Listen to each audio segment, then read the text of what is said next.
Huh.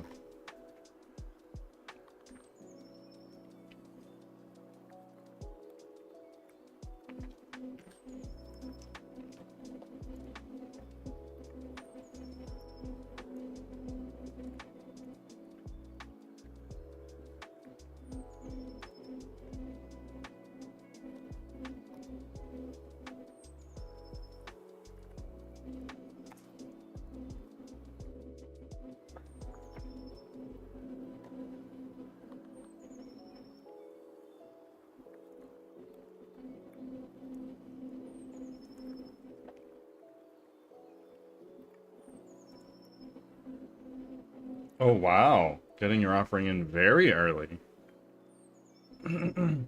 Making sure you don't miss it. With 140 offerings. Amazing.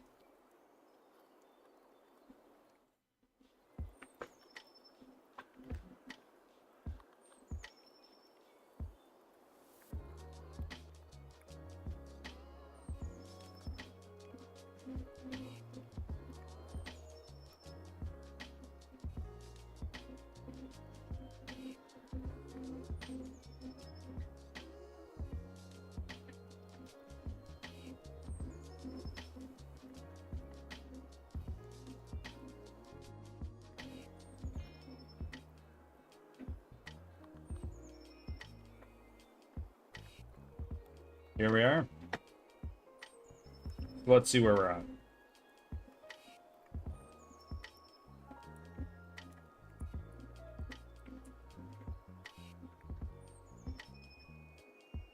Nice.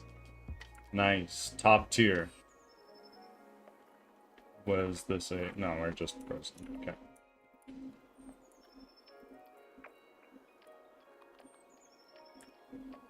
Ads are starting. Thanks for your patience.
Back from ads.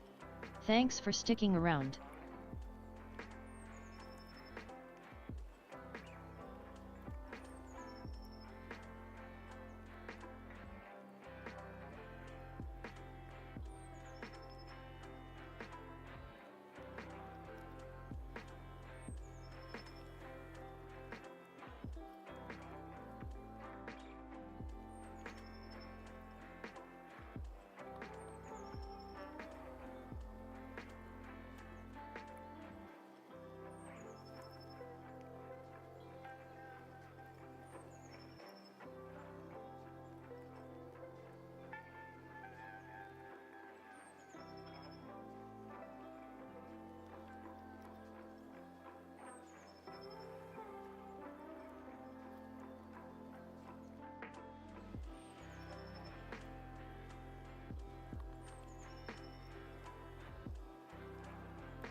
Hold on a second. I'm turning off my VTuber for a moment.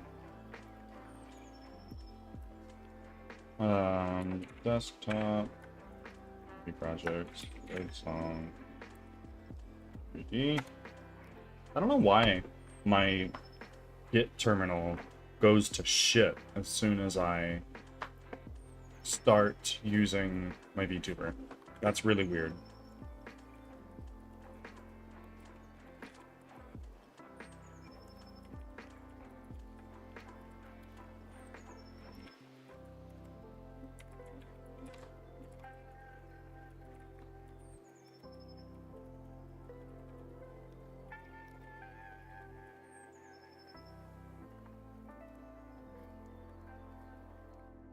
There we go.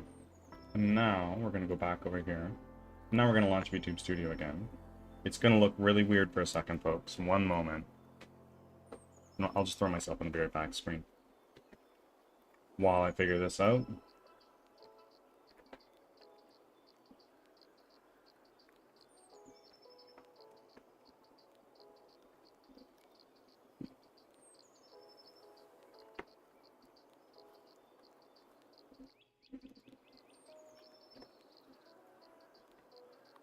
This up. Let's go to our... Let's bring Unity back over top and bring our work scene back. There we are. Now I am here.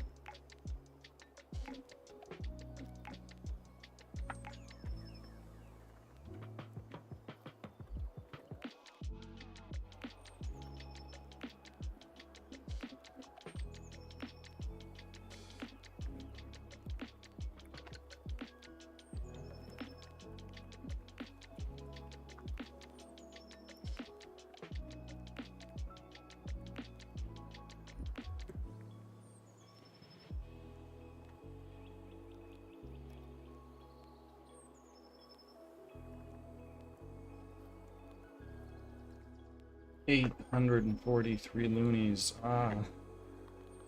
That's like, what, 2 more successful jobs, roughly?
Rambo, welcome in, my friend. How are you doing today?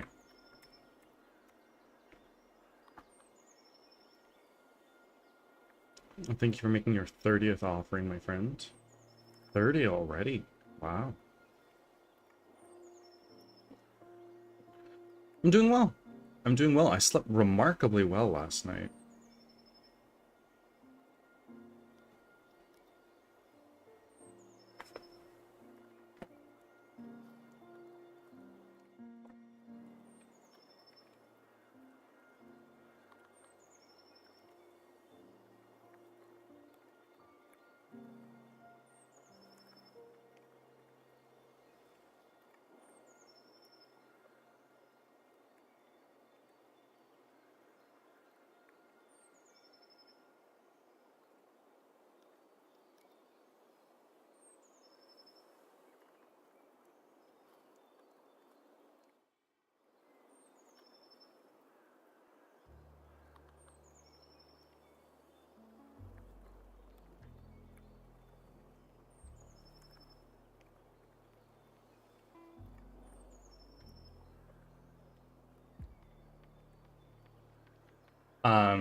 So it's Wednesday today, middle of the week for you. How are you holding up?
One more job, then I can upgrade my armor again. I think, at least.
Sleeping with socks is a sin by fire. It is. It truly is. Welcome in, Angel. How are you doing today?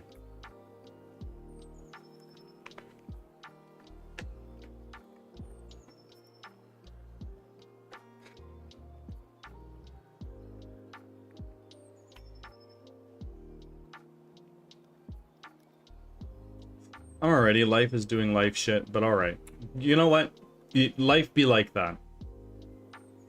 Life really do be like that.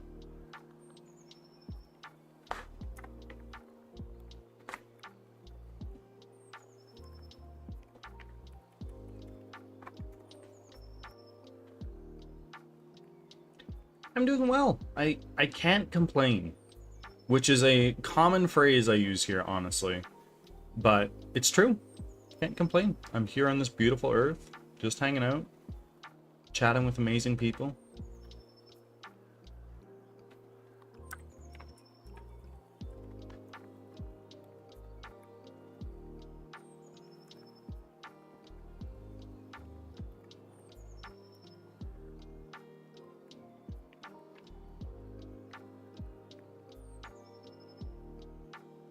Alright, we've already gone through this.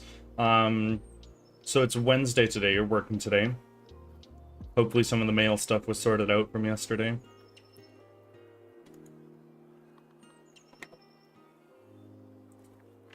I think the only thing I can complain about is like the lack of sleep I've been getting. Something's going on with my sinuses and it's kind of keeping me up. The last few nights I've had a hard time getting to sleep, but last night, on the other hand, I hit the pillow, was out shortly thereafter, and oh man, I slept so well. That one last night, but the 2, 3, 4 nights before that, I hardly could sleep more than 3 or 4 hours. I am working. Oh, we have a kind of a big problem with that.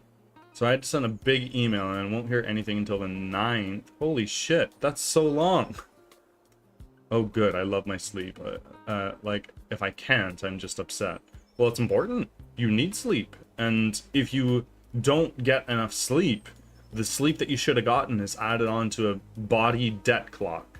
And that debt doesn't go away. You've got to make up for it somehow, or just live with the debt.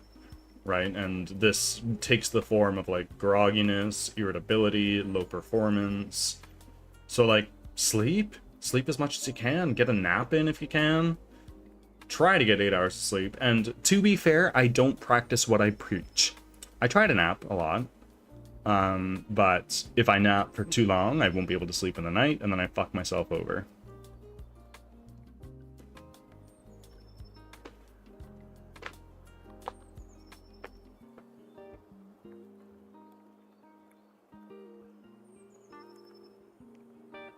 Yeah, I love my friggin' sleep.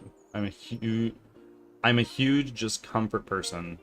And I have chronic fatigue. So if I don't get the sleep, then just a snowball effect. Absolutely.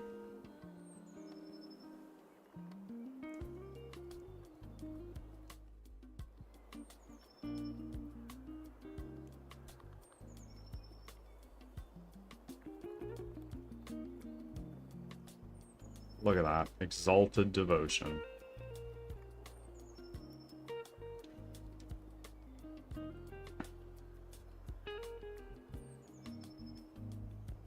But yeah, it is a snowball. It definitely is a snowball, and it's important to try to get at least 8 hours of sleep a day. But again, I don't practice what I preach.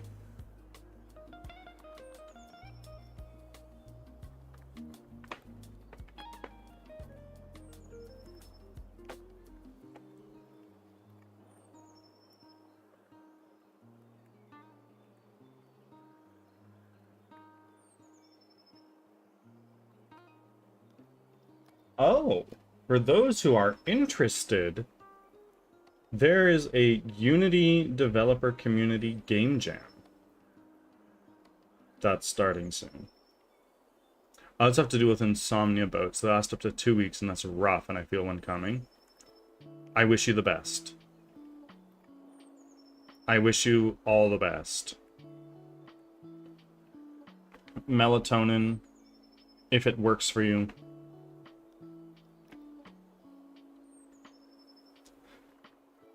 I'm checking this almost daily, but boy oh boy is there snow incoming. God, I hope so. White Christmas, maybe?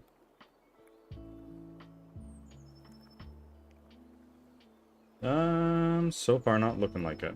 Just gonna be shitloads of rain. Which honestly is to be expected, given my city.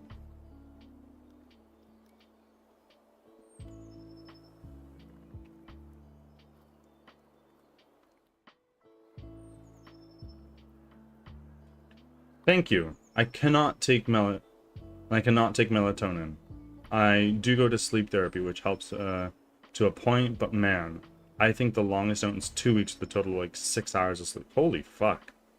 There was one point in time when I was in middle school where I couldn't sleep at all for like a week or two, and it was rough. It was really, really rough. To be fair, I had a lot going on in my life at that time.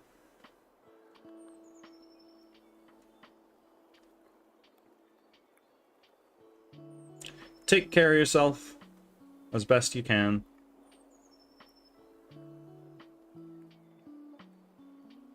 And you cannot take melatonin. Does it like conflict with another medication you have? Or I know that you mentioned you have heart things. Is it related to that?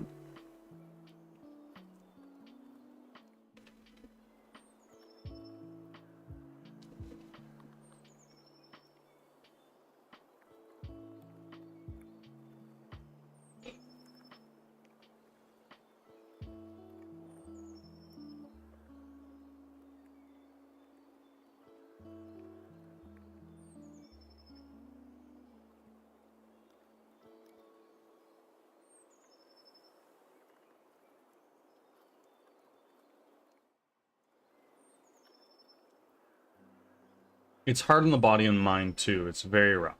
I'll be taking care of myself. My partner is amazing with trying to help. As for melatonin, it's just not good for you to use. Really. And if you deal with insomnia, it's worse because then it's a crutch that you can't really get rid of. Fair enough. Thug bird guy. I know!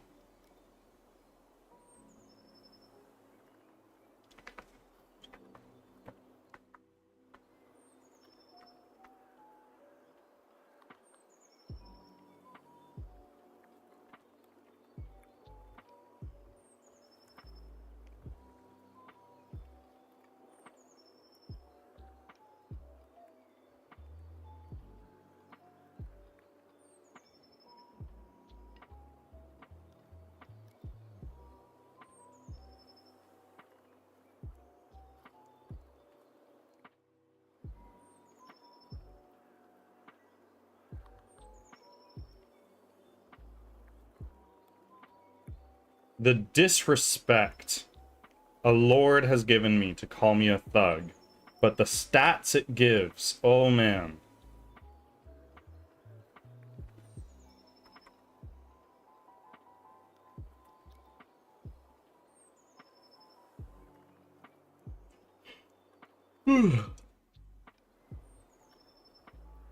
A warhammer, okay.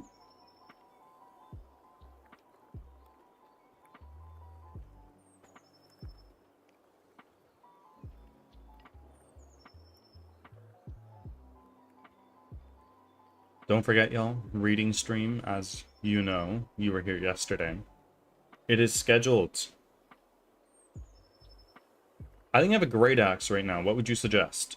Run RPG stats main and RPG stats backpack, and then you can compare the two side by side and see which is better.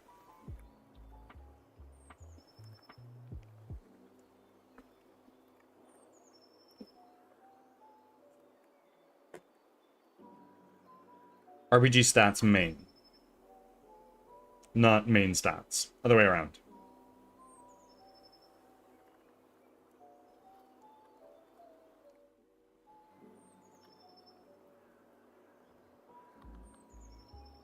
Okay, so you got a D12 on your main hand. And then in your backpack? Oh, killer.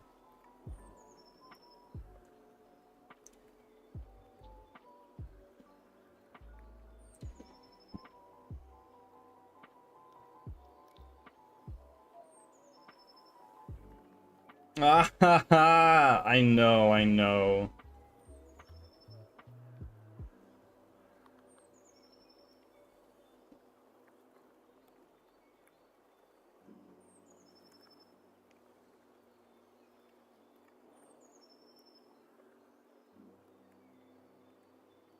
So definitely equip this new weapon. Or no, definitely don't, rather. Your great axe is much better.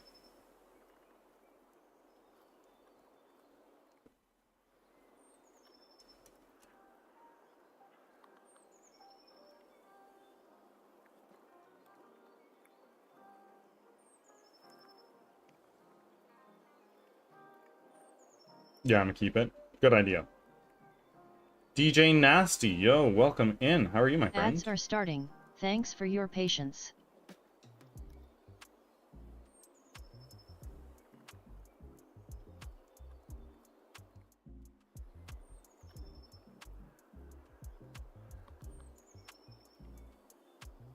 All right.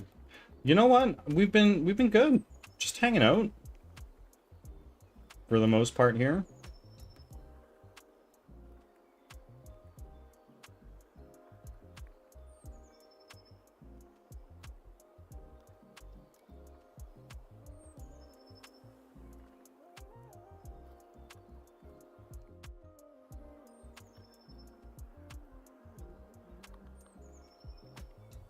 I have hot chocolate with a shot of espresso.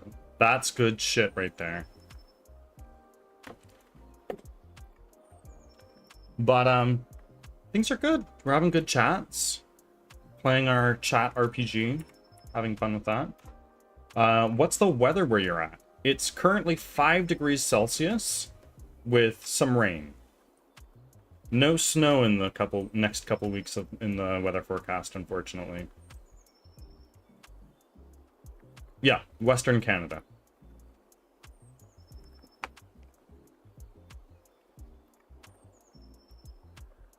That's crazy cold. No, it's not. It's delightful. Back from ads. Thanks for sticking around. Crazy cold is like minus 20. I'll love to experience that. Oh, it's delightful. I much prefer the cold to the hot. It never gets that cold here in Nigeria. Yeah, I don't doubt it. Have you ever seen snow? It's currently 22 Fahrenheit and snowing and ice on all the roads. Let's see. Yeah, so you're 10 degrees colder than I am. And C2 F5. That's my current weather.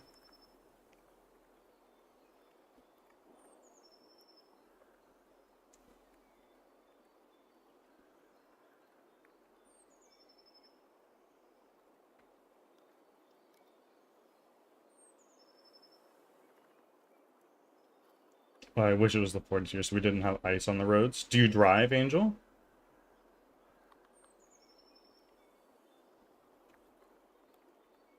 I've never seen snow. I can't imagine. I love the snow. It's been a part of my life ever since I was a kid, being Canadian, of course. That being said, I do live in one of the more temperate parts of Canada, so I don't see as much snow as a lot of Canada does.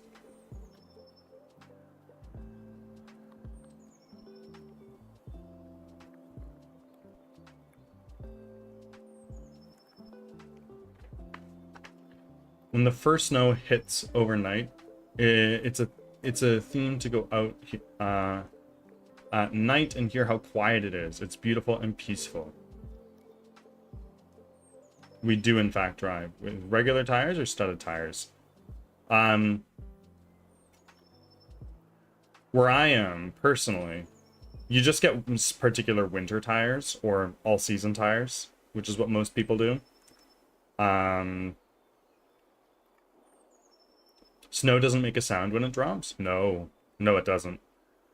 And because snow is soft, it insulates a lot of the sound around. It's like if it's very snowy, you can scream, and there's not really an echo.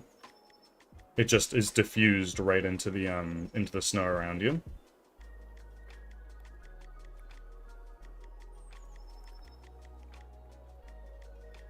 Studded are not allowed. They got banned decades ago. They probably just fuck up the roads real bad, if I had to guess. Oh, yes. And the thing about snow, though, is that it reflects light a lot, being white, right? So in northern Canada, some of the indigenous people, snow... In places in northern Canada, indigenous people make these things called snow goggles that are kind of like sunglasses made with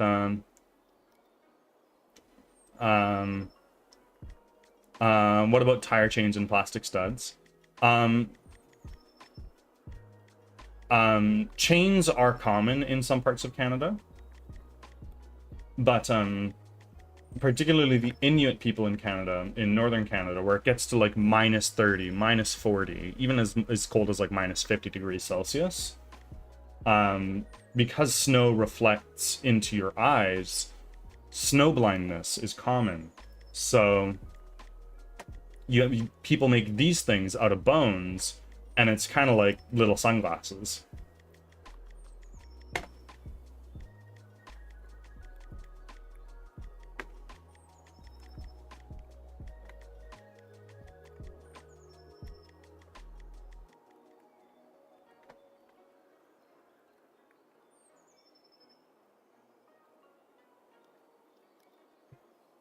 Oh, I have a pair of those. They're fantastic. Seriously.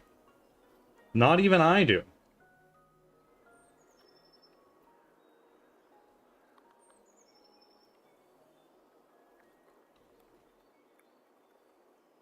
We just don't get enough snow here to justify it.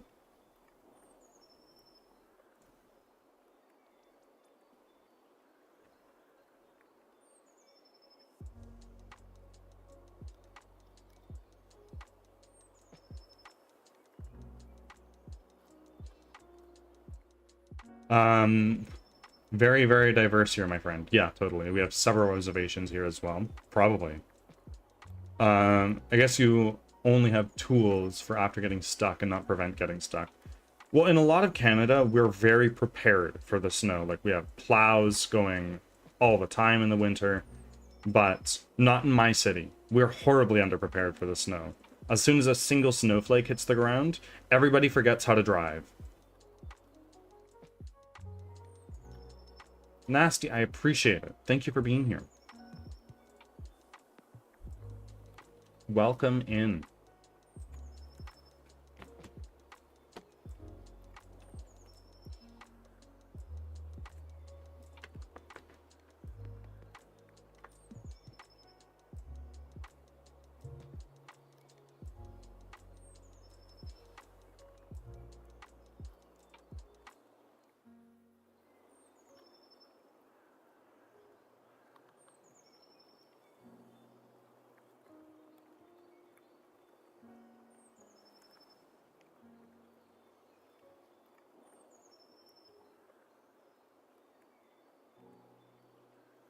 We're always ahead of the winter at first, then it just accumulates and we fall behind. Yeah. So we have preventative and assistance, but we're built for snow and ice where I live. We're pretty much used for the snow. Is it very hilly where you are, or is it rather flat? Because as soon as you add hills to the snow equation, everything goes to shit.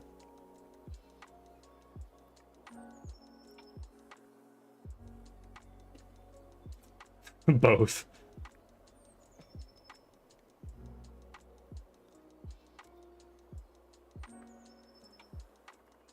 Do the roads get really slippery when it snows? Yes. Absolutely. Roads, sidewalks, paths, everything. Yeah, it depends on where you go. A common phenomenon here in Canada, at least, is something called black ice, where a very thin layer of ice that's clear is on the road, so you can't see it when you're driving, but it's super slippery. If the ground is frozen, it'll ice over. If it's not frozen, it can get slippery, but not terrible. Oh man, black ice is fucking awful. It really is.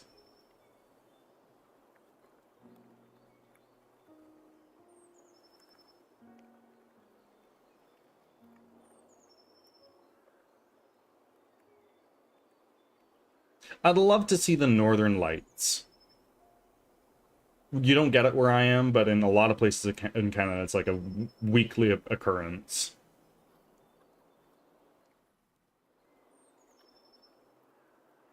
See if there's a topographical map of Buffalo. Oh, I'm sure there is. I'm sure there is.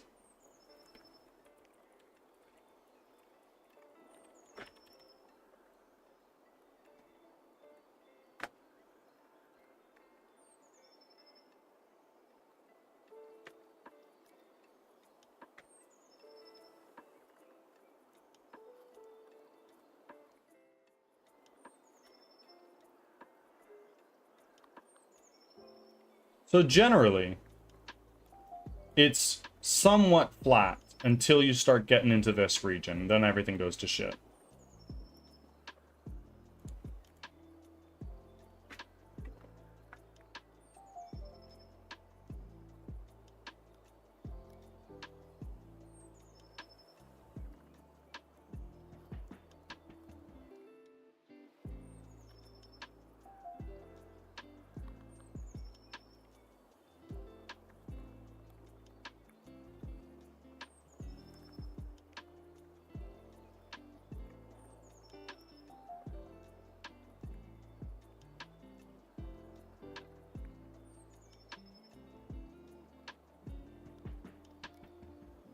Down by the water, most of the places are downhill towards the lake, so we don't get flooding. Yeah, that's a blessing, isn't it?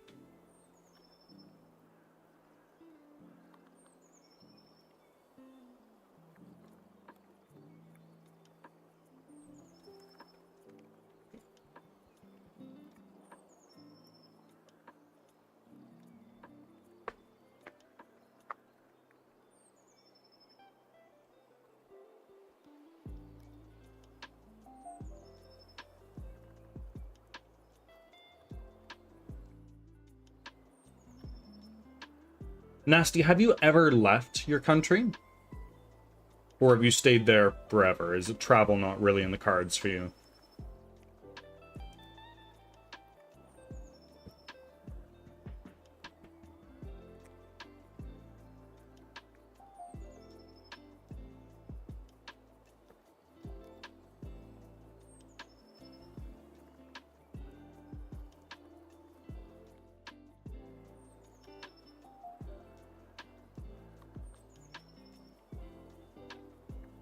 Never left.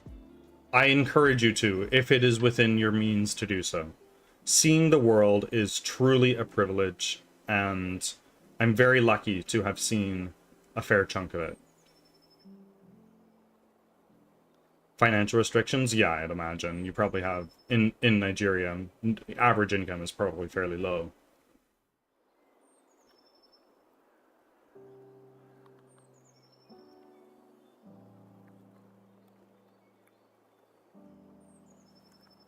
If I can afford to, I will definitely do that.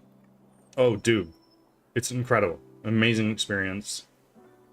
Seeing firsthand the cultures of different people around the world is a breathtaking experience, to say the very least.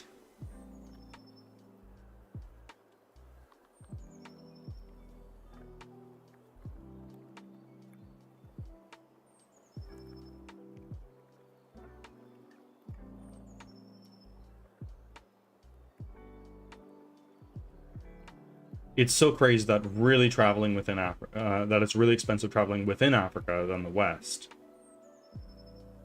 Just how expensive is it? Like, if I were in Nigeria and I wanted to go to Uganda, what would that cost? You may want to compare flight prices whenever you can.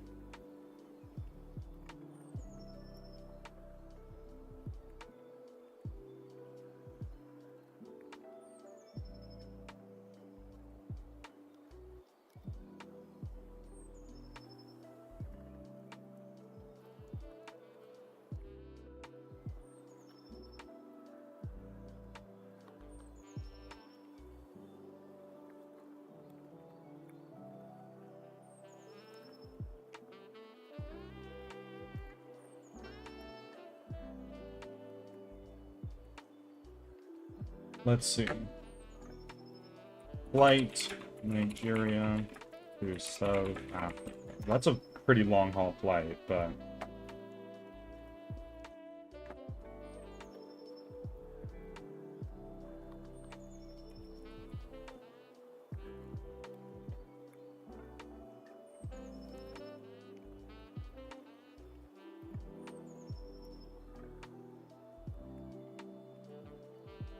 Above $700. Yeah, that's pretty fucking expensive, eh? And when the average income of Nigeria, like average income Nigeria Canadian dollars.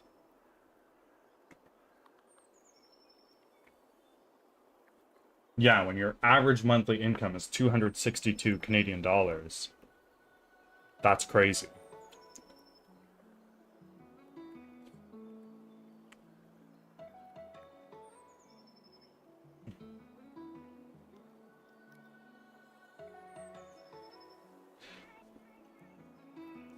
Minimum wage is currently about $50 here, in your currency, presumably. Because if it's $50 Canadian or USD, that's bananas.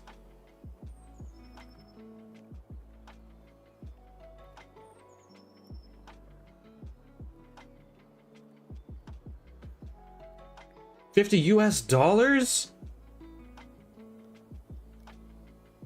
Is it just like hard to get a job?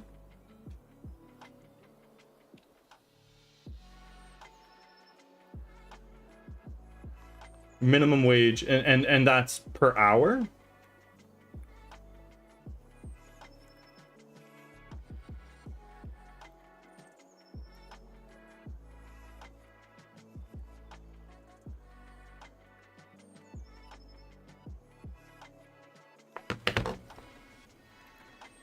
$70,000.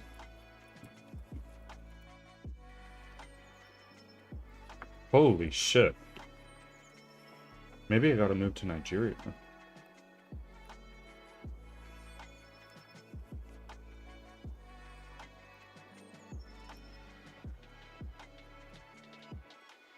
Man, my fellow Nigerians say, if you try explaining Nigeria to a non-Nigerian, the non-Nigerian will most likely run mad. Minimum wage is monthly. Oh. Oh my.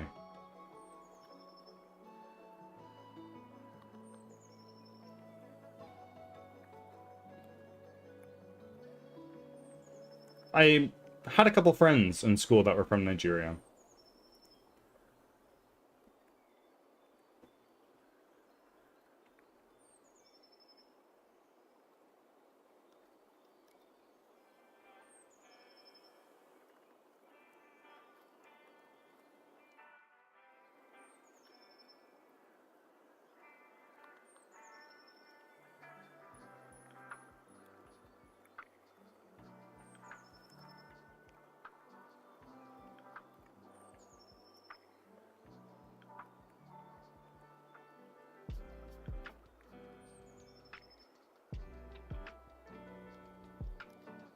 I bet they have no plans of returning to Nigeria.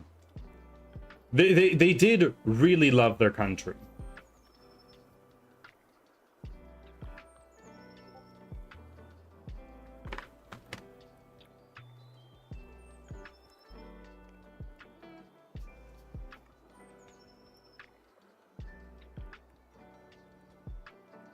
Wow, I'm looking at the pictures you just sent, Angel.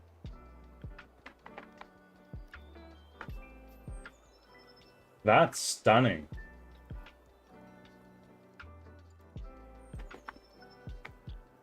You may show said pictures. Yeah, absolutely.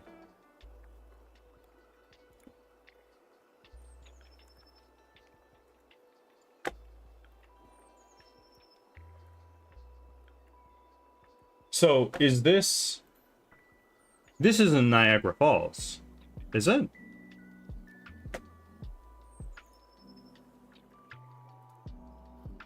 It is. It looks like it.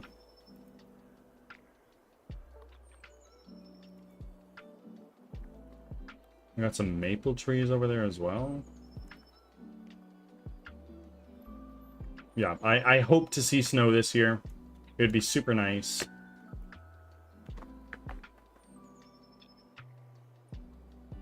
Maple or oak? Maybe.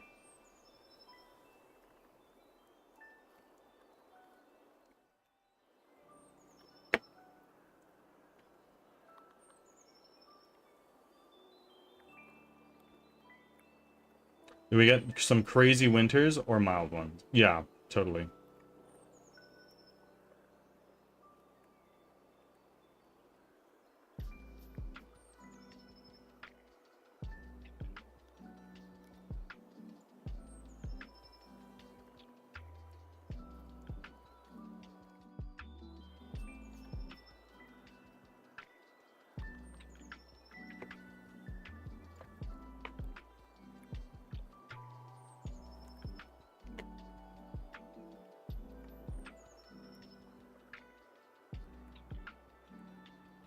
The storm in 2022 was worse than that of the winter of 1977, which was crazy.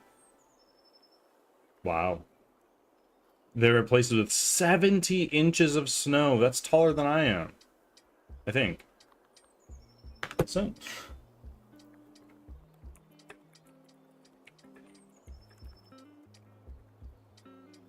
yeah, it's taller. I'm not quite that short. I am 6'2".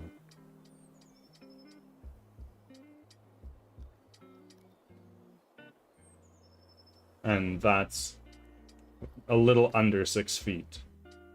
Which is still fucking crazy.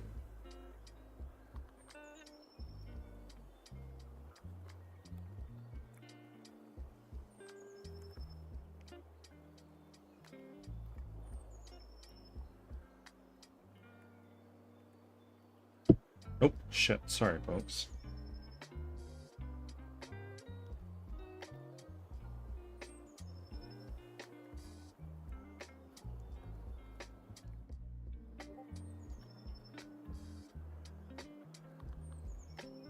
Yeah, people couldn't leave their houses due to snow, and some people, like, were just jumping off our balconies into the snow for fun and to get out of the house. Yeah, I bet. Holy moly.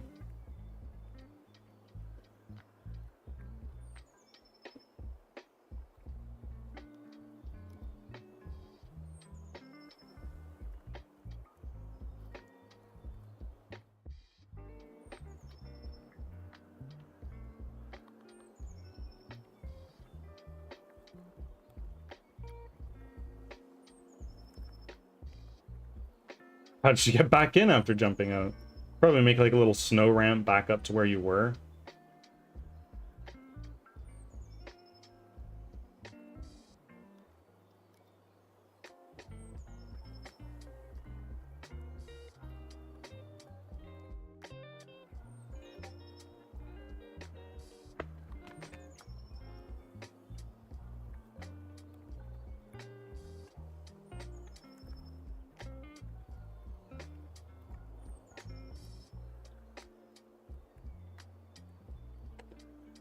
You just climb best you can. Yeah, exactly. You just make some snow stairs up to where you were, or you get a ladder and pray it doesn't get buried in more snow.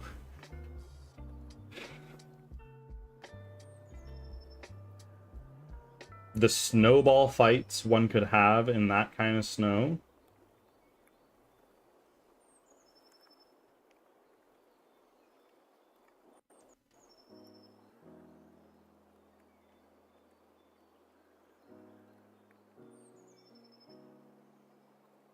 The snow was so compact, it wasn't super fluffy, so you didn't sink into it, thank God.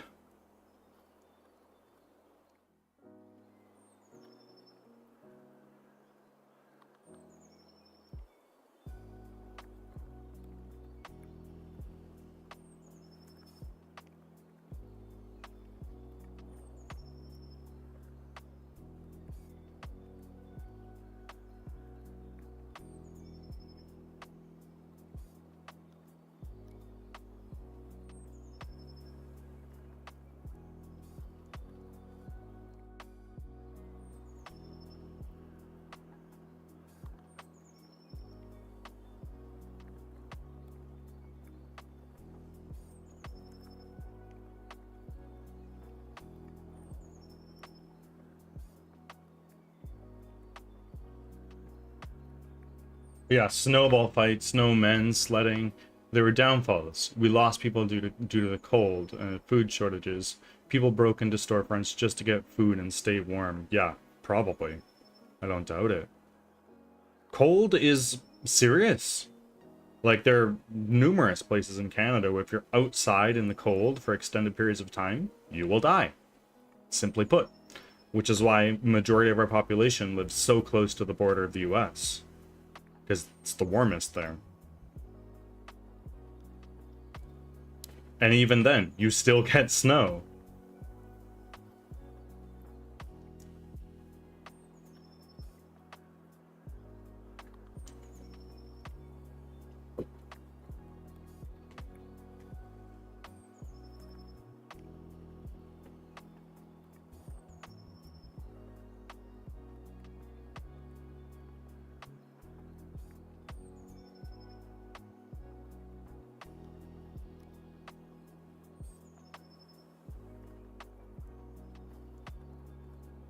Yeah, there are abandoned cars people just left there, and folks would let people into their homes to warm. Lots of lost power. Lost power, including ourselves. Yeah, having a home with a fireplace is probably very nice. When I was living with my parents, they had fireplaces, and there's nothing quite like when there's 4 feet of snow outside and you're just sitting by the fire, warming yourself up. That's unreal.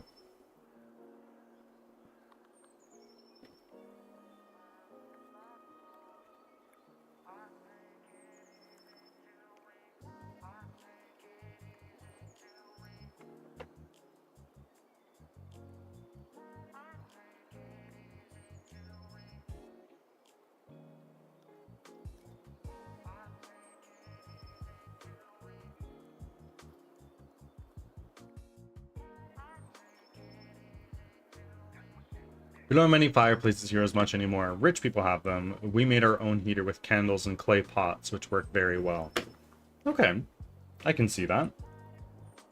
In places in Alberta, and I imagine other places in the mainland, it is the law to have candles in your car in case you get stuck in the snow, and that way you don't die from hypothermia in your car. The candle is just enough to keep you alive while it's burning.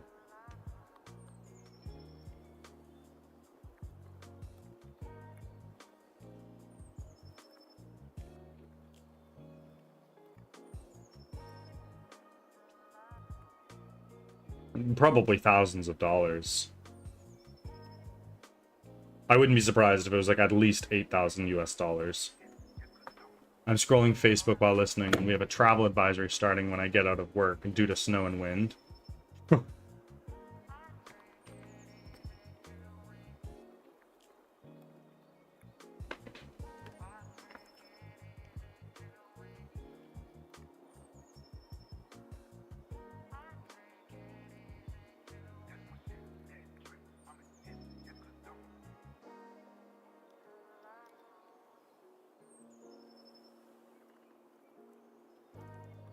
It's expensive if you don't have a chimney. You need one placed, which means tearing apart your roof and then bricks and proper insulation. Oh yeah, and then everything that goes along with that. You need to make it at least aesthetically pleasing, which is another $1,000, $2,000.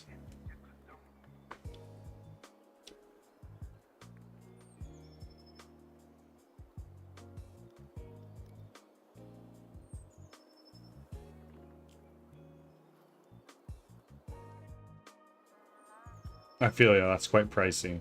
Yeah, absolutely.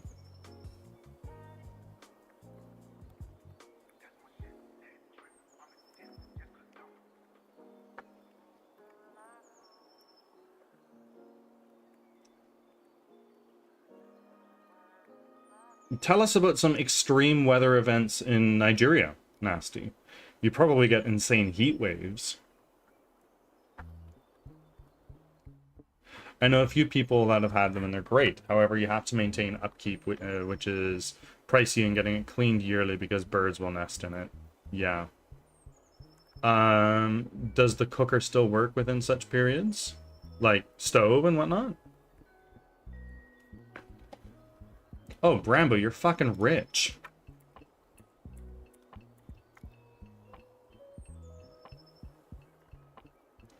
In our house, we have no gas stove, so just turn on the gas and use a... We have a gas stove, so we just turn on the gas and use a lighter. Yeah, absolutely. Ads are starting. I've never once Thanks had a for gas your stove. patience. I've had electric stoves and a wood-burning stove.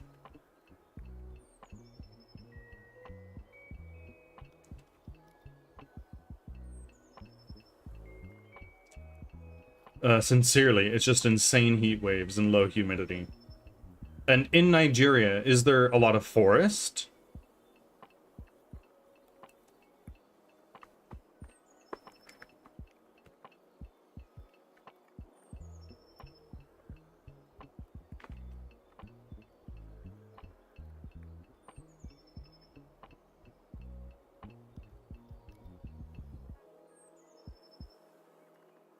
Oh yeah, it's like it's a serious renovation.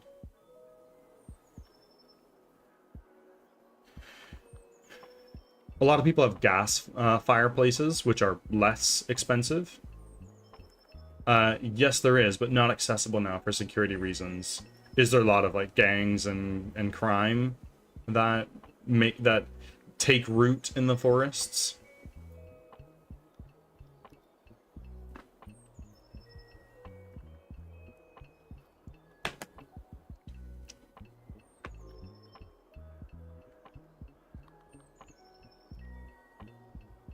Back from ads.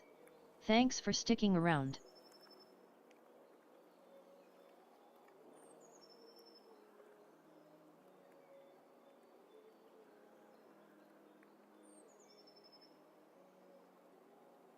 Yeah, the cooker I meant was electric cooker for cooking. I mean, like if there's no power, it won't work. But generally, it's fine. My brother-in-law has a gas fireplace, and now has soot all over his ceiling and walls due to a misfunction. So we don't use them often and make sure it's clean. Yeah, totally. You got to make sure that stuff is done right. You need lots of permits and certifications and whatnot to make sure it's safe here in Canada.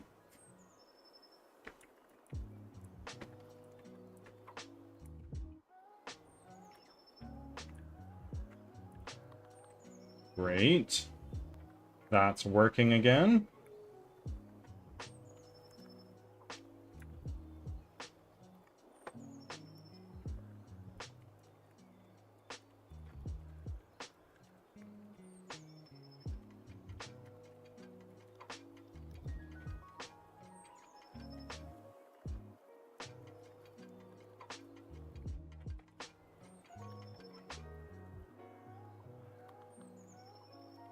Alright, back to work. Okay. Angel, thank you for being here, as always, and good luck at work. There's lots of kidnapping going on in Nigeria right now, which is believed to be politically supported by the government. It's unsafe, period, here. Wow. Nigeria is really beautiful, but politically messed up. Yeah, and I feel like a lot of us here in the West, at the very least, have a lot of blinders on what goes on in Africa. Like, we know that there's crime and there's war and stuff like that, but it's overshadowed by stuff going on in Europe and North and South America.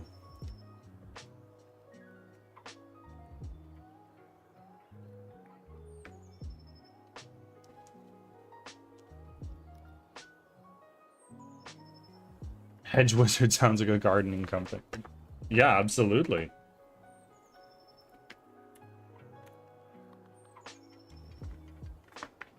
$30 loonies. That ain't bad.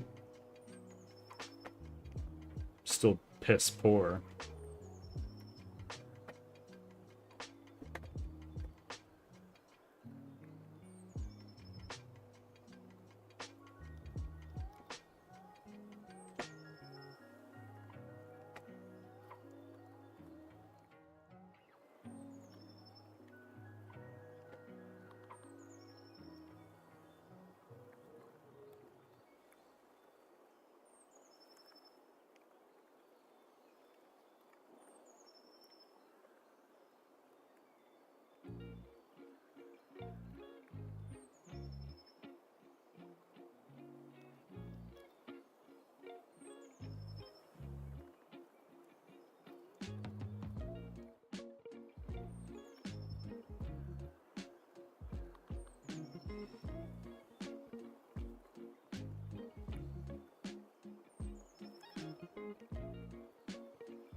Trust me, we're very amazing and well people, but this environment here restricts your thought process and messes with your knowledge, that you doubt everything about yourself and your sanity. Yeah.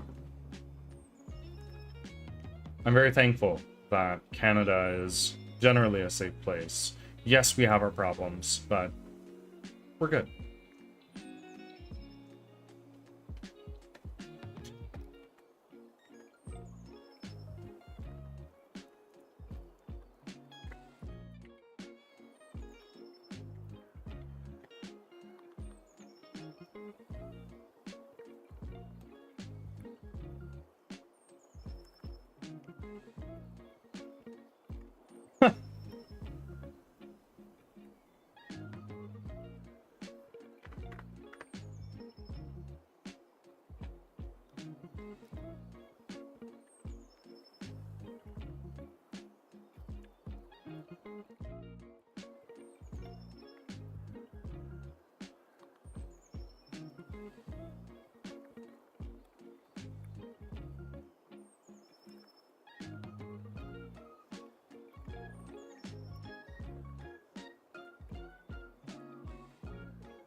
Wait, hold on. Apex Mexicano, welcome in. It's going well. We were talking earlier about the snow. And now we're just slowly chipping away at work here. How are you doing today?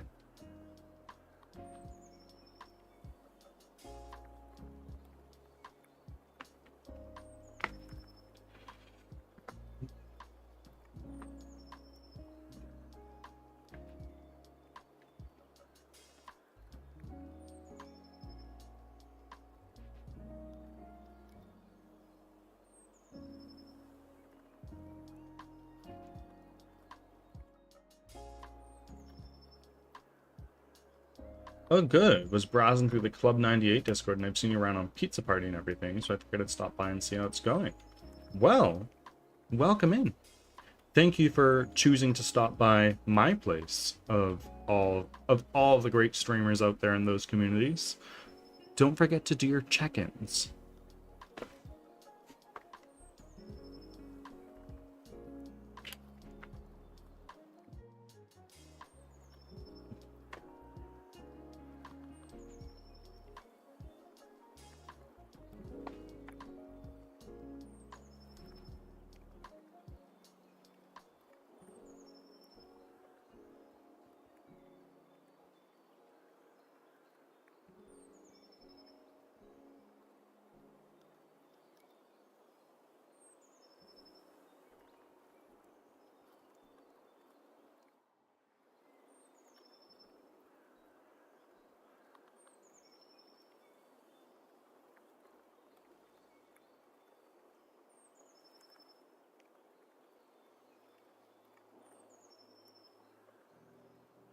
Angel, weren't you supposed to be working? Mexicano! Thank you for the follow, my friend. I appreciate it very greatly. You've joined a community of people that are here to see what I'm working on. Shh. How else are you going to pay for the subs that you shower people with? Or I guess if you're on the clock, you're probably being paid right now.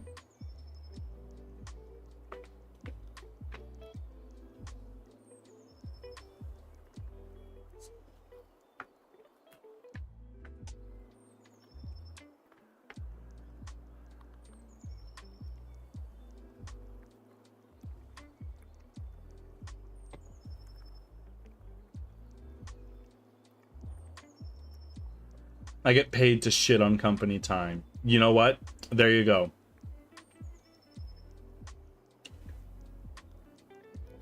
Ah. Mexicano. Welcome into the text RPG that I have in chat. You're gonna get beat down a lot, but once you start getting some gear, it's all uphill from there.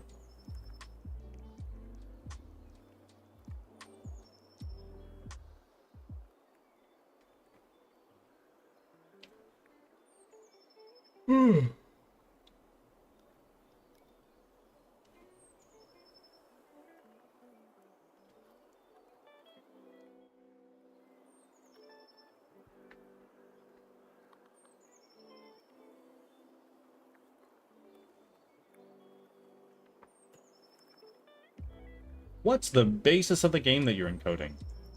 So, the game is called Crimson Winter, and the idea of the game is that you are an apprentice wizard from a small village that has just been annihilated by by flesh-eating monsters that you've never seen before. And it is your job as the player to lead other survivors of the attack to safety, wherever that is.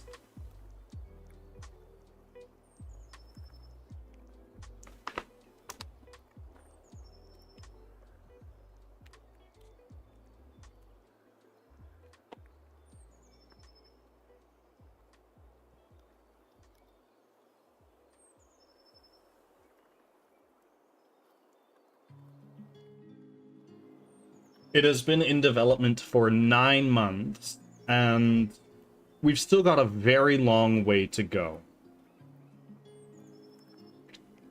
Currently, what we've been working on is this combat between archers and our enemies.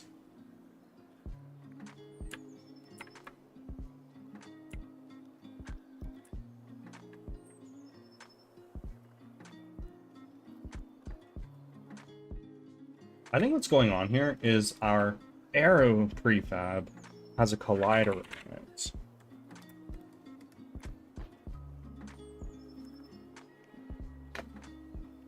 Rigid body transform shot.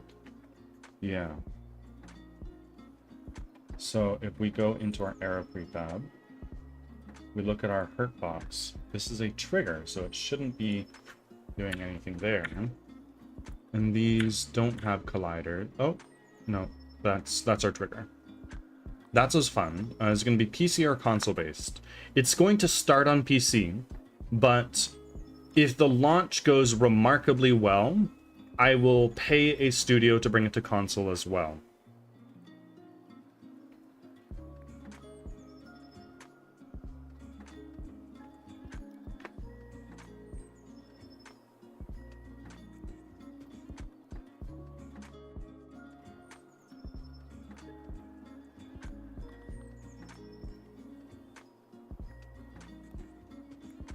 So right now, the main priority of the game is bringing it to a level where I can get video footage of it playing and doing its thing. So then I can get screenshots and a video and material in place to make a Steam page.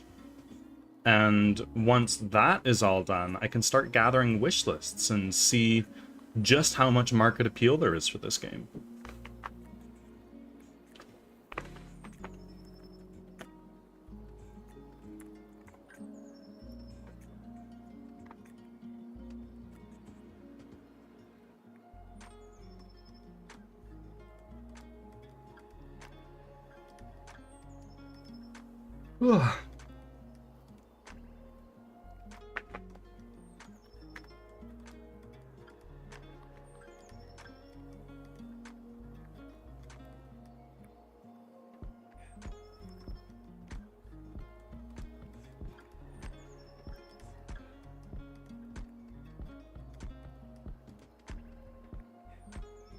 Yawning, no. I'm sorry. So you're kind of in the small early debug frag stage right now. It's basically a process right now of moving towards being feature complete and then polishing the shit out of it, because right now it's a steaming turd with some basic functionality, but we are slowly but surely working on making it work the way I envision it working.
Angel, thank you. I look forward to your return, and have a good day.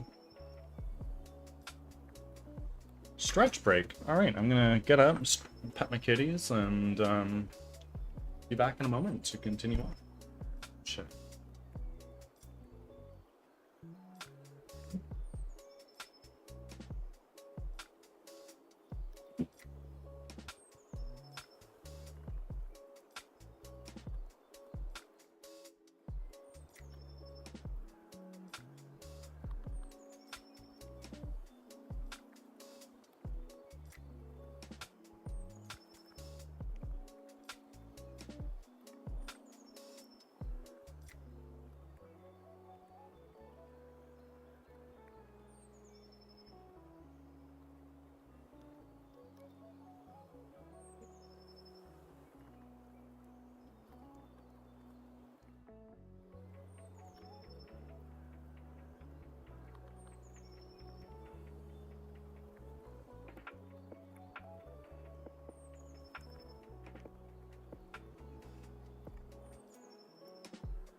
Okay.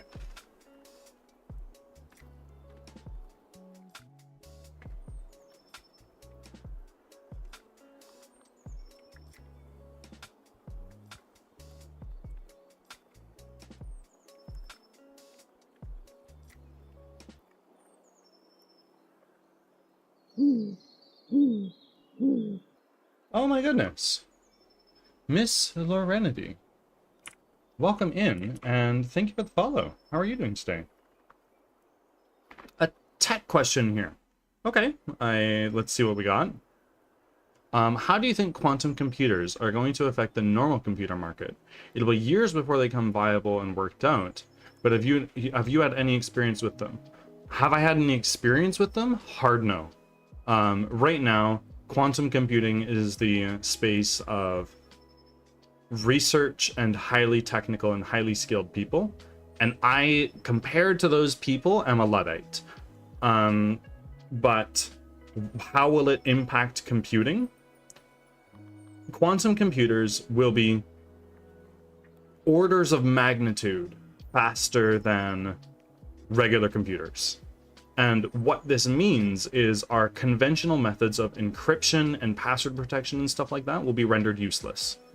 A quantum computer would be able to crack any password within milliseconds, or even just seconds if it's particularly complex. Just by a matter of brute force, it'd be able to try every permutation of every character that we have and see if it works. So that's going to be a very big problem that before quantum computers come to the mass market, we're going to need to solve. It will be a very long time before we see quantum computers normalized in the home. Probably 20, 30, 50, 75 years. But it is definitely the future of computing. That's my belief anyway. one of the big problems that we see with quantum computing is they need to run at very, very, very low temperatures, like almost absolute zero, which is only possible in very large systems. You can't get that in something that's the size of your tower that's next to your that has all of your graphics cards, processors, RAM, all that stuff. They're completely different machines and they work in a fundamentally different way.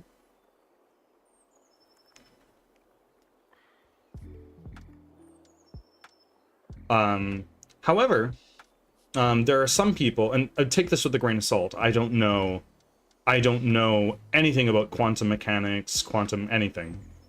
Average gamer, welcome in. We're talking about quantum computers.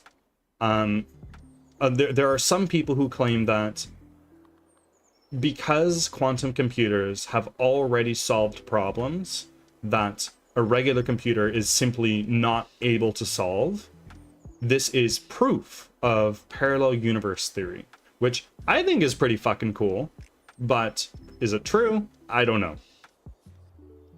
I hope that answers your question, Apex. Average gamer, it's going well. We're having some great chats. Oh wait, I don't think I have stream labels open. Hold on.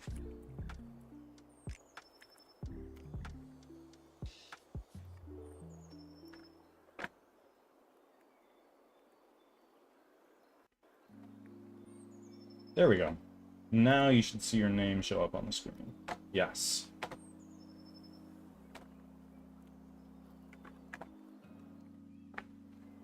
Everybody, don't forget, in celebration of hitting 500 followers, we are going to be doing a reading stream on December 12th. We're going to be reading some H.P. Lovecraft, an author from the 1920s and 30s that specializes in horror and actually inspired their whole entire a whole entire new subgenre of horror, which was new at his time, which is Lovecraftian horror and Eldritch horror. Oh, it definitely does. I went to school for network security and engineering and ended up dropping out. Was young and dumb, and it was a topic back in the day. But I've been following how far they've gotten with them. Yeah, quantum computers are super exciting. And once we unlock how to use them effectively and efficiently, the world will be different than we know, will be completely different than we know it today. It'll be a while before quantum computers move from the hands of the ultra wealthy and super powerful to the everyday person. But it's exciting. It's exciting. It's like how in the 1940s, 50s, 60s and stuff like that, you had computers such as the PDP-1 and the PDP-8 and stuff like that, that took up entire rooms and slowly moved into stuff like the Altair 8080 that was actually small enough that people could buy them and build them and bring them into their own homes. And that didn't come out until like probably the late 60s or the 70s, I don't believe. And a lot of this information that I'm spouting comes from a couple read-throughs of the book Hackers, Heroes of the Computer Revolution.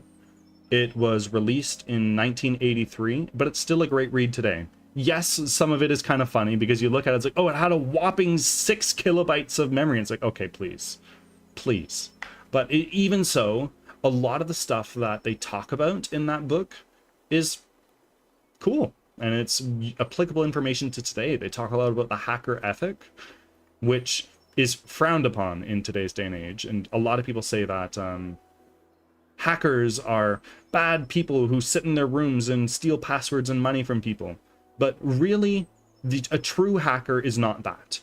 A true hacker is somebody who takes what they are given and hack shit together to see what they can do. And try to bend the system to whatever they can make it do, right? And a lot of these people just did it for the joy of computing, and it was a hobby to them. I read a lot of books. I probably listen to over 50 audiobooks a year. So if you want book recommendations, talk to me. I'm your person.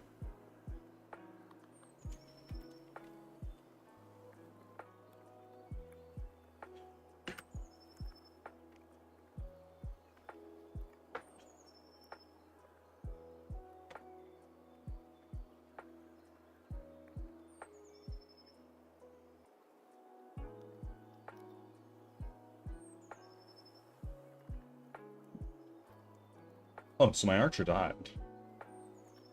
Okay. Let's look at that. What happened?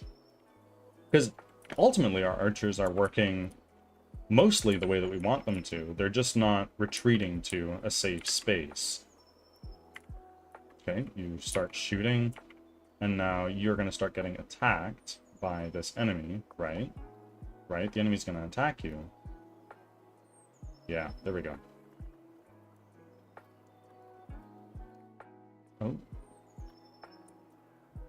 Come on, here we go. And our archer, of course, now that it's in melee range, is at a severe disadvantage. And our archer dies. Not playing a death animation for some reason. Maybe I just don't have that set up.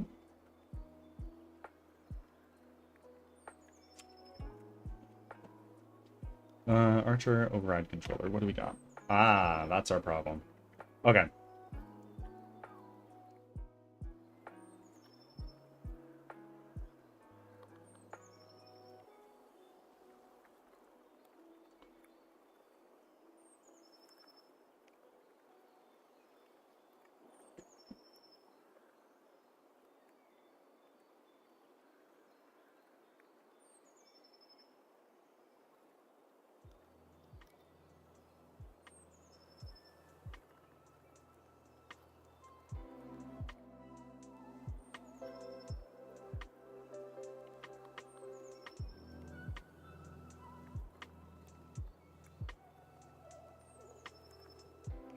Sorry, folks. Bumped my microphone.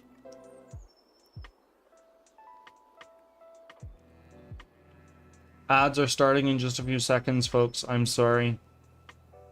I'm going to take this as an opportunity to lock in for the next 10 minutes. I won't be looking at chat.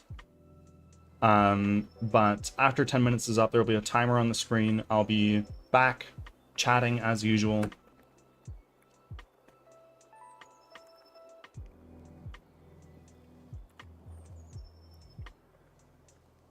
"16 rounds lost against a bandit. Unreal." While I'm gone, play the chat RPG. You can do a job every 2 minutes. And just Ads check are things starting. out. Thanks Here for are your some patience. commands to get you started. Oh my goodness, Ruby's here as well. Ruby, welcome in. Also, Ruby, I don't think you're in my Discord server. So when I try to give you a shout out in my Discord server, you don't show up. And for that, I'm sorry. It's probably my fault.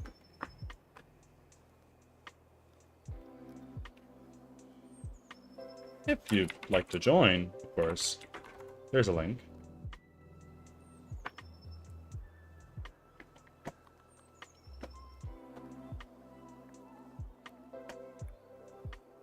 Ads, so be right back. Of course.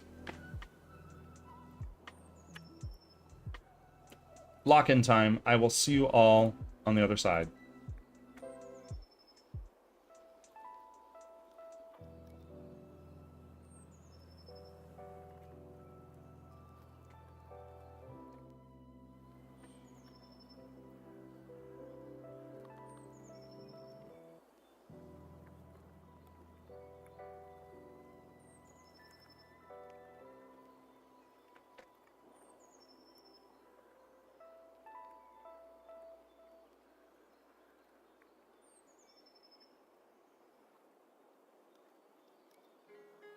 Back from ads.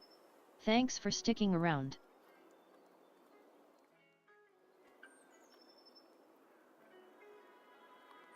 Aiming walk backwards.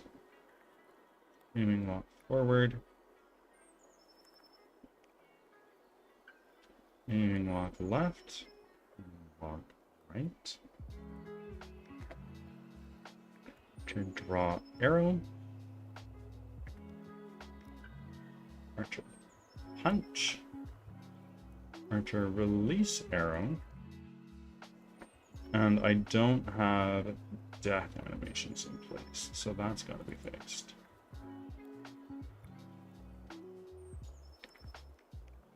Animations.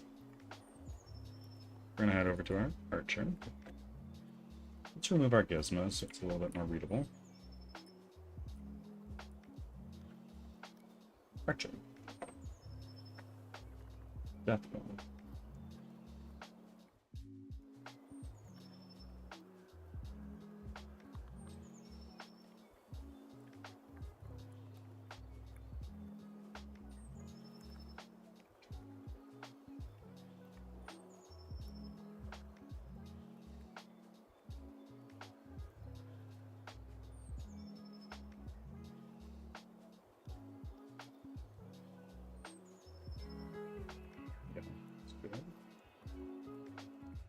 Arrow, that one's working. Archer punch, it's working as well.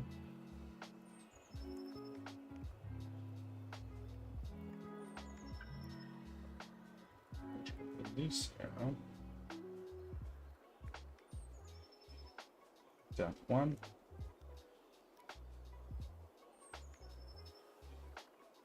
Death two.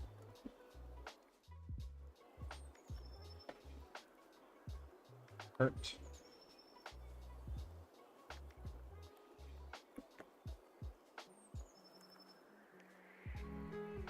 Okay. So that should maybe work a little bit better. Let's take a look, because if we go back up here. Oh, and actually rather, let's go here. And then to our sets, animations. Animator controllers. Let's pull up our Archer override controller. Lock that in our inspector. Let's go back here. Archer. And we need our Death 1. Death 2. And Hurt.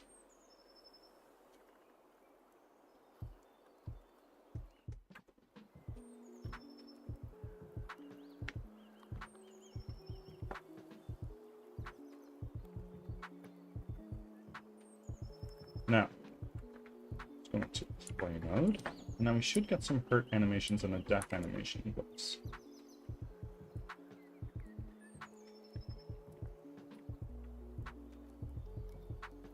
Come on. Oh, that was the hurt animation. That was not. Oh god, what's going on here?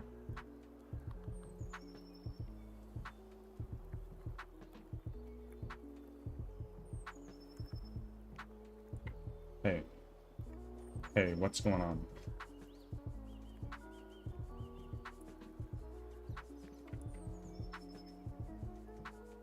Well, I just want to see my Archer death animation. Well, it didn't work. That's fine. Okay, let's save and try to do a commit. I know this is going to be a fucking problem. Let's make this a little bit bigger for you guys so you guys can actually see what I'm doing. Add.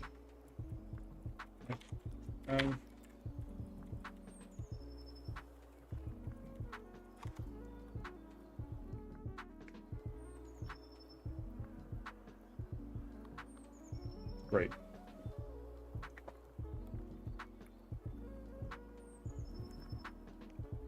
Now, what's this?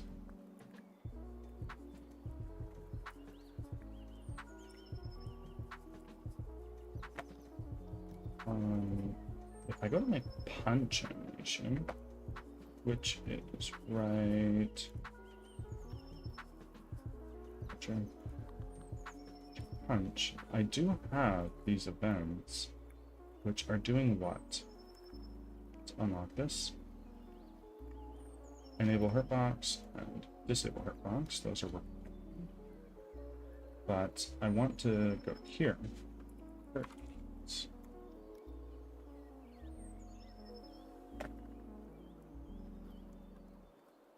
Let's go back and hit play. So when the Archer punches, we should see their hurtbox enable briefly.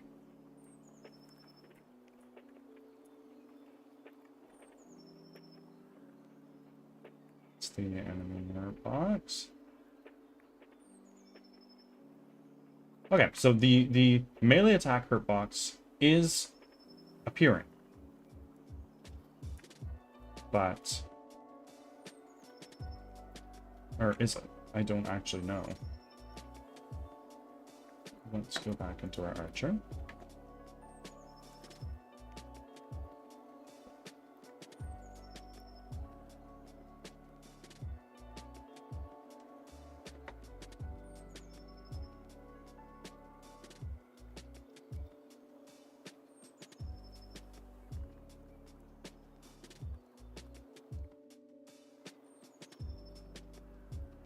Yes.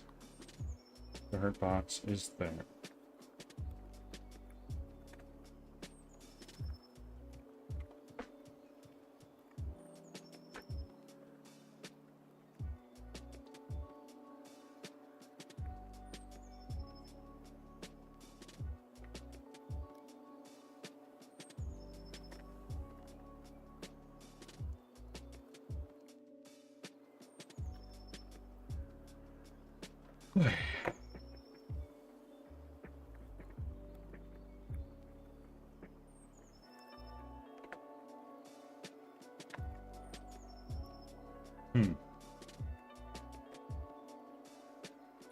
Just how big is the archer hurt box? Let's go into the prefab. Widen that a little bit. Pick our hurt box. Let's show our gizmos. Box collider. Well, it shouldn't be enabled by... or actually, no, the box collider should be, but the actual game object shouldn't.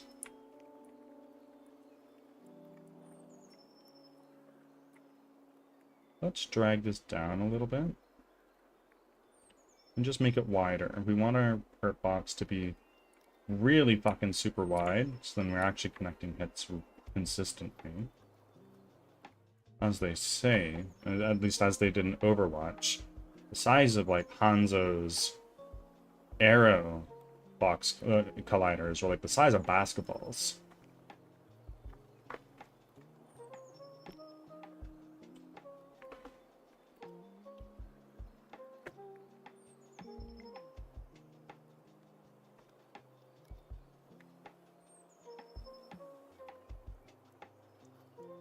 And our melee range is good.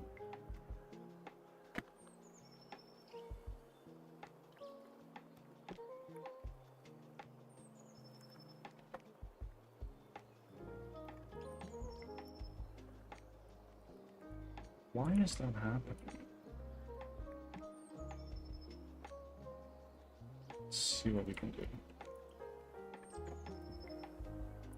Bring our player forward and recruit you.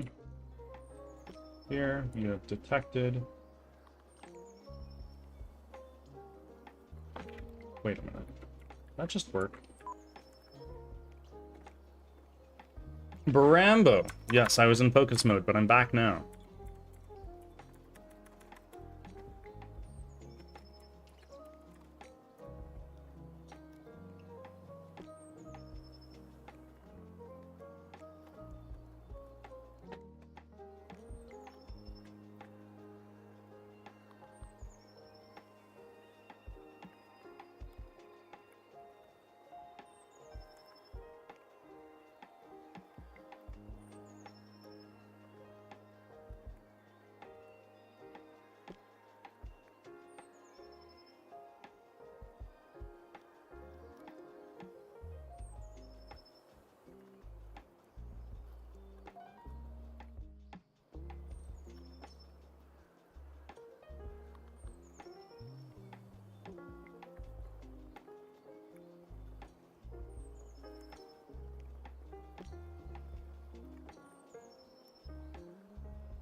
How many loonies do I need for my next upgrade?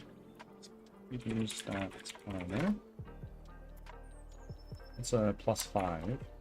PG stats main. Oh, shit. Yeah. Blacksmith. 843. Ruby, thank you for your 33rd offering. I'm thinking about adding a new command to the offering system.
Holy shit, Ruby, you have so many loonies. Like an absolutely ungodly amount of loonies.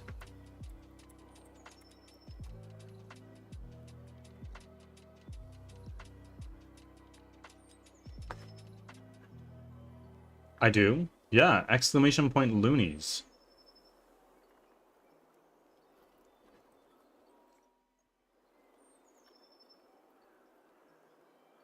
Like, you are rich, rich.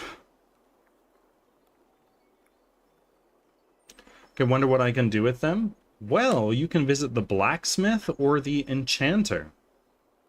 The more you upgrade and the more you enchant, the more expensive it gets. But definitely, it would be RPG equip armor for that.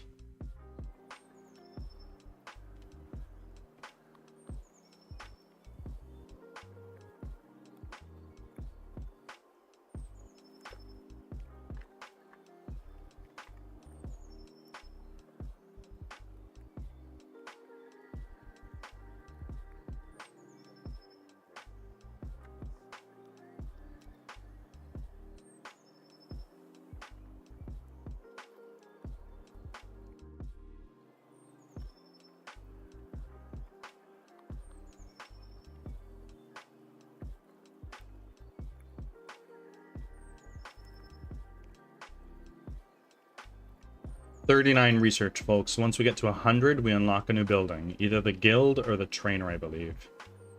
I'm trying to see what I'm wearing and where. So for that, you would do RPG stats armor. And then for your weapon, RPG stats main. If you're using a one-handed, you can equip stuff in your offhand.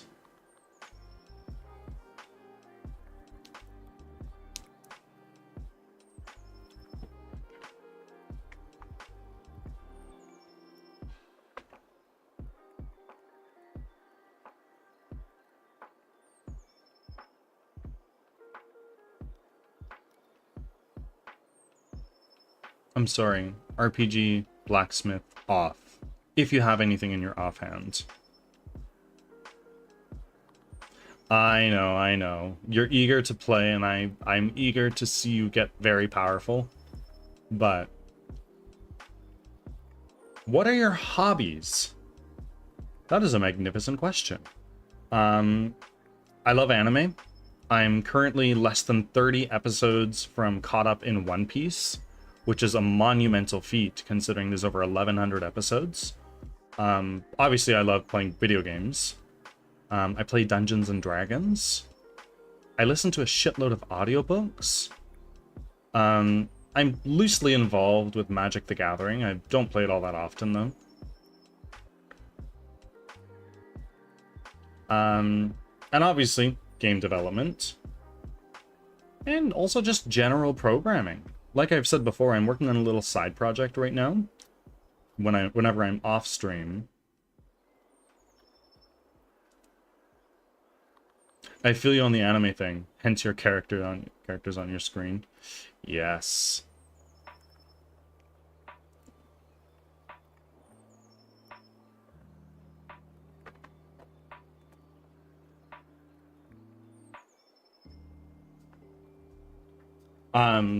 Do you also watch anime? A side project off stream? Mind sharing what it is? Of course, of course. So right now, what I'm working on off stream is a small little automation project that when I go live on Twitch, it automatically posts a post to X and Blue Sky. And then when the stream is done, it deletes the post so it doesn't flood my feed with just spam all the time. I don't watch anime. Okay. Okay, fair enough.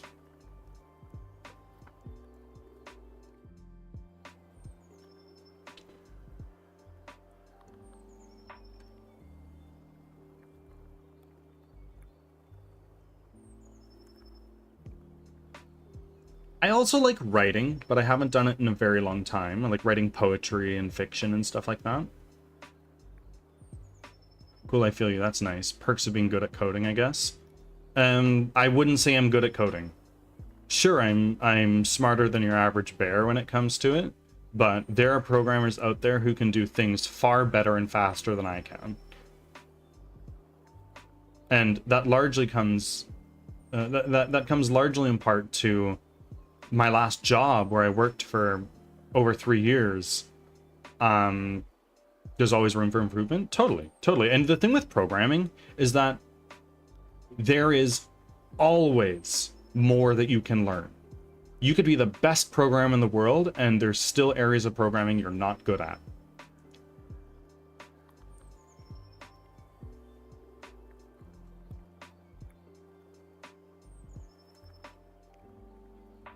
Does that mean you don't need much knowledge of coding to create a game? In today's day and age with AI, no.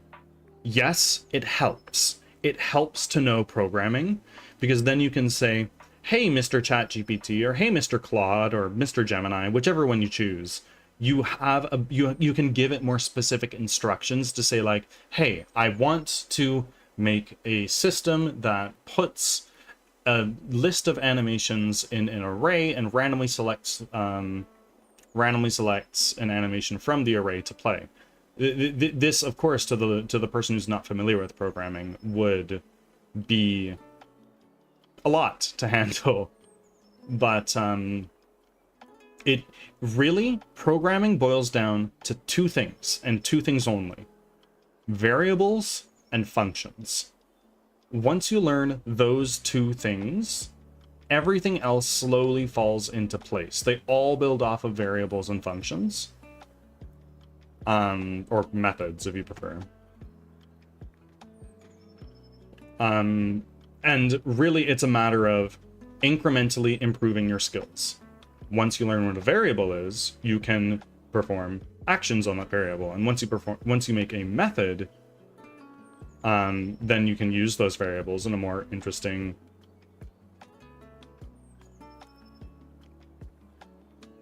Oh, I think it's RPG Enchanter Fire Main. I don't remember for that one, actually. Yeah, our RPG Enchanter Armor Fire. Yeah, so that's an example right there.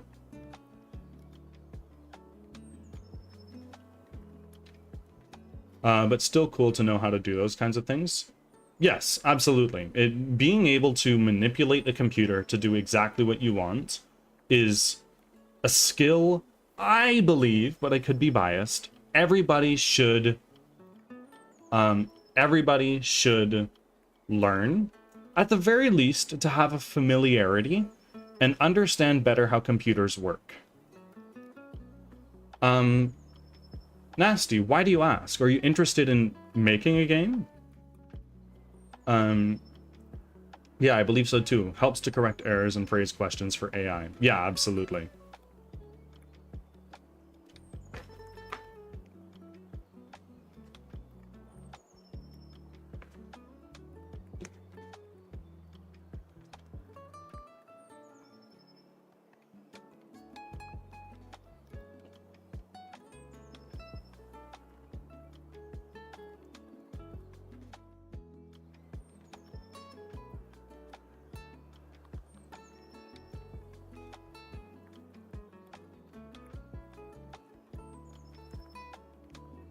It's like knowing how to assemble the parts of a cake is neat and all, but actually knowing how it's made makes building the cake so much easier. Yeah, absolutely. Not at all. I barely code. I just do a lot of DIY, and my curiosity level is always high. So I keep seeking to know random things. Well, if you're at all interested in building a foundation of skills for game development programming, let me tell you. The Unity Developers Community Discord server is hosting a game jam. What is a game jam, you may be asking? A game jam is when you have a limited amount of time to build a game around a theme. Sometimes this time is 24 hours, sometimes it's a whole month. The theme is typically announced the day of the start of the event. And it's a great way to learn skills. It's not about spending 48 hours and making a game you can put on Steam. It's not what it's about. Some people do, but more than that, it's about learning and having fun. If you were to do a game jam and all you do is make a cube move around the screen, you won. You did it.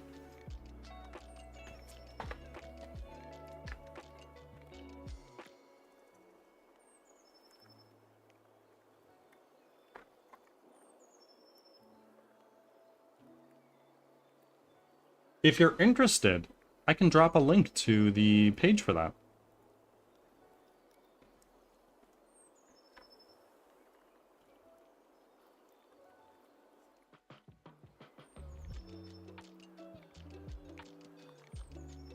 To my knowledge, plate mail is the best armor we can get right now. What's the gain for the winner? It depends on the game jam. Some are like, oh, here's a cash prize. For some, it's more like, okay, well, if your game is the winner, it's clearly pretty damn good. We will help you publish your game. And that's insane. Like, that's really, really cool.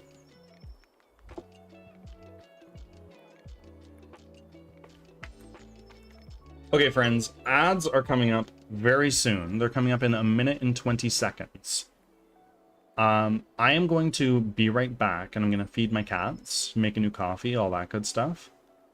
I appreciate you. I love you. Thank you for being here. How am I supposed to actually build a game without prior knowledge? Are there tools for it? What I'm using right now, Unity, particularly for the Unity game developers community, it would be a Unity game, and let me tell you, YouTube. If you open up Unity for the first time, you're gonna not know what the fuck to do. But a game jam success for somebody with no skill is okay. I go into Unity, I make a cube move, we're done. And it's not always about making a game that's complete from start to finish. Sometimes it's just learning a new thing, implementing a cool feature.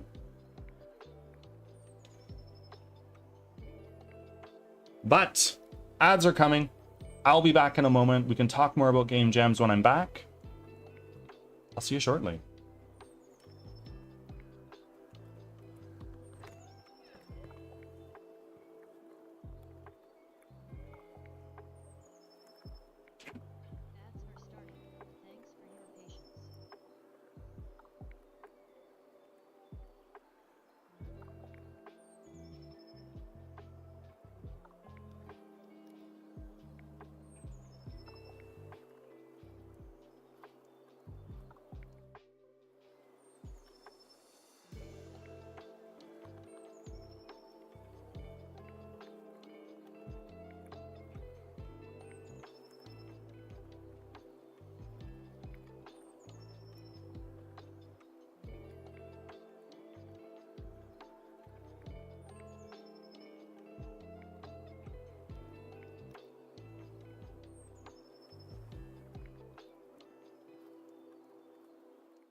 Alright, friends, I'm back.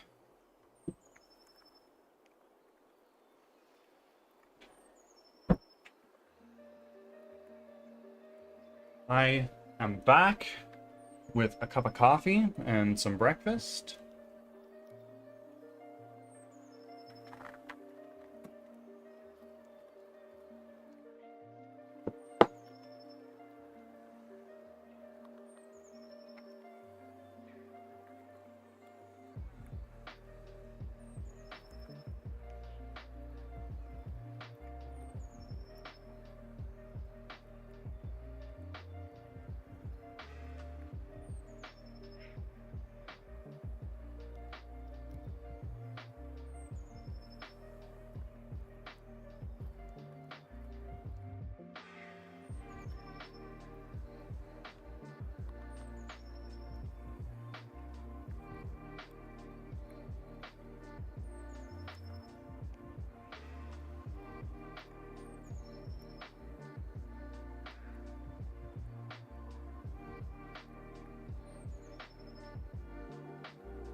Shut the fuck up, Carlson.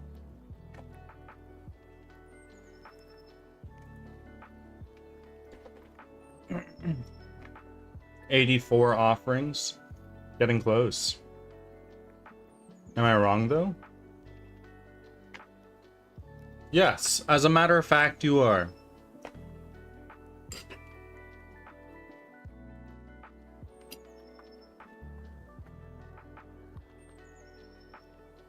Major sniff. Yes, this is true.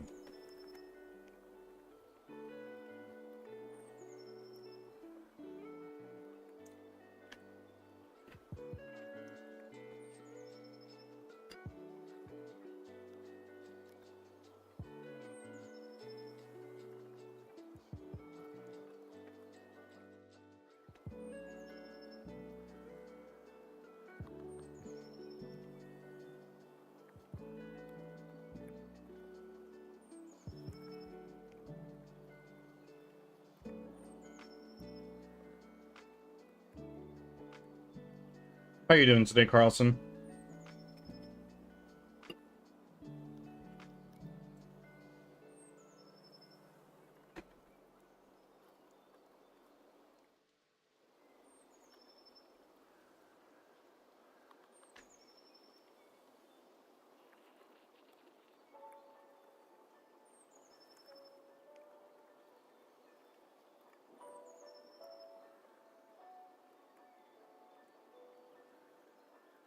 Good, good. At work, and adjust the Etsy overlays with my own video editing to add more to it. Very nice. What kind of stuff did you add?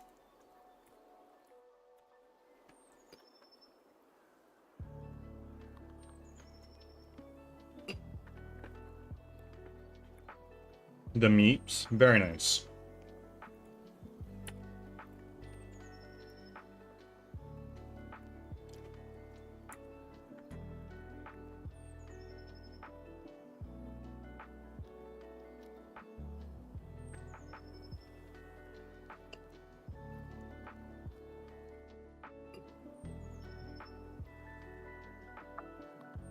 Yes, it's because I'm eating cereal right now.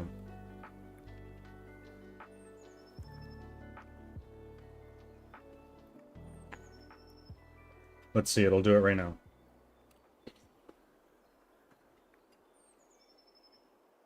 Oh, it didn't. Okay. Mm-hmm. Precisely. Same thing for me when I drink water. Yeah.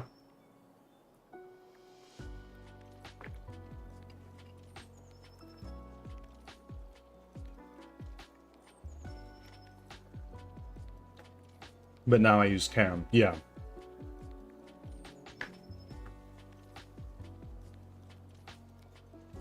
And I may get some lighting upgrades so it's not as flat.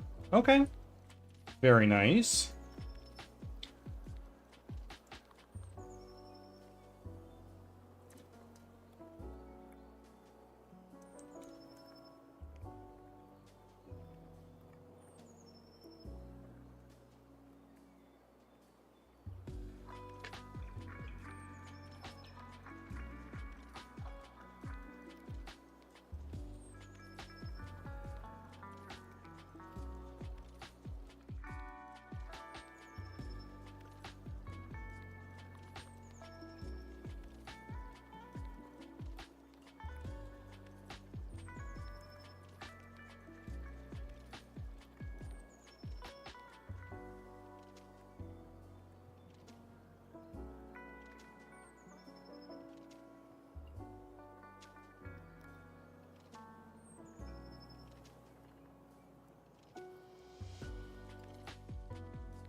I'd like to do some upgrades to my audio. I just don't know where to begin.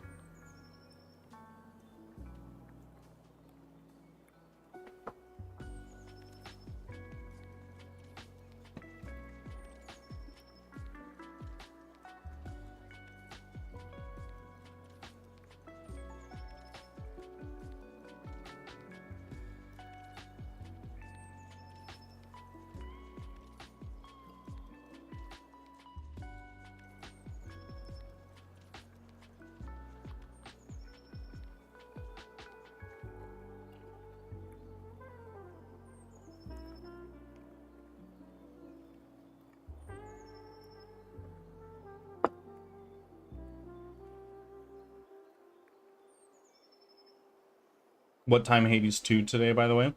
12, 12:30, right around there.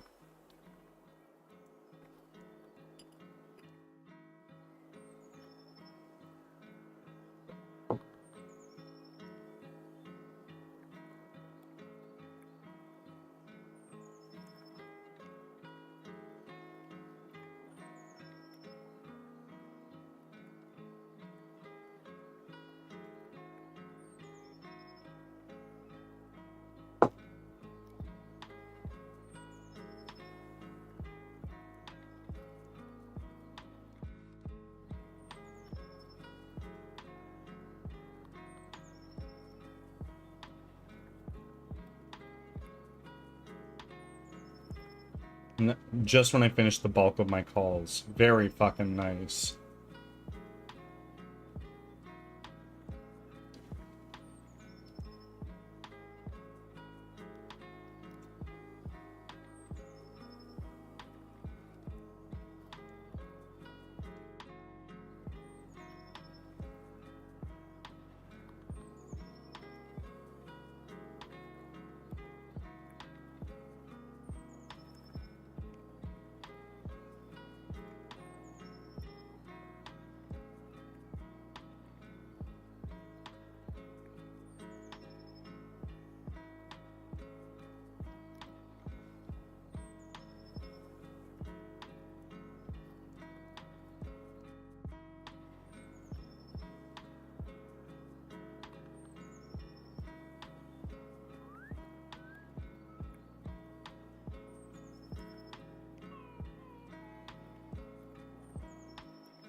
Busy day for you today, or not really?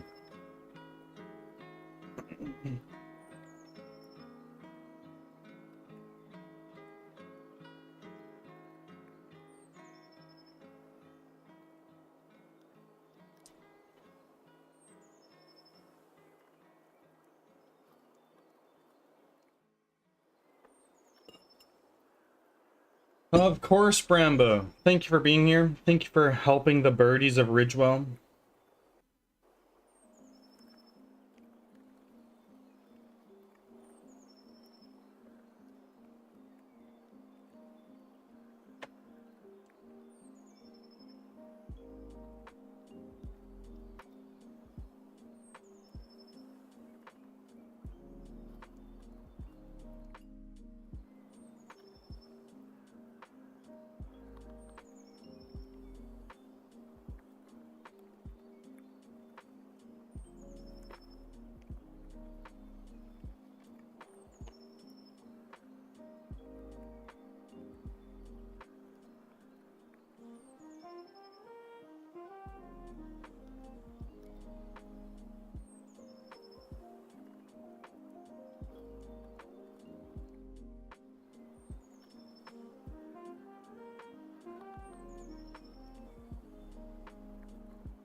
No music, by the way. It's just very quiet right now.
Oh.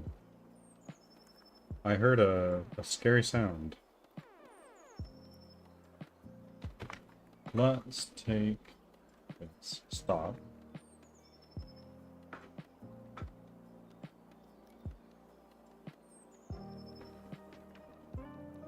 You can hear it now, right?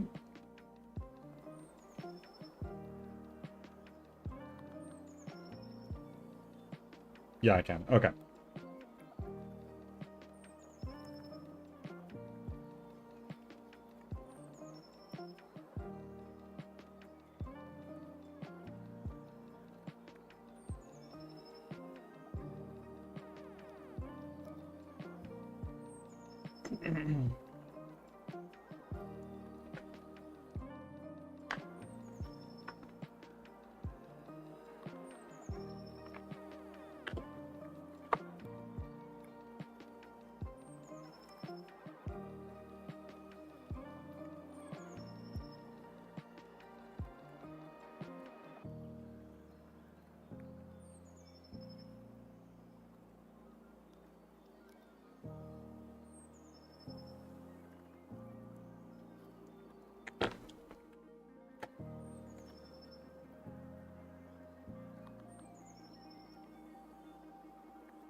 And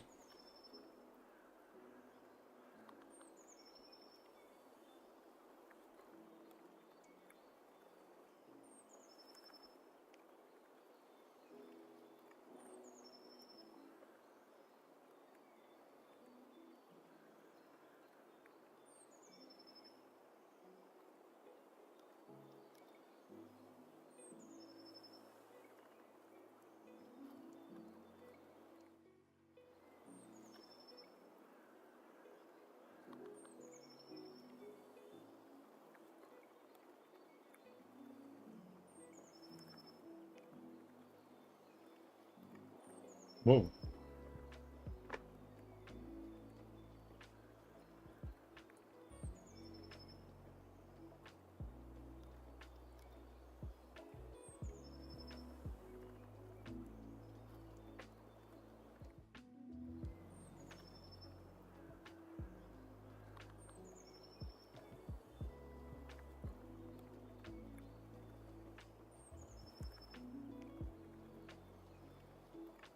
Hmm.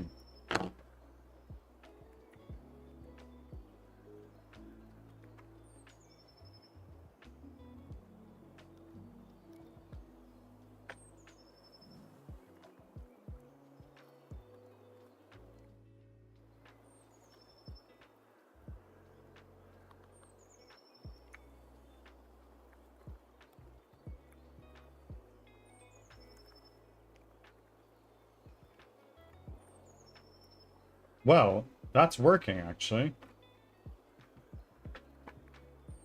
I'm not really sure what happened, but it's working. And we take those.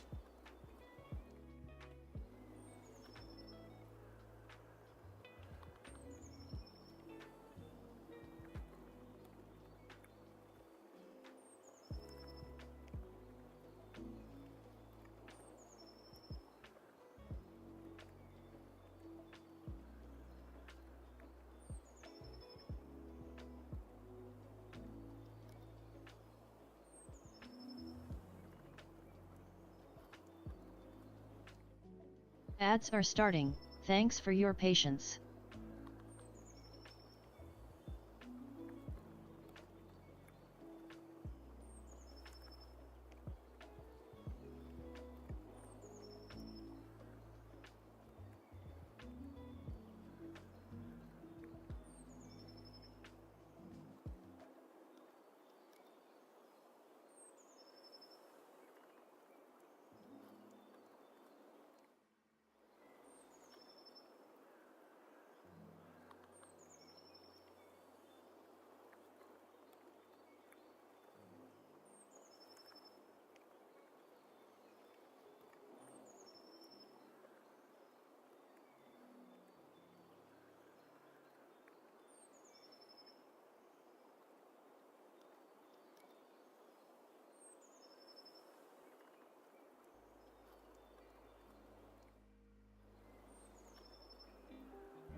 Back from ads.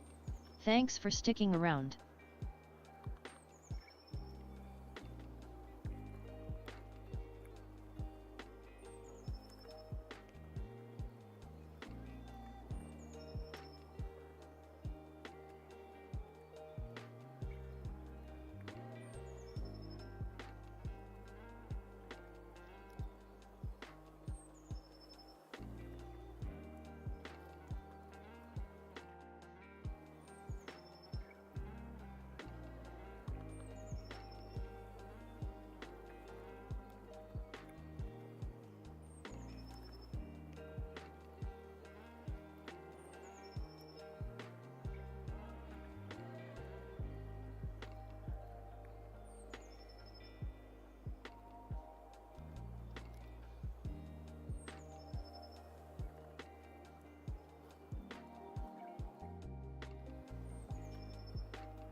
Walt, hello, mate. Welcome in. How are you?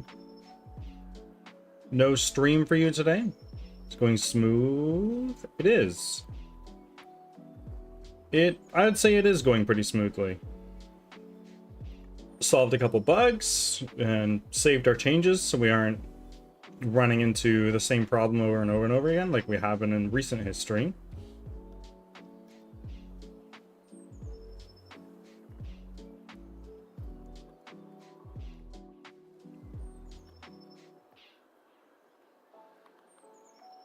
No, I was supposed to take tomorrow off, but I'm so tired I switched it around. Fair. Do what you gotta do, my friend.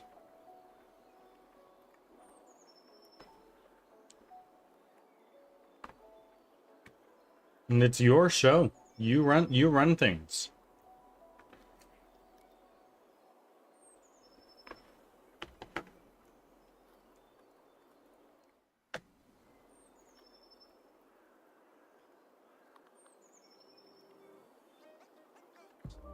So, what do you got planned for your day off? I need to sort out my alerts, so it gives me time to do it. Fair enough, if that's what you got going on today, then.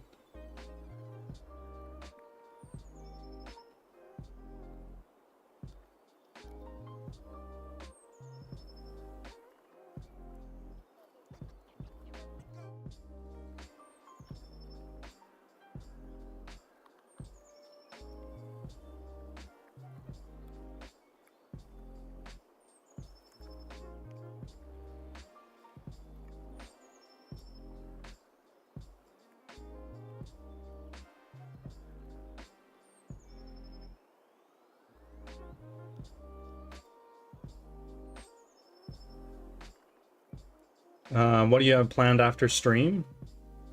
I don't really know yet. It's a great question.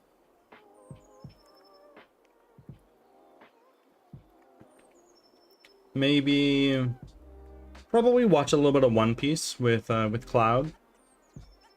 Maybe play some of The Witcher. That's what I've been playing off stream right now.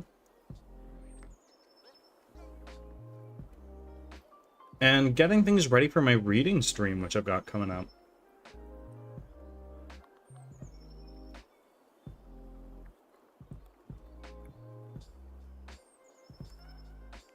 Maybe a nap. Maybe.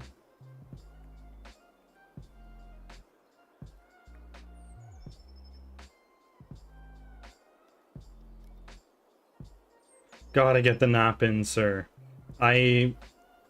Quite possibly. When I nap, I find that I have a hard time getting to sleep at night. So it's a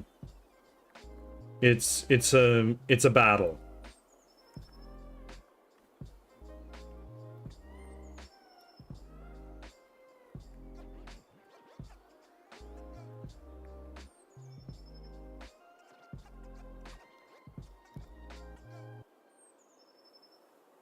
When you nap, Walt, how long are your naps? Do you set an alarm so you get up on time? Or is it just like yeah, I'm passing out for the next, like, 3 hours? Because I know that you also get a lot of support in.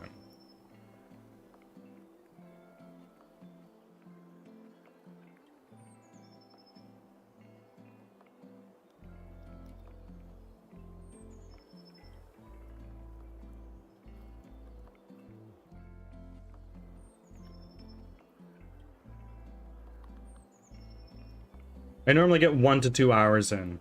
Set an alarm for 2 hours, but mostly get up before then. Okay. I think that's a pretty good length. One full sleep cycle is roughly 90 minutes, I believe. But Carlson, if you're there, can you verify that?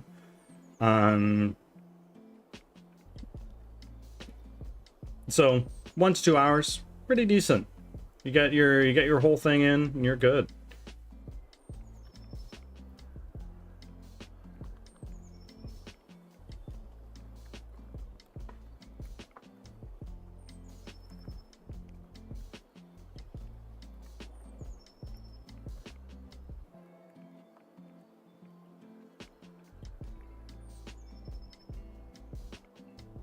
Some days I wake up fresh, some worse. Game's the game, I guess. Absolutely. How is your podcast going, by the way? I haven't been able to watch any, unfortunately, just due to the timing. But, it's exciting stuff.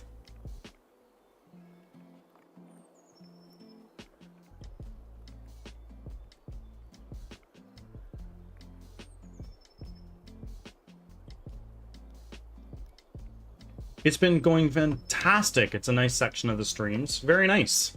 I'd love to go on the podcast at some point in time, if you'll have me. But, of course, I have no face. So, I understand.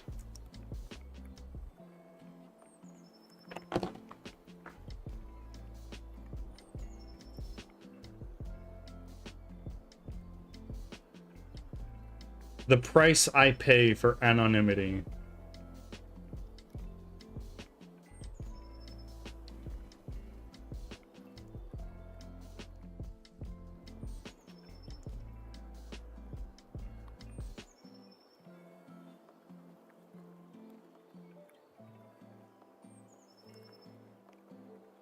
Ruby getting the job in. Excellent work.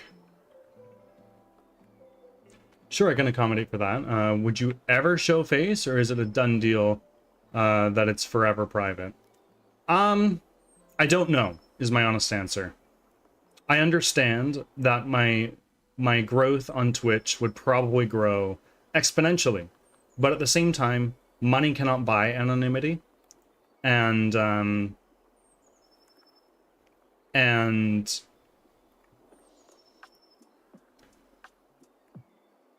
I want to keep a low profile if I can, you know? At one point in my life, I wanted to be on the silver screen, but as I've grown older, I've kind of learned, it's like, you know what? I'm fine just not being stopped on the street like, oh my god, you're so-and-so. It's like, yeah. Why do people call it hump day? Because it's like the hump on a camel's back. It's in the middle of the week.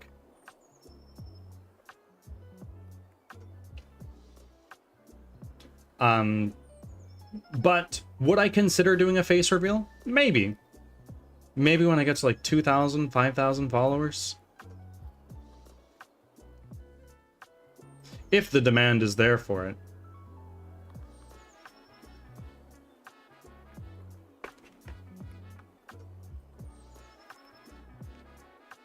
I thought that might be it. I thought it was a sexual thing for a while.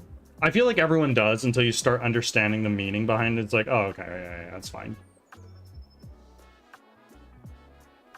It's also cool that we don't know what you look like. Well, I'm a bird, so, you know.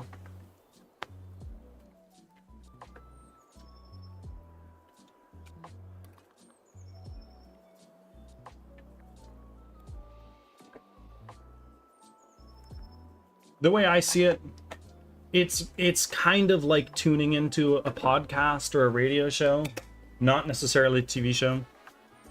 I've heard he almost has a beard. Right now it's a little bit more than almost.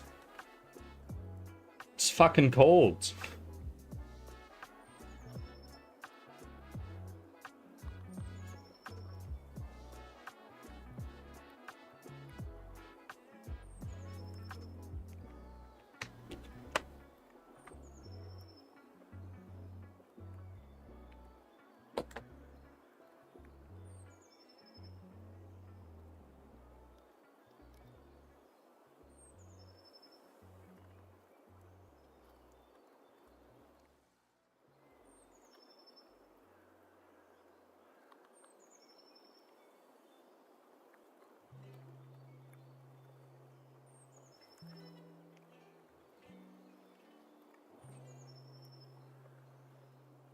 No snow yet, though, which I'm upset about.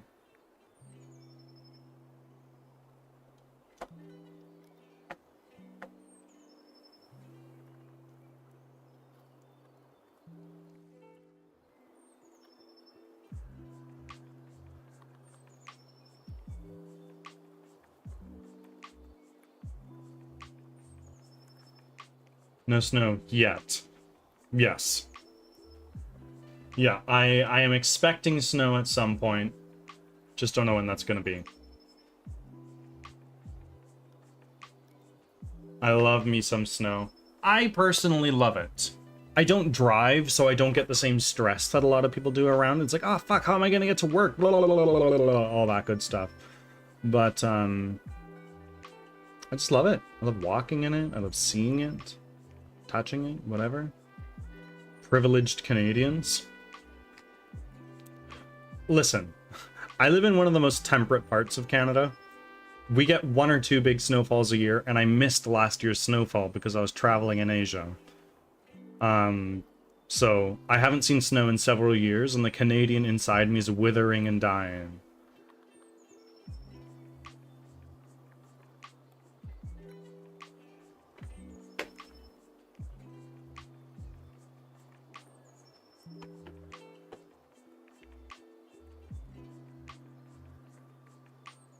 We might get 1 or 2 snowfalls every 10 years. Oh man, I can't imagine.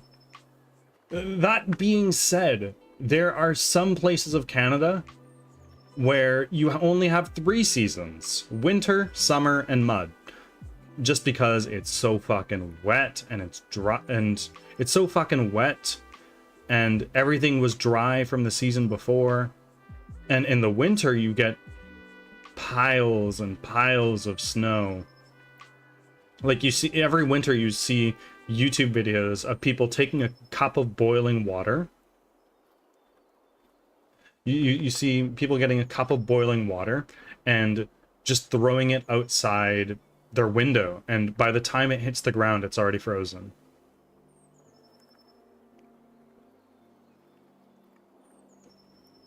I have like 280 days left on Mountain Blade Bannerlord before I fail the quest for the Dragon Banner. I still need like 300 renown to make my own kingdom. Oh man, making your own kingdom in Bannerlord is a challenge that every time I sadistically try to do, and I just get pummeled into the fucking ground. Last time I tried to do it, I got fucking executed and I quit. Have you played the DLC, Immortal?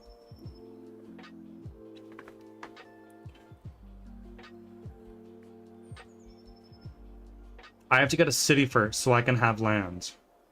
Do you want to know a trick behind sieging on your own?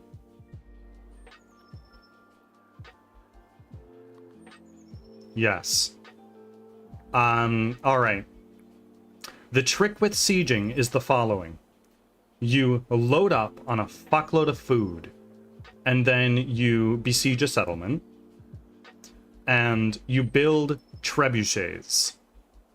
After they're done being built, you store them. You do that by clicking on them and hitting the store button or whatever it says there. And once you have all 4 trebuchets built, you deploy them all at once, and they'll destroy all the siege engines that the defenders have. And they'll also destroy the walls, which is big, because then your troops can just wander in without needing to like climb ladders and shit like that. And you just keep these trebuchets out until the city starves out and all of the garrison is killed. They'll just have militia hanging around, and they'll fall like fucking like trees to your army of highly skilled warriors. I had a party of roughly 800 and a group of 1200 came over and almost killed us all. Every time I siege, something like that happens. It's best to do when you are in a big kingdom like the Empire, the Battanians, Vlandia, whatever your poison is, and they're already at war with somebody.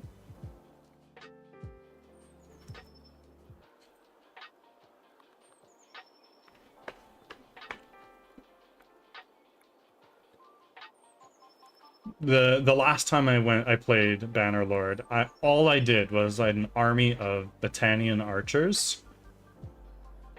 Even if I get a city, I have to hope I'm chosen in the vote. Yeah, that's the other thing, right? Or you can just go it alone. Leave your kingdom. Declare war on a faction that's already at war with ideally more than one other faction. And then besiege one, and you're good. Then it's yours for sure, for sure.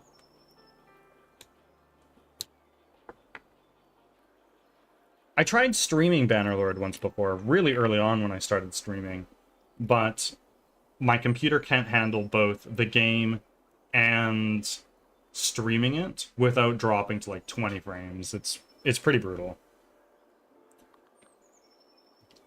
I want to try that, but I want to sell my businesses before I do that because they're in my kingdom I'm a part of. Just do it in a kingdom you're not a part of. I find that some of the easiest places to take are in the Aserai kingdom, especially if you have archers, because all of the land is just rolling desert.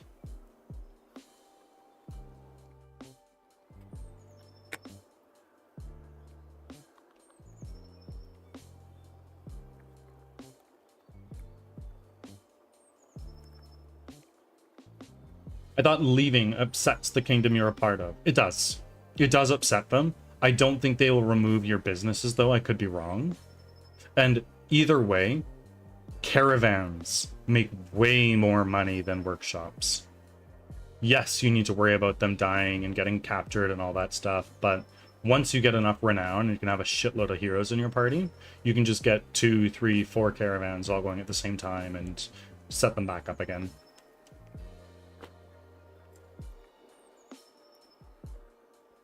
So will they start a war with me if I leave? If you leave, I don't think they'll be hostile towards you. I could be wrong. But when you found your own kingdom, they're gonna be pretty fucking pissed at you. What kingdom are you a part of right now?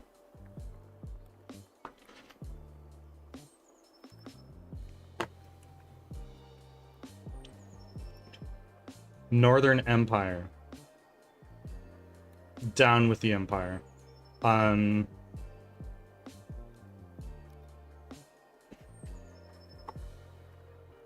married to the queen or her daughter. I forgot which one. Probably the daughter. But, wow. Impressive. Married to Ragia's child.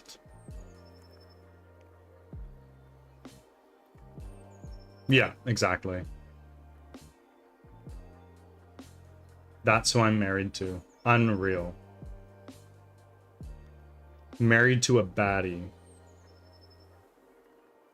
What was the conversation about a face reveal earlier? I'd consider doing one once I get to like several thousand followers, but I'd prefer not to because money can't buy anonymity.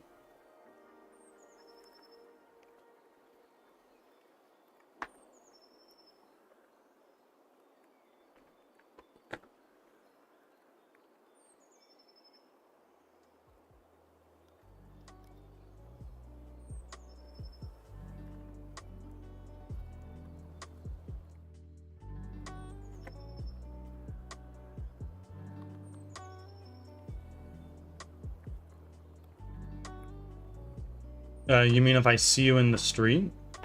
I mean, you won't. You're a whole fucking ocean away. But, like, if I were to blow up to, like, 50,000 followers, which likely won't happen, and I'm not expecting it to, I would hate the idea of every time I go out, someone's like, oh my god, you're so-and-so, can I get a picture with you? It's like, fuck off. I just want to be left alone. That being said, though, I'll probably put my full name in the credits of this game when it releases.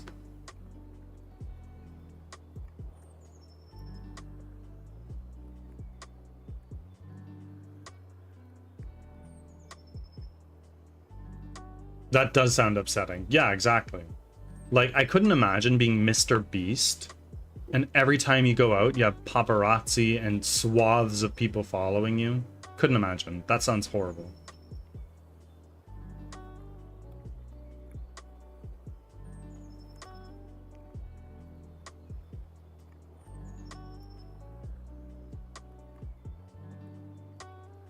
And also just, like, I like being able to pick my nose on stream if I want to, you know? Just as an example.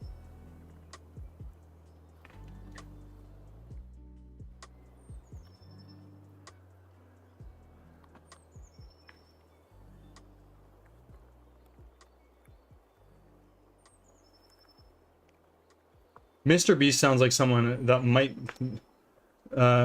Mr. Beast seems like someone that might be unhealthy to want to be. Yeah, absolutely. The notoriety and recognition that comes from that, some people would get off to, yeah, but to me it sounds like a nightmare. But again, at one point in my life that wouldn't have been the case.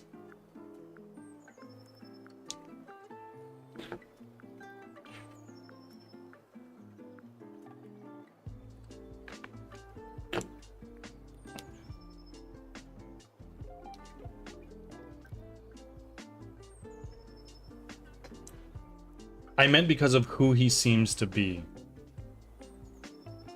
I don't watch enough Mr. Beast to know what you mean. I actually abstain from most social media.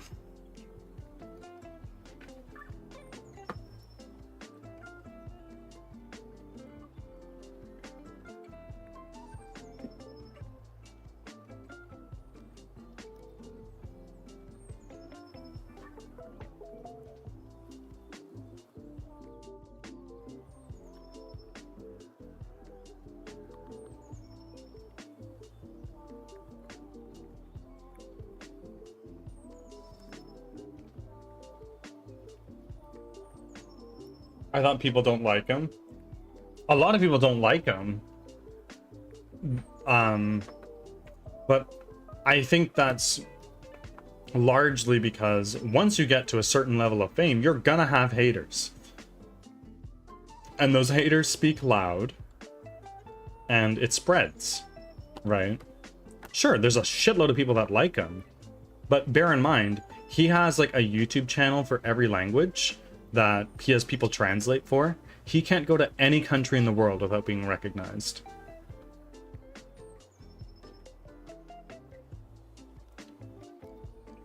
And with more eyeballs on you, you have more people watching for shit that they can rub your face in. Like if I were to say something controversial today, yeah, some people might unfollow me, but it's not like the entire internet is going to smear my face around going like, who's this guy? Send hate his way. Maybe. Depends on what I said. But I'm not a very controversial person. I'm rather vanilla.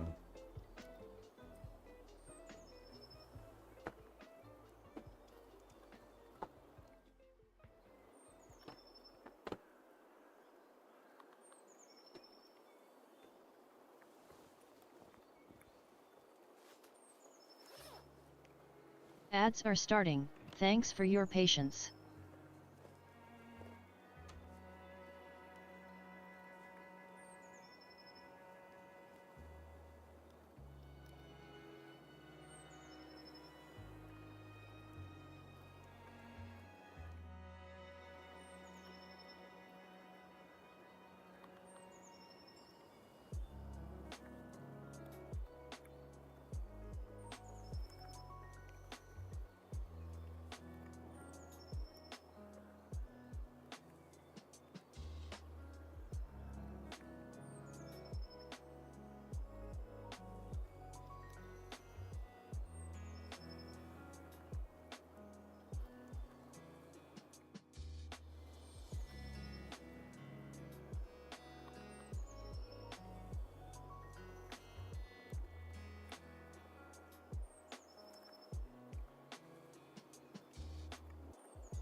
Back from ads.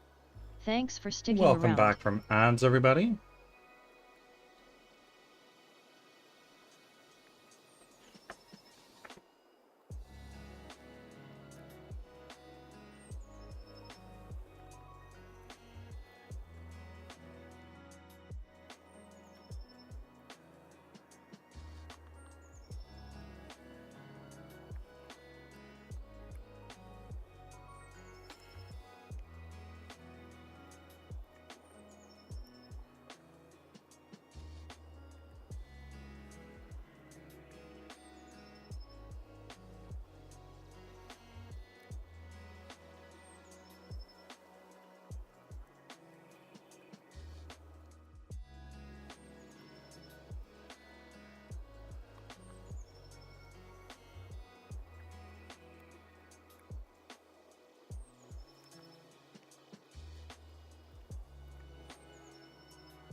Hello, welcome back.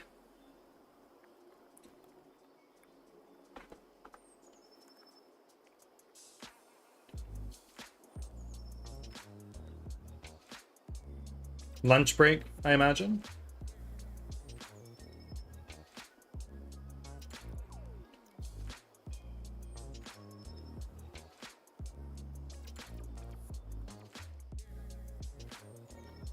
And Ruby, welcome back.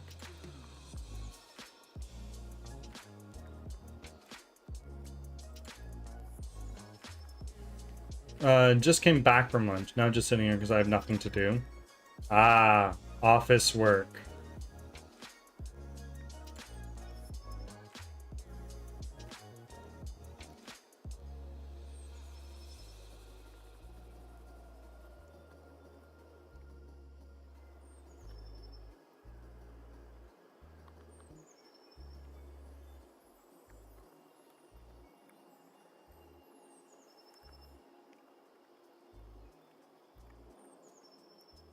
Oof.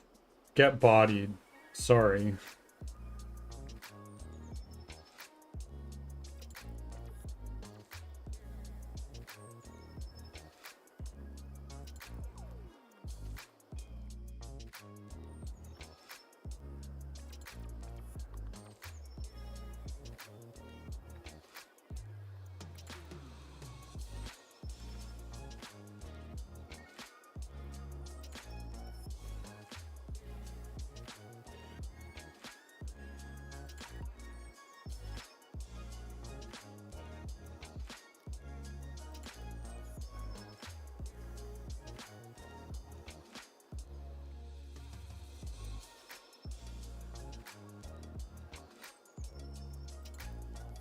It's always the goblins. It is. Rambo, you're back. Hi, friend.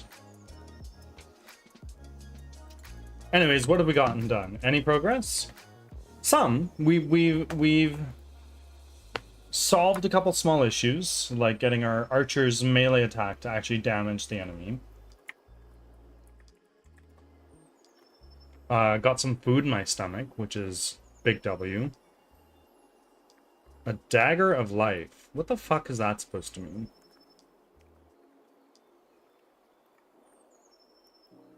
Yeah, good is good, of course. Every little bit counts.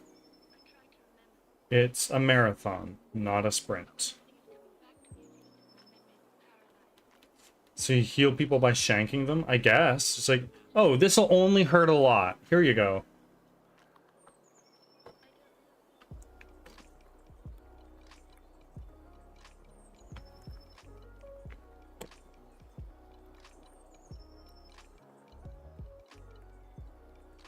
I had soup. Classic. I had cereal. Nothing crazy. Breakfast soup.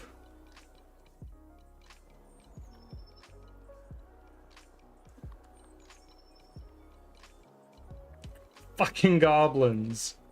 Get bodied. So sorry. Try again next time.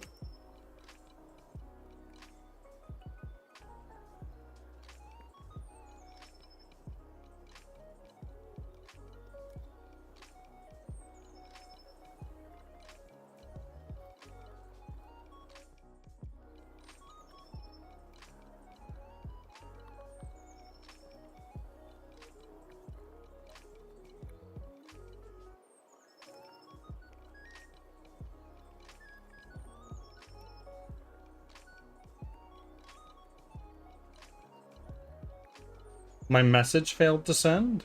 What do you mean? Just Twitch being Twitch?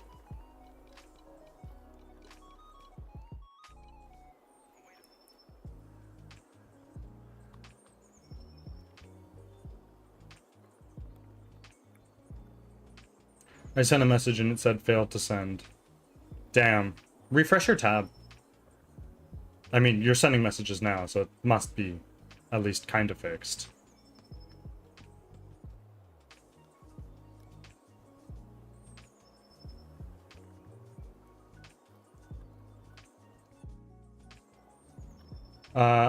I said that you said get fucked and then said sorry afterwards, which was funny. That's me.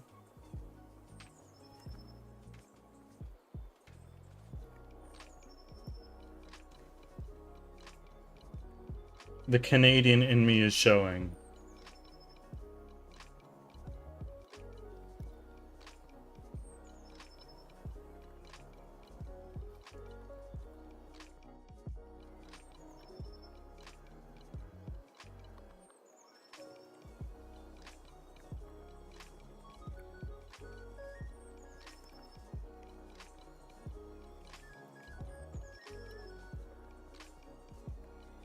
Canadians have 2 modes, super friendly and hi, the war crimes are just a fun checklist of things to do.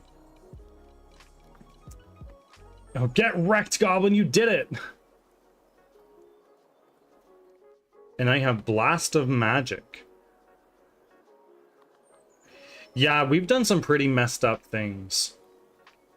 I got a spell. Yeah, you did. Check your backpack.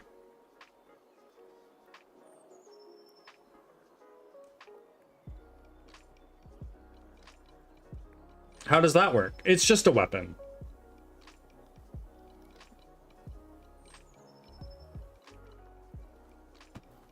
First time chat from Humpty Dumpty PSN. Hello, how are you doing?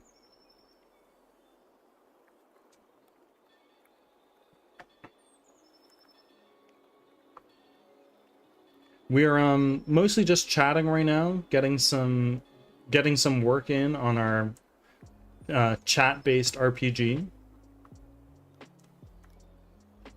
Oh my goodness, Humpty Dumpty.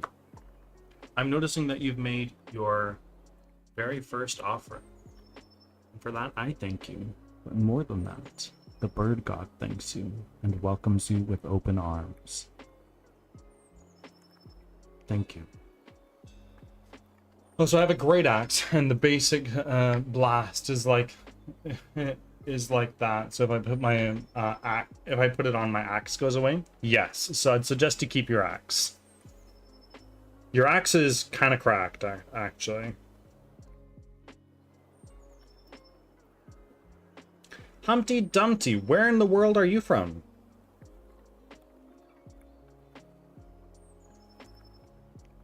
I'm gonna keep my axe. Good idea. I think this is a wise choice.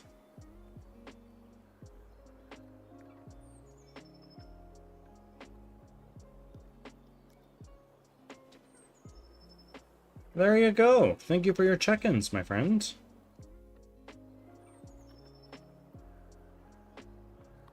Bird. Don't seek my approval for things. That seems like a bad idea. Who knows? I could approve doing abhorrent things.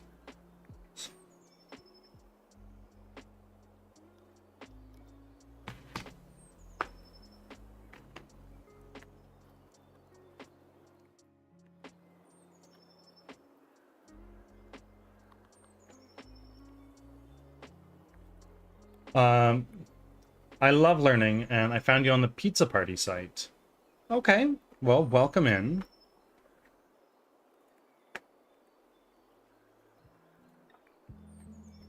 I'll make sure to add you to the pizza party role. There we go.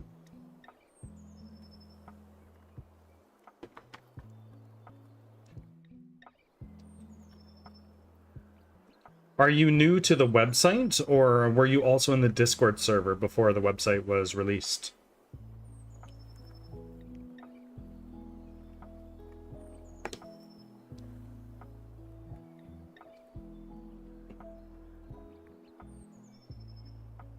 And are you in the States? Are you in Canada? I was in Discord. Okay. In the US. Okay. Are you comfortable sharing which state? We have some people here who are also from the States. But of course, if you're not, it's totally fine. Don't feel like you need to share anything with me. I'm just a stranger on the internet. Could be a creep. I'm not, but...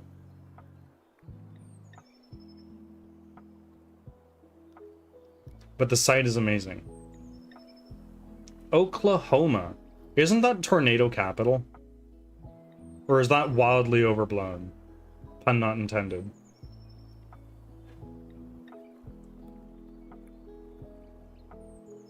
Yes.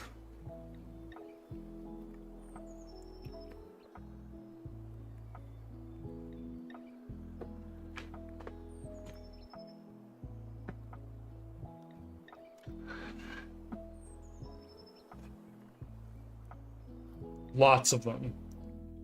I have family in Oklahoma. Very nice. Wonderful pun work, though. Yes, thank you.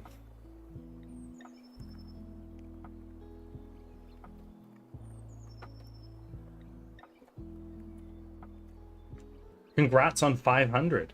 Thank you. Thank you for being one of them.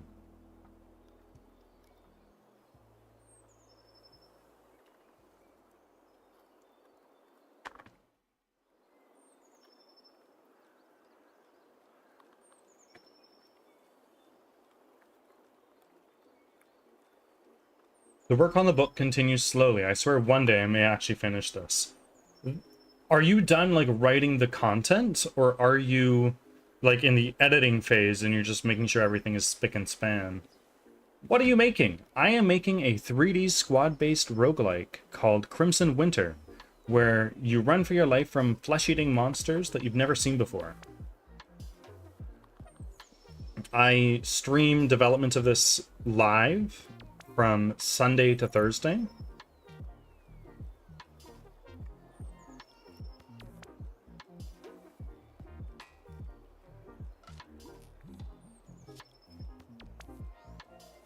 You're also writing, Angel? What are you writing?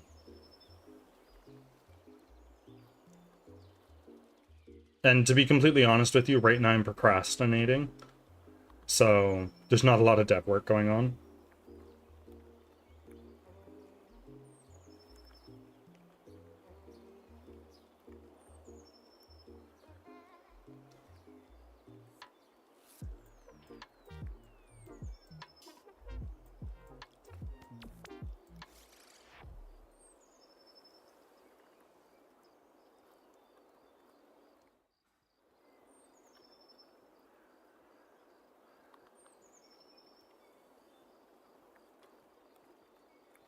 Ruby, how many campaigns are you in?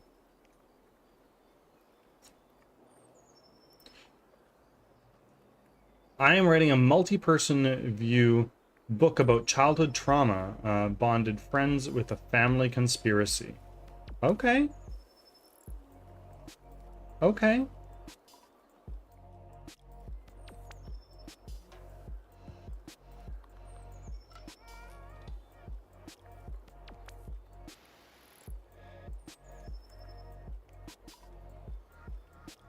What am I in that I'm DMing? That I am the advisor for? Just how many campaigns are you in? How many are you DMing? How many are you playing?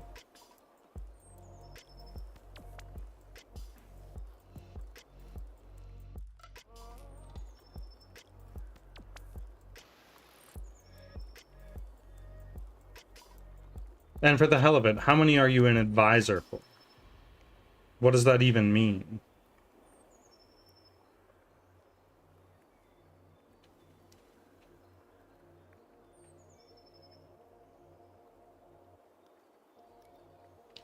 Two DMing, one playing, five I'm the advisor.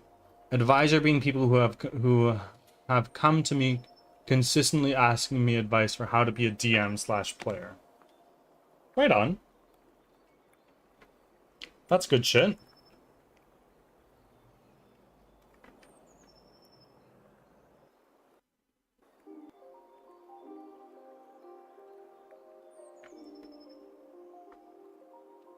I've been playing D&D since 94, DMing since 2001. Okay, I probably started playing in like 2015, but I'm also just a baby. I was born in 99. Why did that take me some time to remember? I'm too young for this.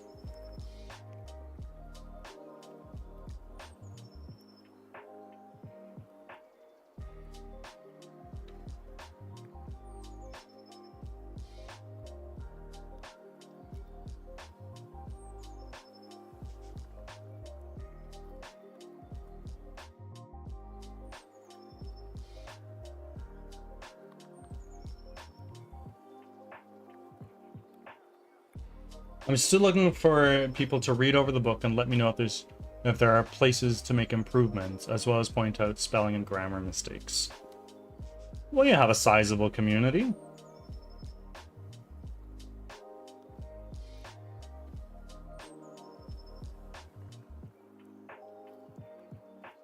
My spelling and grammar are atrocious. My vocabulary is quite vast just by the sheer amount of literature I consume.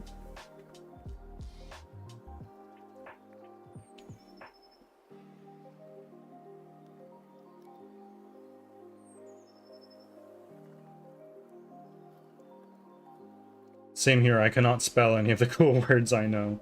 If you write "what's the word" in chat, you get the dictionary.com word of the day. And that's always fun.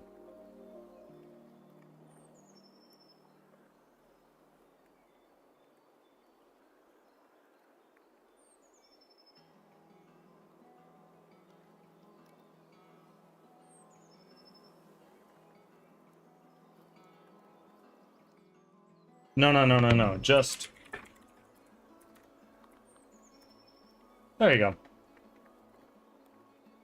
So today's word of the day is curio. Something unusual that is collected.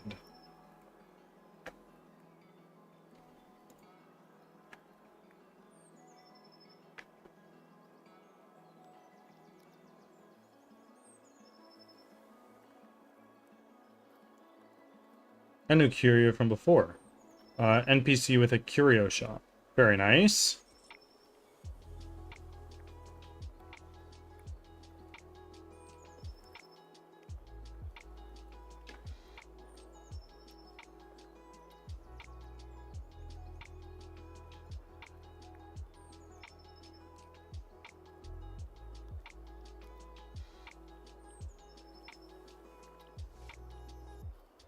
I'd love to write a book. Maybe when the game is done, I'll write a book set in the same universe. But, of course, there is only so much time and the game's got to get done first.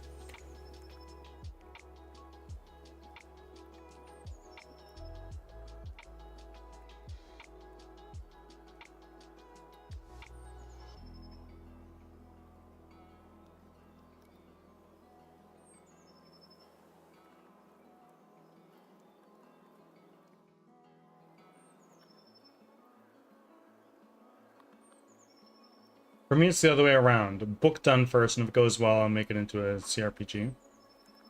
Nice, nice, nice, nice.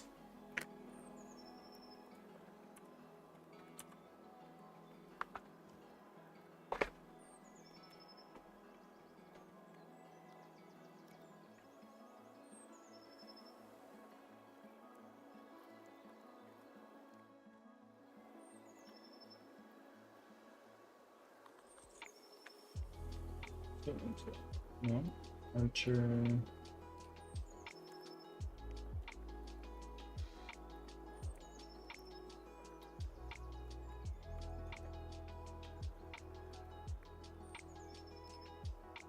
Though my friends and wife would highly suggest something to players that may ruin the fun for some people.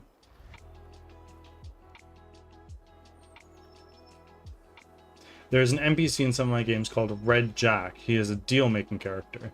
Thing is, his deals rarely go well for the person asking for the deal. Yeah.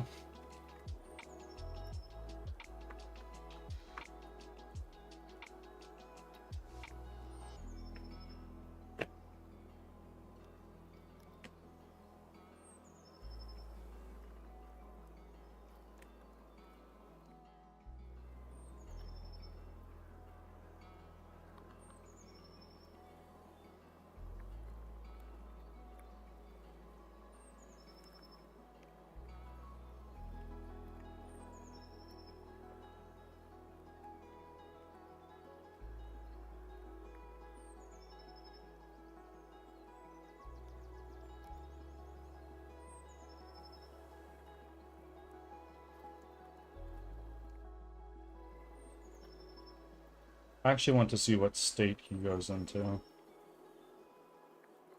Or she, rather. Uba Rai. Can't chat much, but I'll be lurking. I appreciate you being here, my friends.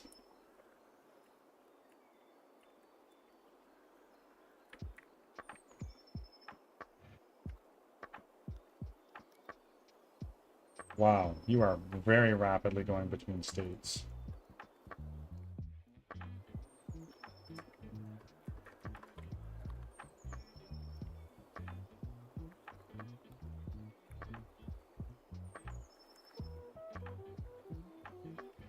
Yes, what made you want to write this book of yours?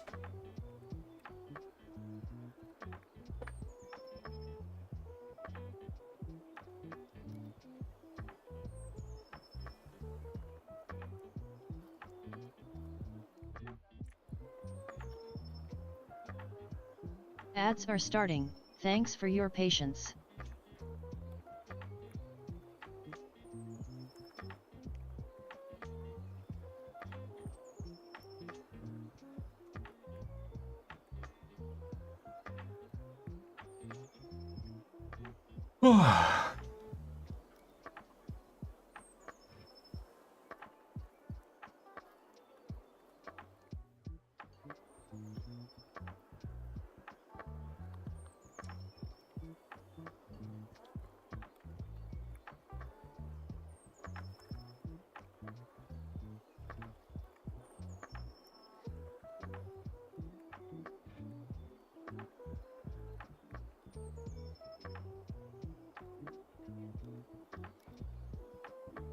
One day I was reading, and I've always tried to write like short stories, and I remember just not being good at English in school or grammar. But now I'm like I just want to give it a full go. I want something everyone could enjoy. Bing bang boom. That's the way I was too. It's got romance in it as well, but the big part of it all is the conspiracy. Fair? If that's what it's all about.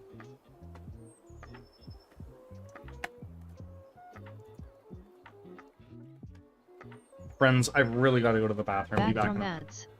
Thanks for sticking around.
Hold on, hold on, hold on, hold on.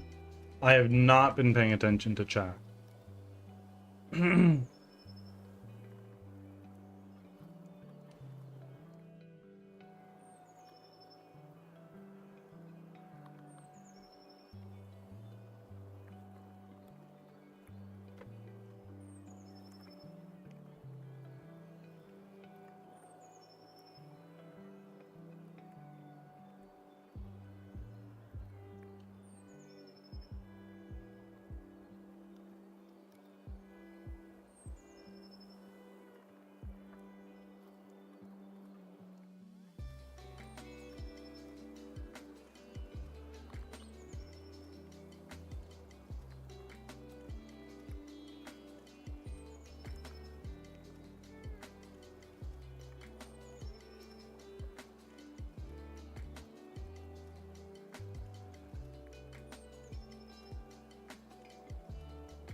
We've got some book talk going on in chat. Very nice.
You dude looks sleepy. I am sleepy, to be honest with you. But, also I'm just looking at another monitor right now.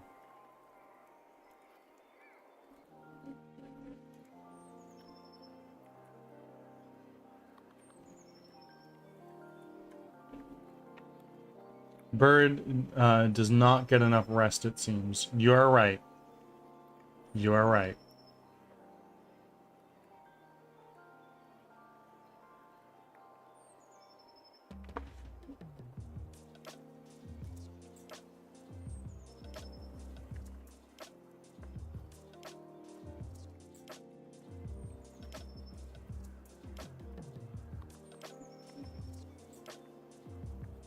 He looks like he worked a 9 to 5 and got dragged home.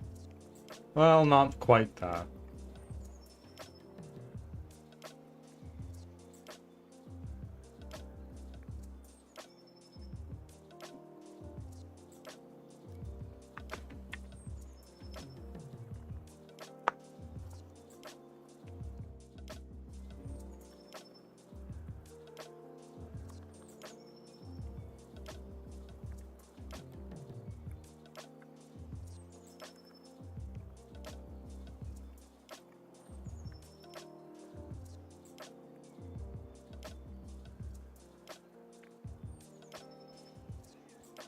Bird, you need to rest too, you know. I actually slept remarkably well last night.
You said you were tired a minute ago? Yes, I am.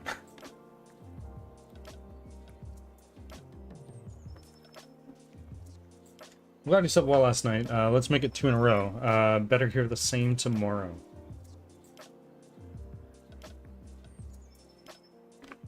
I sure hope so.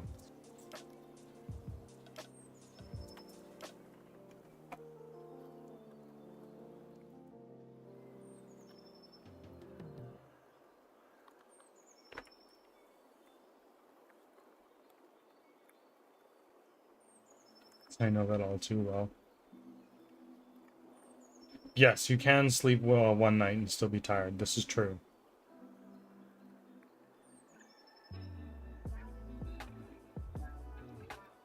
Could whack you with a 2x4 and you'll sleep. My little fragile brain might not like that.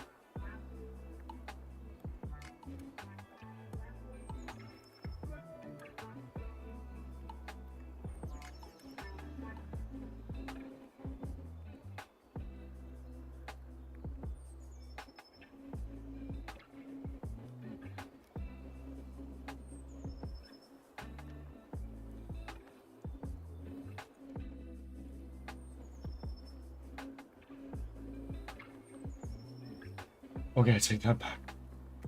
No whack the brain. This is true. No whack the brain.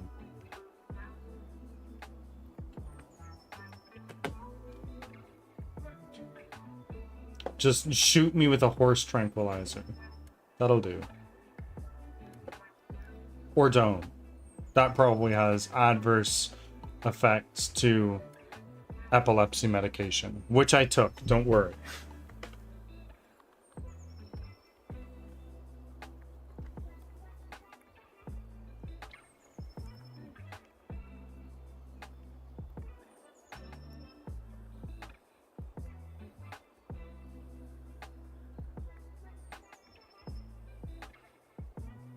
That would be the best, like, 6-day sleep of your life. True. You guys remember during COVID when people were voluntarily taking a horse dewormer to treat COVID? That was wild shit.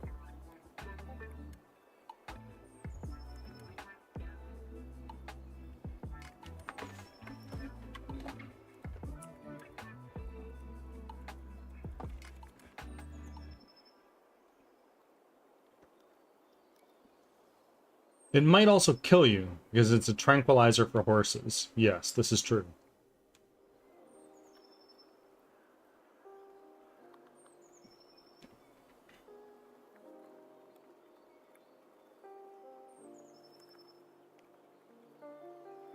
They didn't have...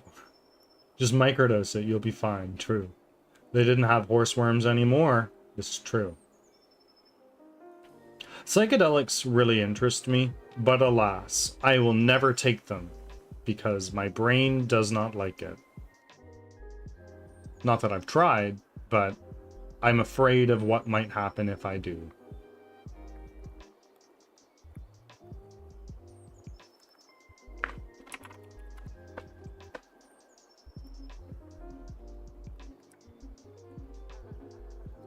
Yes, they didn't have horseworms anymore, that's for damn sure. Brenda, welcome in. How are you doing? You were one of the lucky ones that got a gifted sub, I think. I've gonna too. What do you mean? This probably is a autocorrect bastardizing your message situation.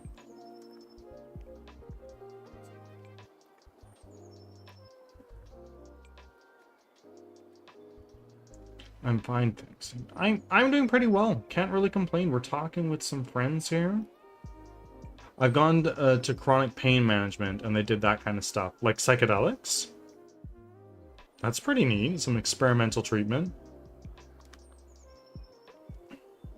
The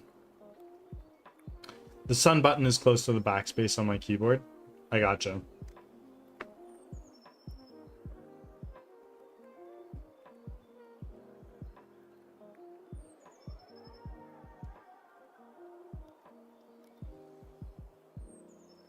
No, I don't know.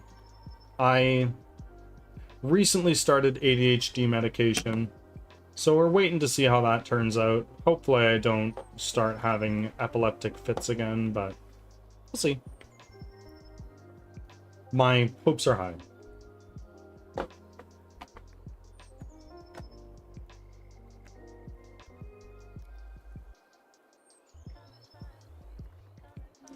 But I've never gotten into. Weed was the most I've gotten into that. Yeah, no, the ganja is quite popular here in Canada. It's legal here. So, that is my poison of choice. I don't really like to drink. It's very expensive, and I'm a big guy, so it takes me many drinks to actually feel anything. How long ago did you start taking them? Saturday? Sunday? Not that long ago. Yes, and fingers crossed you don't. Fingers crossed. I don't expect it to happen. I'm 4 or 5 years seizure-free, which is very nice. But, don't want to go back there. And what are we troubleshooting today? We've been troubleshooting a number of things. Right now, we're just working on getting our archer to flee and kite properly, which is a project, but we're working on it.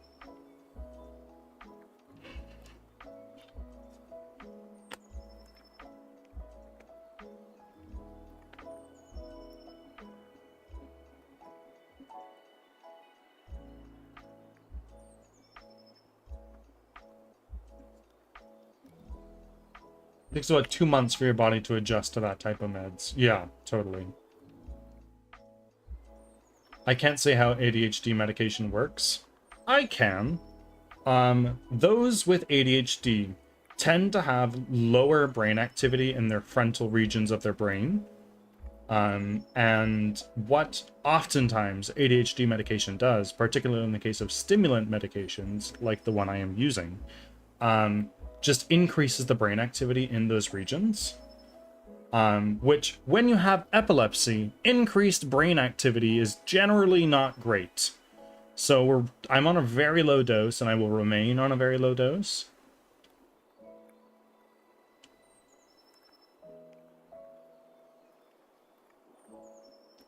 I have a high metabolism, so drinking doesn't last. Weed also doesn't last. And I have to smoke more than anyone else because I'm red-haired and 2 ADHD autistic. So the first round just quiets the head. The second helps me focus, and the third gets me high. And then after an hour, I'm sober. It's a bit of a conundrum for you, then. Everything is a conundrum for me. I am a lot of people say, oh, my body is a temple. I need to take the best care of it. I only eat fruits and veggies, very little meat. My body is Luigi's Mansion. This thing's fallen apart. And I'm only 26.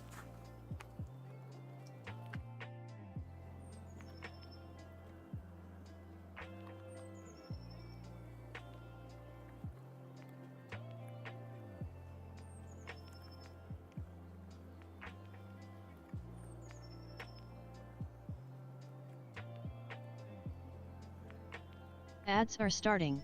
Thanks for your patience.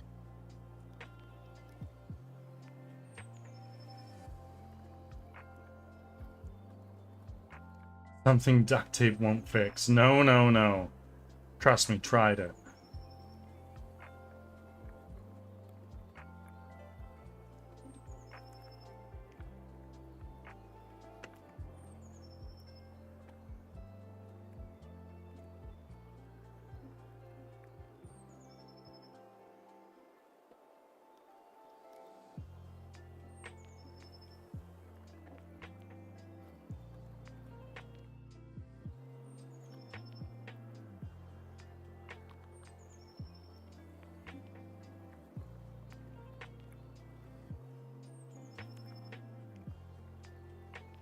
Being a redhead is hard due to all the shit around them in terms of medicinal and medical differences than anyone else.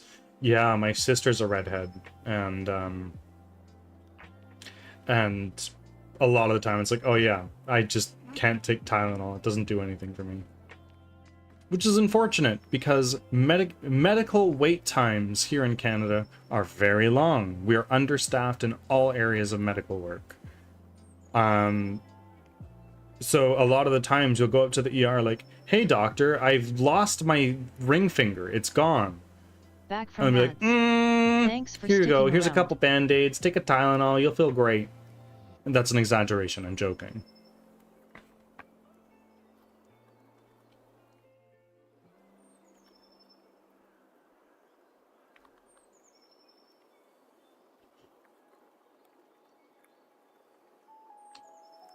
Being a redhead is fucking crazy.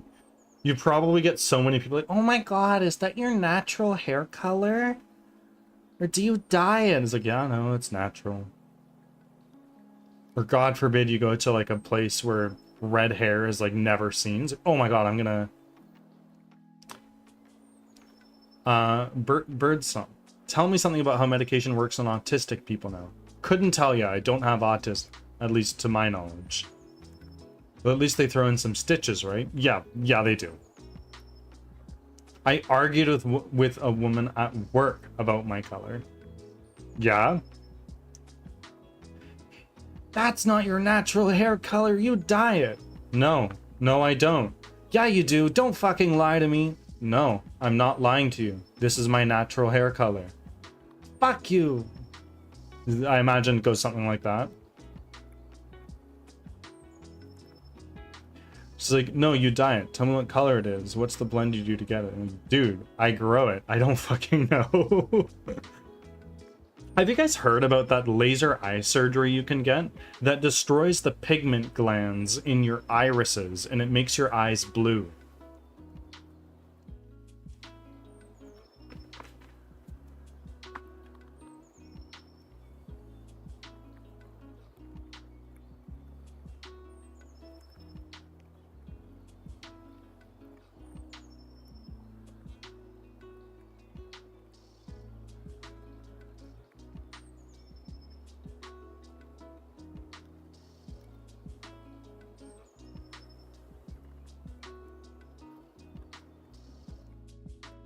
I dislike the sound of that.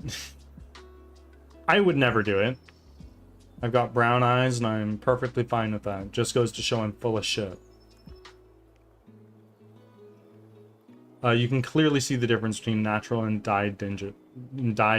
Oh yeah, absolutely. Totally. Your roots are darker. What do you mean? You must dye it. Lady, it's winter. I'm not out in the sun. Of course it's darker. Well, that's how I know you dye it. Proceeds to touch my hair. Oh, by feeling the texture, it tells me you dye it. That's gross. That's a disgusting invasion of personal space.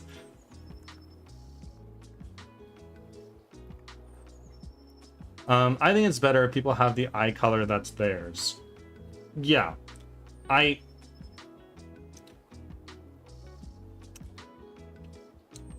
Body mods can go either way. Like, I have a tattoo. Yes, some would consider that a body mod.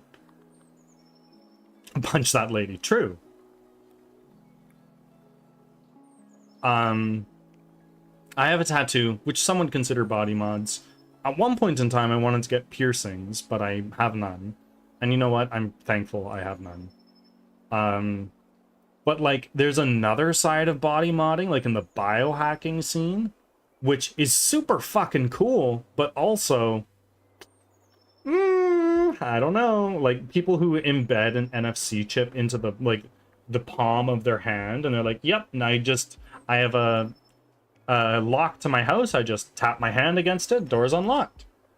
You have a tattoo? I do. I have a tattoo of the flower of life on my left forearm.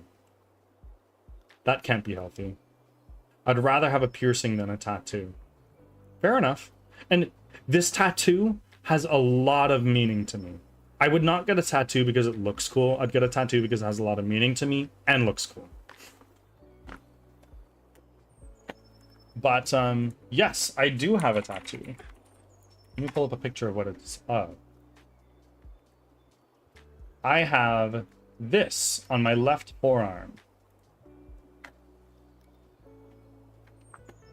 There was a man who had a chip in his hand and something happened. It was like all over the news, like articles. I can't remember what happened. Well, if you have a chip in your hand that unlocks the door to your house, who's to stop somebody from clubbing you over the head with a baseball bat and then just holding your hand to your lock and robbing your house? Right? It's kind of a silly thing to do. I think I get bored of a tattoo, which is why I want to not get one. Well, tattoos are a personal journey, I think. Absolutely. Absolutely. Like, this symbol holds a lot of meaning to me, personally. So, it's obviously not for everybody. No, it wasn't his house. It was something else. It, like, got hacked or something. Fuck. While we're on this, or cutting it off your hand and putting it on their keyring. Yeah. While we're on the conversation of embedding shit into your body, how do we feel about brain-computer interfaces? Plugging shit in your brain and doing shit with it. I have opinions about this, being somebody with a brain injury, but I want to hear what you guys think.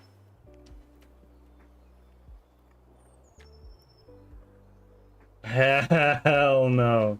No. Okay. Okay. I posit this. Imagine you're paralyzed from the neck down, and getting a brain-computer interface would allow you to walk and function like a normal human being.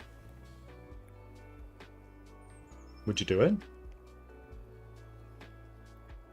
Other than that one guy who had a hook up to his head to use his tongue for gaming, which was cool.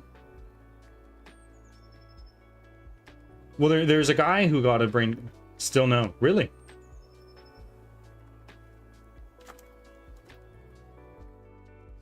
Personally, as somebody who is visually impaired due to a brain injury, this field excites me. I wouldn't get the first version, this is for sure. But if somebody was like, hey, here's a technology that you can take advantage of and restore your field of view, I'd heavily consider it.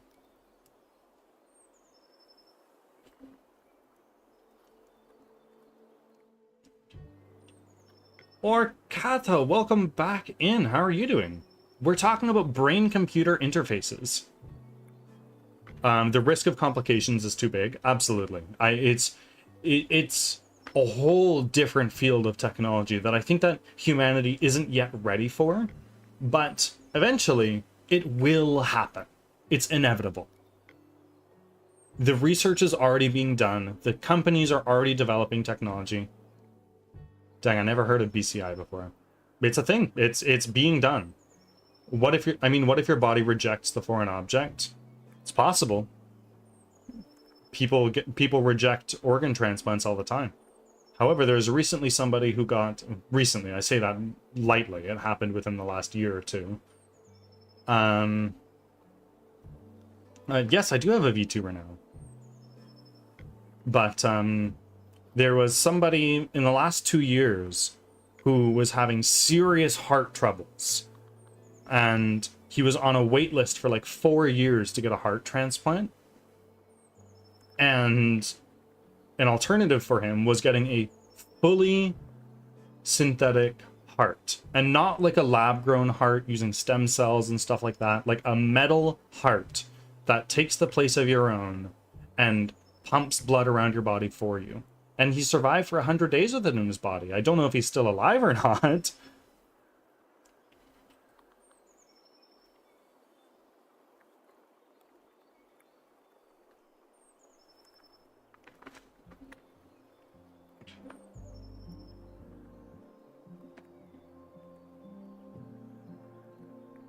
I think that biotechnology is one of the next big things that comes out that enhances humans. Interesting. I think I heard of synthetic organs before, but not used on humans. They were used for computing somehow. You're probably thinking about organoids. Organoids are computers made of synthetic brain tissue, which is kind of scary. Not gonna lie to you. It's kind of scary, and there's a lot of ethical questions that go behind it. But at the same time, it could revolutionize computing.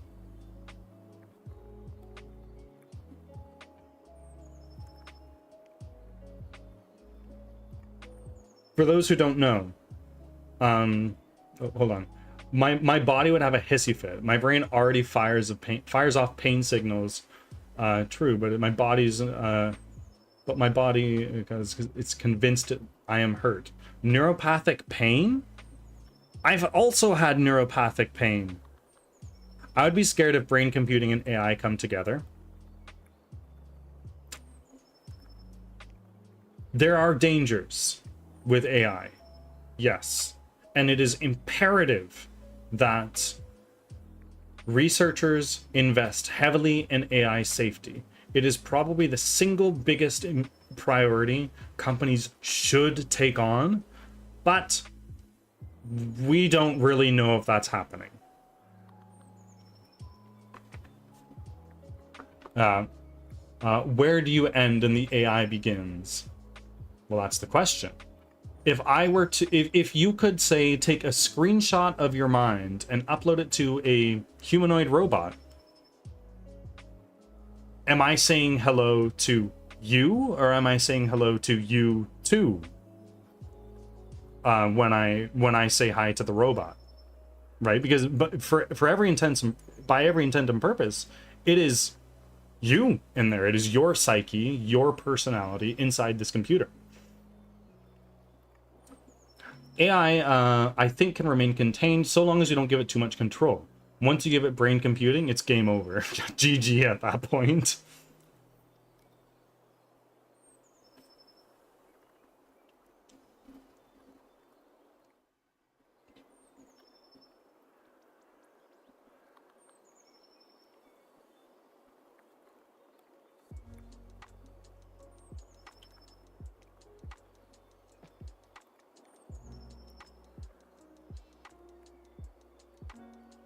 I don't know. I don't think I've mentioned this before, but have you heard of the Chinese room? Yes. Yes, I have, actually. The argument about artificial intelligence where I don't remember the specific details of it, but basically you have an AI that can translate and read and write Chinese, but the question is, does it really understand it, or is it just parroting it? Oh well, when we're in the Matrix, you're not aware of it unless you take the blue pill. Red pill. Blue pill, you stay in the Matrix. Red pill, you break out. It's red, yeah. But, Brenda, were you talking about neuropathic pain? Is that what you were talking about earlier? When I had my brain injury, I suffered intense neuropathic pain. But fortunately, a round of a certain medication, I can't remember what the name of it is right now, did away with it for good for me, which was very nice. I'm very lucky. I'd be the person who takes both pills because I want to know what happens. That's chaotic energy right there. I want the purple pill, actually.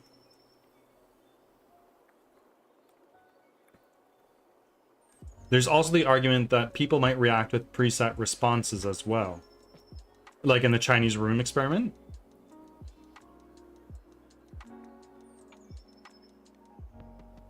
Wolf, do you read Kurzweil? Is that how you know of this?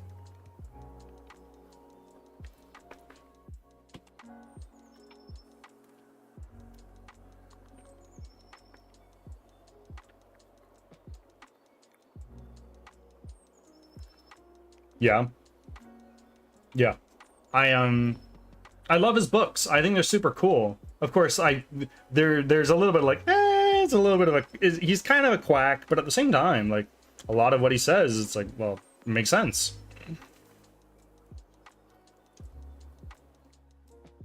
I believe that was in the third book, or was it the fourth one that came out in that series?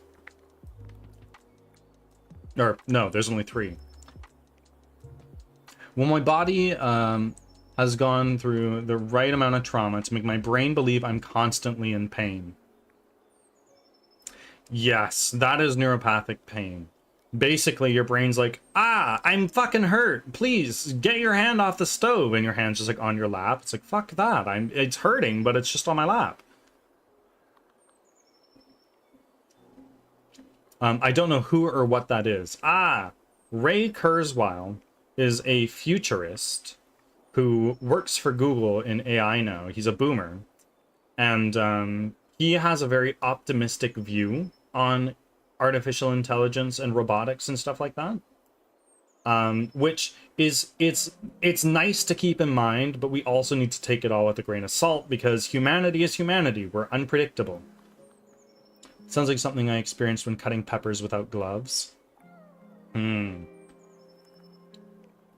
Yeah, when I was experiencing neuropathic pain, the best way it was in my left foot, and the best way I can describe it is imagine peeling all the skin off your foot and dipping it in a vat of electrified boiling vinegar. It's probably the most unpleasant thing I've ever experienced, and I wouldn't wish it on anybody. I dislike AI in general. I see its positive applications and I see its negative applications. It has its dangers.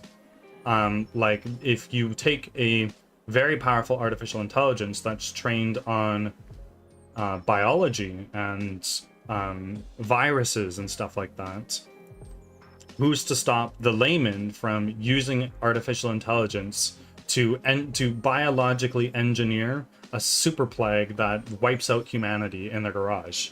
It's possible. It's totally possible. Oh, not that. I should have clarified. The hot oven situation, not neuropathic. I see. Okay. The biggest use for AI seems to be for profit, and companies seem to be irresponsible with using it. It's like Pandora's box. It holds promise and great wealth and prosperity, but at the same time, as soon as you open it, you also let out all the dark shit. And what we're seeing now is AI is here. It's here and it's here to stay. It's not going anywhere. But what we're seeing is all these companies like, aha, AI is here. We are an AI first company. We're laying off half our staff. And they're getting rid of all these people. And it's harder for juniors to get a job now because AI can do the job reasonably well, like to probably 70-80% of what a junior hire can do, right? But what that means is all these junior hires that are not getting hired due to AI taking the role of their position is they're not getting experience, and they're not growing into those roles of, say, intermediate software developer or senior software developer. So then in 2 years time, when all these companies that were AI first and everything like that, they're going to start going, well, shit, we need human employees too. And they're just not going to have any experienced hires to turn to. AI is cool to me. I have mixed feelings about it. Generally, I'm an optimist when it comes to everything. I recognize there's a dark side to AI, but I also recognize that there is a unfathomable upside to AI as well. I need to keep someone's chat in check. Of course, Brenda, do what you must. Yeah, we don't have much AI regulation because the administration wants companies to rapidly develop. So naturally, as a capitalist society, they prioritize profits. At least they think they can profit. AI is incredibly expensive for them. Yes, AI is not profitable right now, actually. I think that all the major AI companies are operating at a net loss, which is why they're always taking investments. And they're all trying to find a way to make it profitable.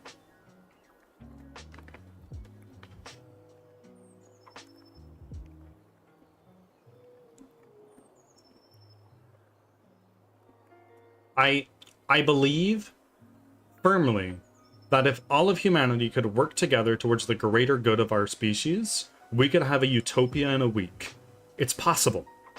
But humans are tribal in nature. We all can't agree on the same thing. It's impossible. With 8 billion people on this earth. I hear they might inject ads into the responses at some point. Yeah, I've heard.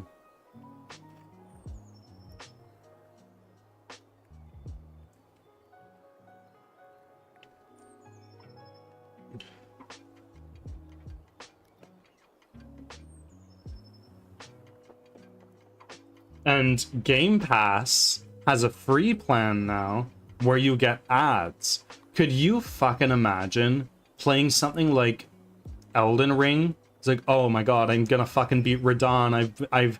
I'm 78 tries into this boss and I'm finally gonna get it. Oh, by the way, do you want to subscribe to HelloFresh? Just saying, you can do it. You died.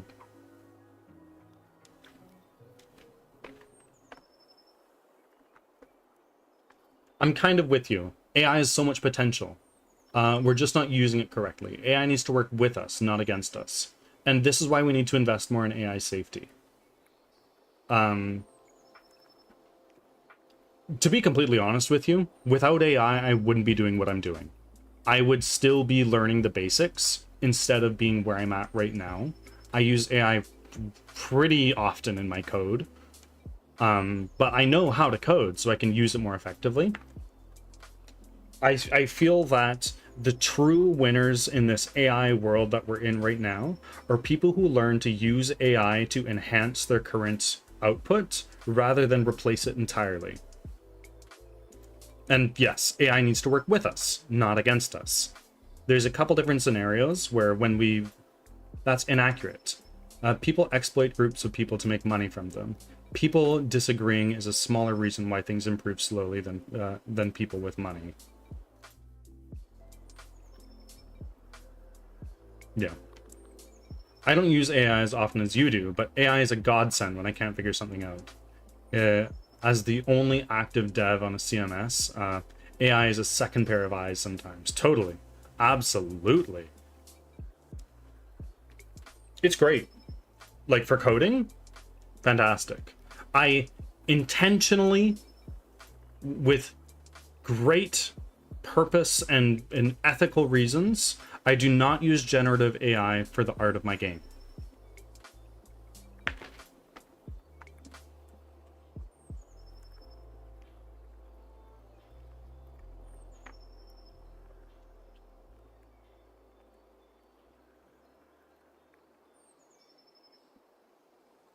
That I am outsourcing to human artists.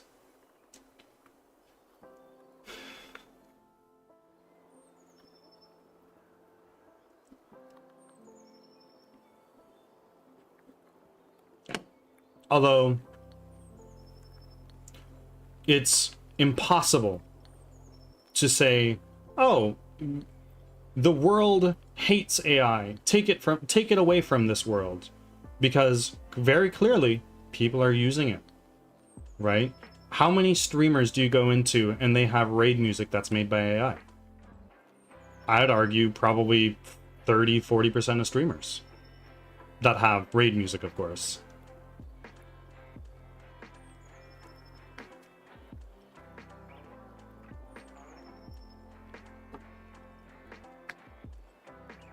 Sadly, I have no choice but to use AI for now in mine.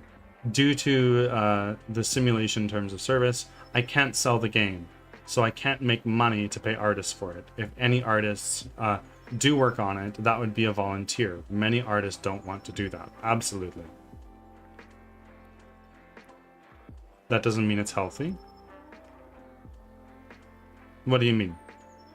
PewDiePie made an AI council where they kick each other off if one of them isn't performing well. So like a bunch of AI agents that are in a council together, and if any one of them is acting out of line, they'll just kick him. Sorry, y'all. I've had you in my earbud, but argue to the person about postage, which I know the info on since that's part of my job, and she's gonna go argue saying that's wrong. This is what it is. Yes. I wish you the best of luck. No, like one of them isn't as effective as others. So they just make this hive mind of AI. Have you guys heard of Anthropic, the developers of Claude? They made a specialized AI model to manage a vending machine in the Anthropic offices. And I was like, okay, here you go. Here's some money. Run this thing. And they were like, okay, let's see if it can successfully run a vending machine business. And it was doing pretty well for a little while. And so people were like, oh, hey, do you have tungsten cubes? And they're like, no, do you want tungsten cubes? Yeah. And it started ordering these big cubes of tungsten and precious metals and made this specialty lineup of precious metals and was instantly losing money. It was really funny. AI being used regularly doesn't mean that it's healthy. True. This is true.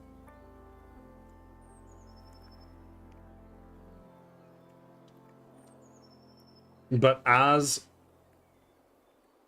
right, AI can be helpful, but once you start depending on it, then it's bad. It starts taking away your problem-solving skills. This is true. And we've seen, researchers have found that AI is impacting the way that humans talk with one another. It's already linguistically changing our world. Which is kind of scary to think about.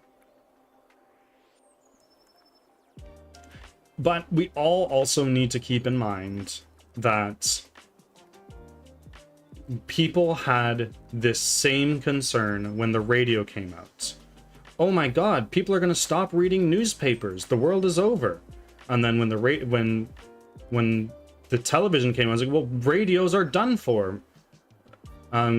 Movies are done for. We're cooked. And then, sure enough, TVs became ubiquitous. Everybody has a TV. And then the internet. Oh, the internet is awful. It's going to ruin the postal service business. And I was like, well, here we are. Welcome in, Panda. How are you doing? We're talking about AI right now.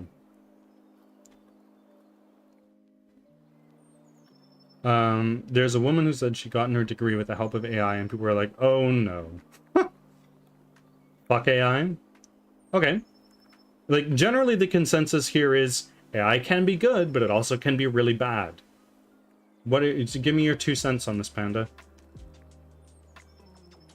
I see the yin and yang. I see good and bad in it's in all things, right?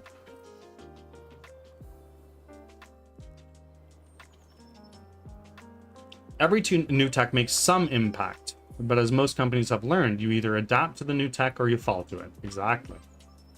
If we stopped doing things because people didn't like it, we wouldn't be anywhere as a species. I hear what you're saying, but I posit this. Imagine you are a servant to the Pharaoh. It is always hot where you are.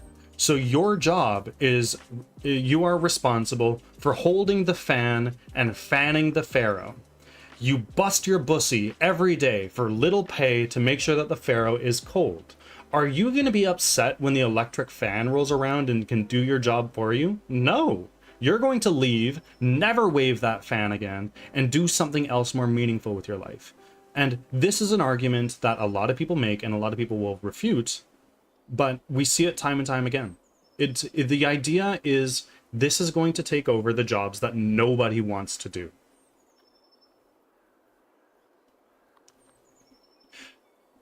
No, AI is a good thing, but it's also very awful because it gives reason to... AI is a good thing, but it's also very awful because it gives people a reason to be lazy. Totally. You bust your bussy. No, you don't have a job anymore. I will admit, AI is overhyped. It's technically been around for ages. Bayes' algorithm, for example. It's LLMs and agentic AI we hear about that are fairly new. Yes, we hear a lot more about generative AI, but artificial intelligence as a study has been around since the 40s and 50s. Marvin Minsky is considered one of the godfathers of AI in the computer era.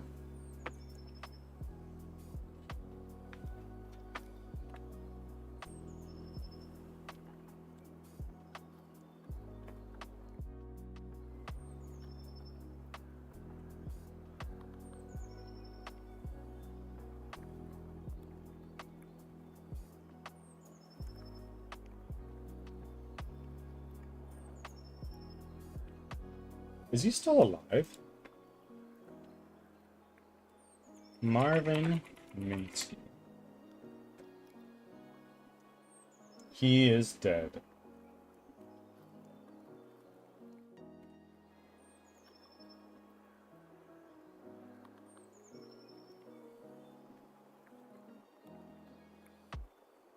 John McCarthy, is he also dead? Yes.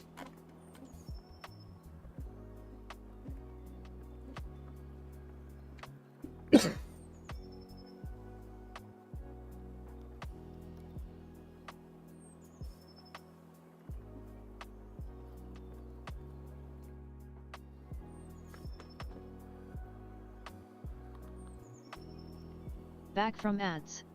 Thanks for sticking around. Welcome back from ads, everybody. But yes, LLMs and agentic AI is the big thing right now that everybody's losing their marbles over. And it has its upsides, it has its downsides.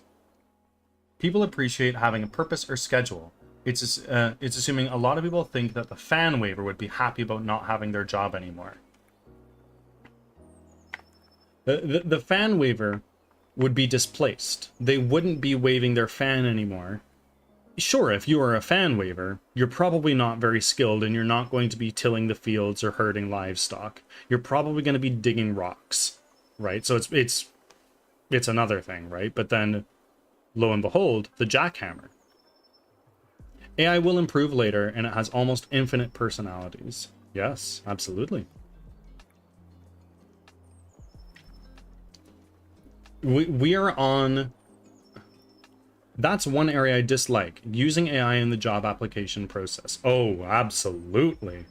Whether it's filtering applications or making them. Yes, absolutely. Possibilities, I meant I was reading something, so I typed personalities. Yeah.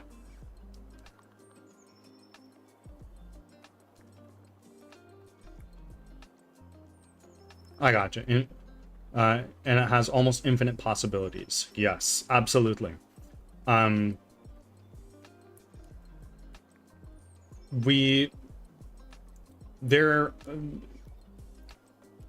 was talking about him earlier, but Ray Kurzweil, who again has some controversial views, talks about 3 hurdles in the world that once we surpass, it's off to the races. And those are genetics. Once we fully map the human genome and figure out how it works, all ailments could feasibly be cured once we develop targeted cures for the specific genes that are going wrong. Nanotechnology, making really small things, and robotics. So AI, robots, etc. If we can make tiny little robots that go through your body and fix everything that's wrong with it.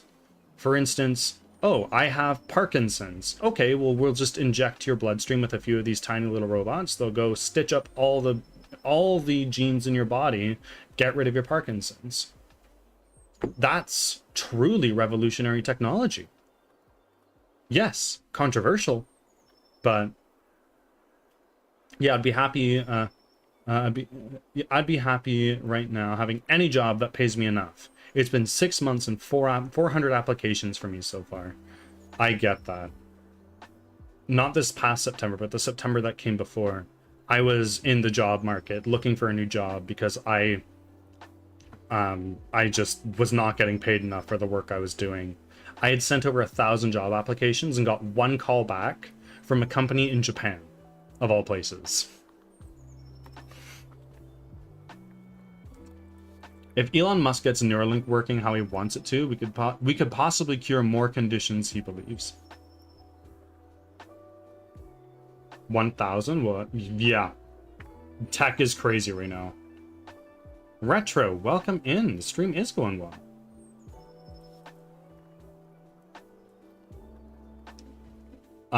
Yeah. Would I trust Elon Musk's BCI in my brain? Absolutely not. I would not. But if there's a small startup that has ethics and stuff like that behind it, and quality, reliance and stuff like that, maybe. Also, Gabe Newell, co-founder of Steam, also is a non-profit company, precisely. The co-founder of Steam, Gabe Newell, has a brain-computer interface company. And his idea is that, like, look, we don't want something that goes right into our brains. We want something that, oh, wait for everyone else to do it? Exactly. I'm not going to be the first person to do it, but I would be patient 537 million. Why not?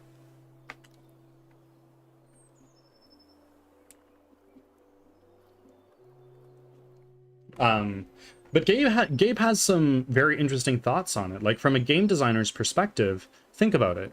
You have somebody coming in to test, and you strap this thing on their skull, not in their skull, because that's ridiculous, on their skull, and have them play your game. And you can see exactly what emotions they're feeling and what they're thinking as they play your game.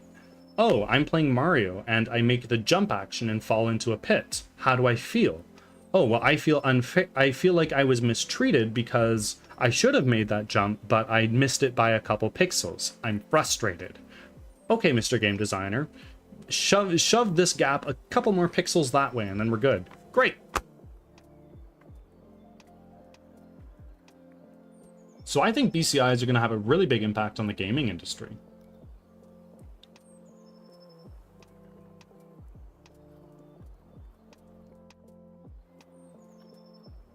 Valve is onto something there. Valve is the good guy of the gaming industry. I'm super excited to see what they do with the Steam machine. Oh, shit, sorry. I respect Valve a lot. Me too. I have the highest... It's probably one of the companies that I have the highest respect for on this planet. They stick to their guns and remain faithful to the consumer without fucking them over. And they're also great to developers.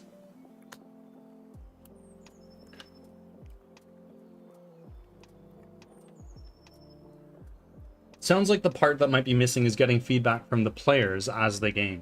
Yes, the problem right now at BCIs is getting that closed loop in place, where we can send signals to the computer, but it's very hard for us to send the signals from the computer back to the human. At least not without going into your skull, which is a big problem. I've heard that people have problems with Steam.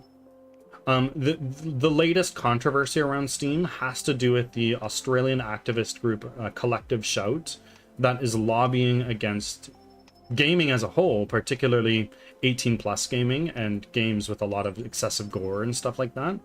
And they lobbied against Visa and MasterCard. And because Steam processes payments through Visa and MasterCard, they had to fall in line with their censorship rules that they were imposing on the game industry. So it's not Steam that's the bad guy here.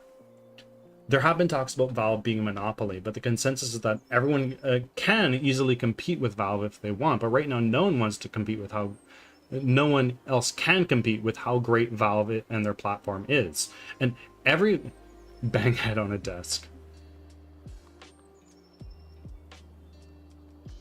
It's the banking industry. Yeah, they're pressuring Steam. Totally.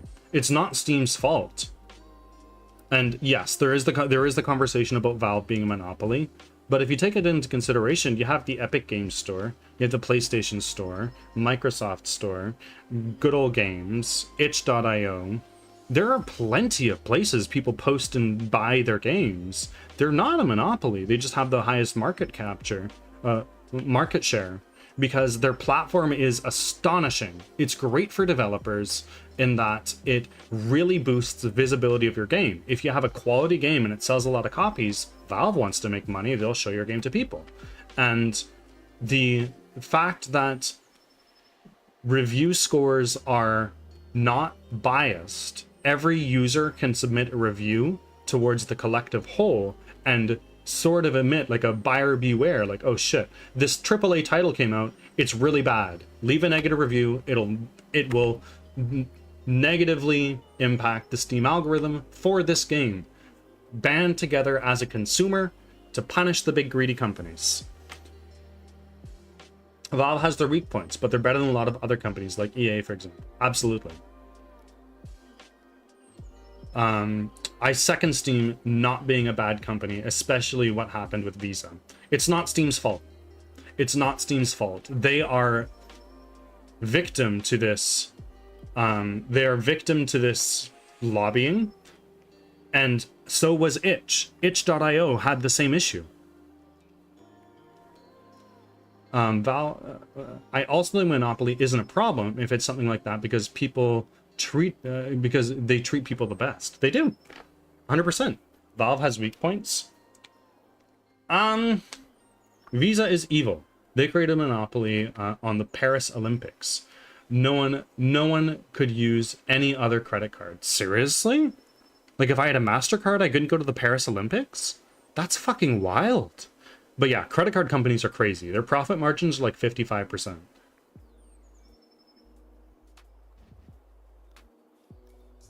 They tried getting specific games on Steam banned.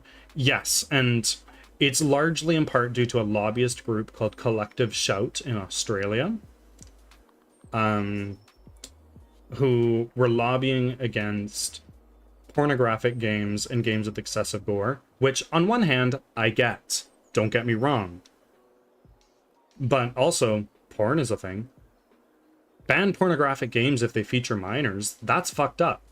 But if it's a 18 plus game with sex scenes and that's the whole purpose, the porn industry is a thing. Why not go to porn? You could, but you couldn't you couldn't pay with a MasterCard at the vendors. That's nuts. That and a bunch of mothers said their children could have access, and Steam was like, do you have any clue how hard it is to even find these games? It's not. It's not hard, Angel. Have you played the Steam game before? Somebody give me a search term to put into the Steam store. Anything. Anything at all. The rules for porn in the UK has changed. It's true. I'm assuming that that links are blocked. They're not. But if you Google Paris Olympics 2024 Visa card, then you'll find some more ducks. Okay, so let's look up ducks and what the Steam game is you see how far you need to scroll down until you see porn.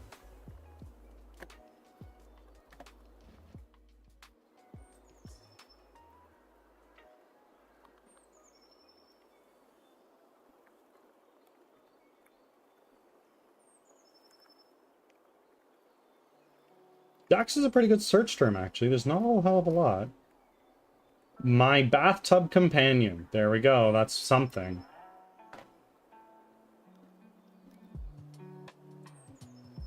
Well, wasn't also based on your profile information as well? Not really. Steam plugs what sells.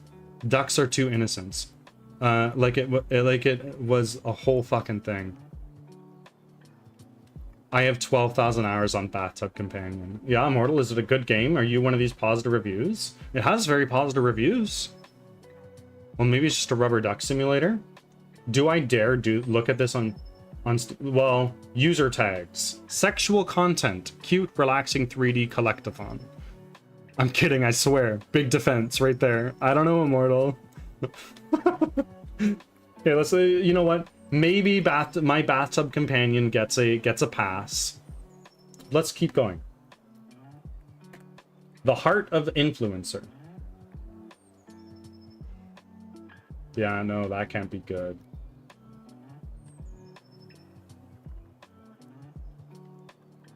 Ooh, sexual content and cute together.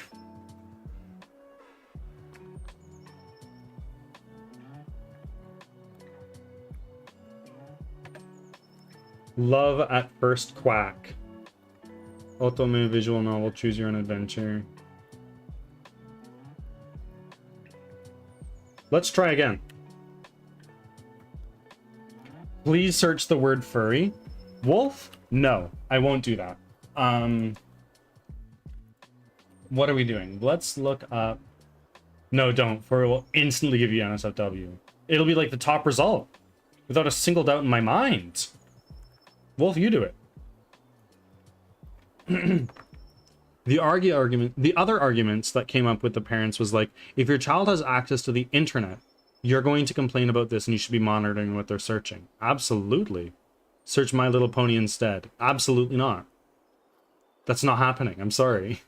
Let's look up truck. Because why not? We got a lot of games about trucking.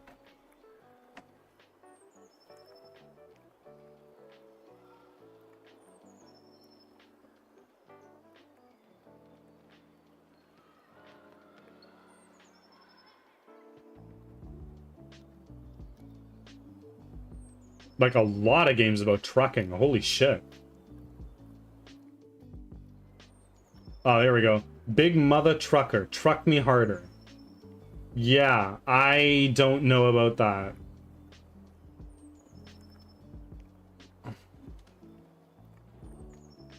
Like, you're in charge of your damn kids. This isn't Steam's fault. Absolutely not.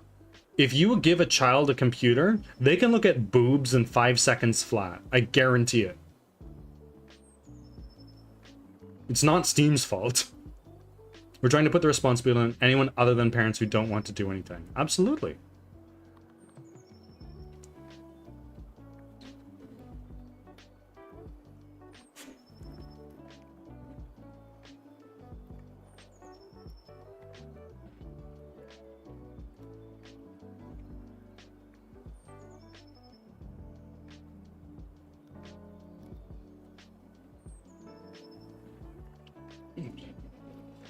I searched boobs in 5 seconds flat. There's literally a YouTube video with that title. Are you serious?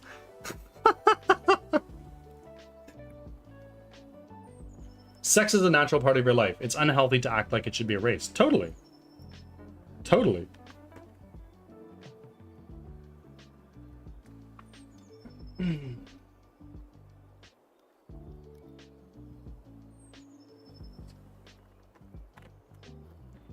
Yeah, so the Steam censorship stuff, a lot of people are trying to pin it on Steam, but behind the scenes, it's not Steam. It's Visa and MasterCard.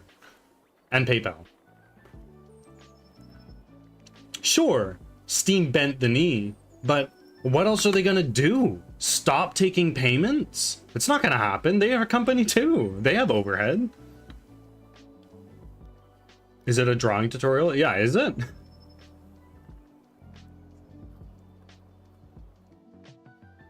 It was the same thing with YouTube. You could search anything, and at the same thing, your parents were like, "Oh no, oh no, You need to like blur and change how it works, and you need to come out with like YouTube for kids. You need to keep monitoring them. But even that has its problems, Angel. There are people who are on YouTube for kids, and they're releasing really questionable stuff.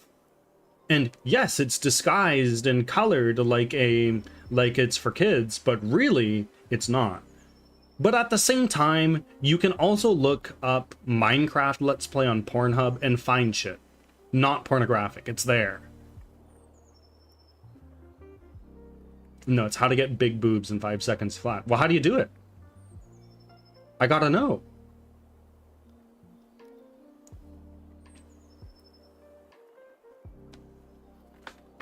It doesn't need to be in media or a staple of someone's life. I mean, it doesn't need to be, but that's not what I'm saying. Absolutely. Right, you can question it, but again, watch what they're searching. How did we get here? Yeah, absolutely. Absolutely. It's the responsibility of the parents to keep your kids safe from these things. Like, Roblox has abysmal child safety behind it. It's been banned in something like 5 countries in the last year. I have a friend from high school, well, I loosely call them a friend, who he has a business making games on Roblox, and I was like, oh shit, what are these games like? He's like, well, the bar is so low. They're basically casinos where you just slots for your things, and he makes tens of thousands of dollars a day from this. That's pretty ethically questionable. No, it's not actually. It's just ethically in the wrong. And yeah, I just Roblox.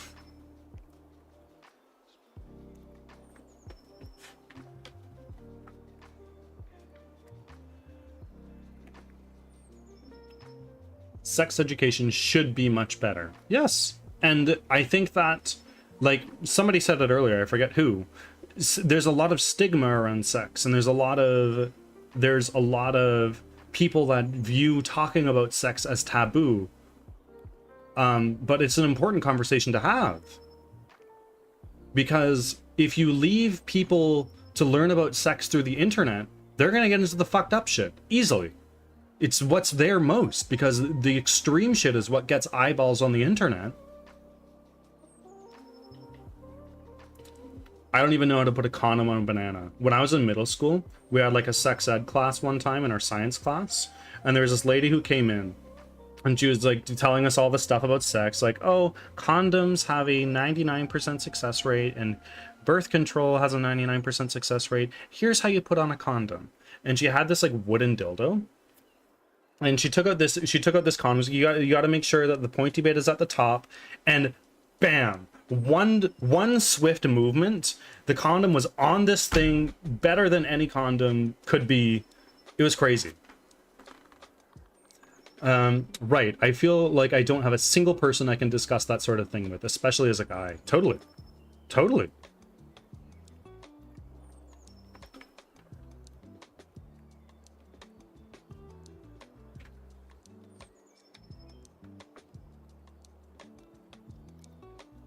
The 99% figure is misleading. People think it's 99% per use, but I've read it's 99% per year of regular use. Assuming you put it on right, it's very effective. Yes, that's true. There was a study done in my state of sex education, and the folks who didn't get it were 78% more likely to be pregnant, have an STD, or anything of that type. The folks who ended up going through sex ed, yes, some got pregnant early, but were prepared for repercussions or steps they can take and what's available. You're gonna have dumb people everywhere you go. You're gonna have people that went through the highest level of sex education training that the country has to offer, and there's still gonna be morons. That's just human nature.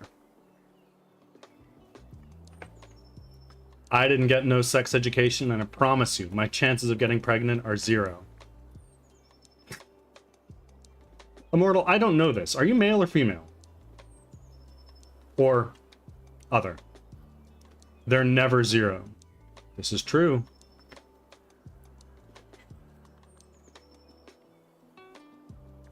There's 0 if you birth a male.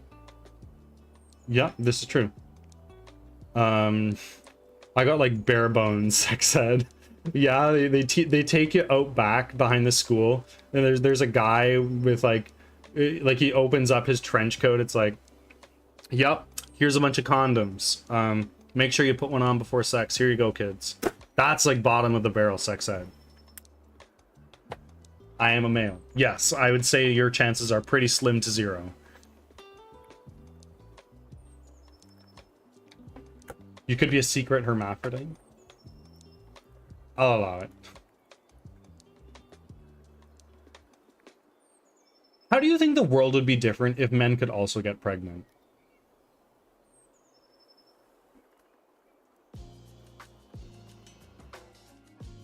It gets auto-modded for name calling. We'd be fucked. Why would we be fucked? I mean, overpopulation would be a huge problem. Easily. Studies also find there's no statistically significant correlation between the amount of sex people have and whether or not they had proper sex ed. People think educating teens will make them engage in sex more. I say, even if it was true, they would be educated at least.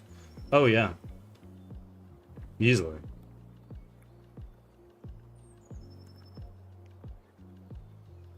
Knowledge is the greatest superpower one can have.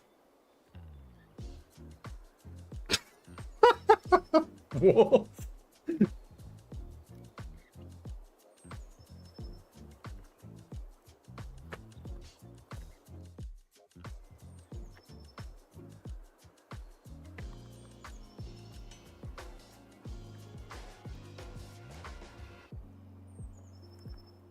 Okay, would you look at the time? It's just about 12:30. Let's get a save in here. Make sure our code is all saved. It is. Now let's get a git commit in here. Git this.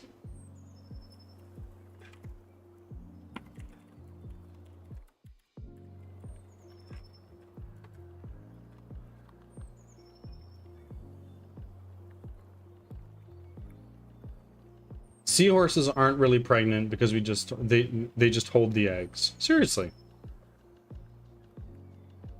Overpopulation, child support would go crazy, hospitals would be insane. However, I feel that in terms of what we have, what we call right now, without men giving birth, women's health in terms of reproduction and the reproductive system is not okay in the health world. Absolutely not. There's many flaws. It's very dismissed and disregarded, and if men could get pregnant or had reproductive systems like women, there would for sure be more studies and less dismissal. Absolutely. Women are horribly mistreated in the healthcare field. Females will give eggs to a male to fertilize and hold in a pouch. Really? That's cool. And if they hold the fertilized eggs, then that could be thought of as pregnant. Yeah, I think that's a stretch, Wolf.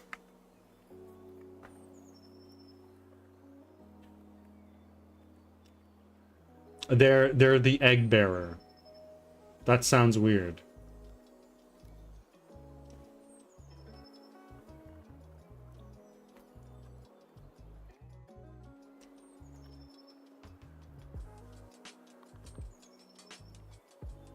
In the case of seahorses, Orcata, they are fertilized. They're just holding on to them. Just keeping it safe.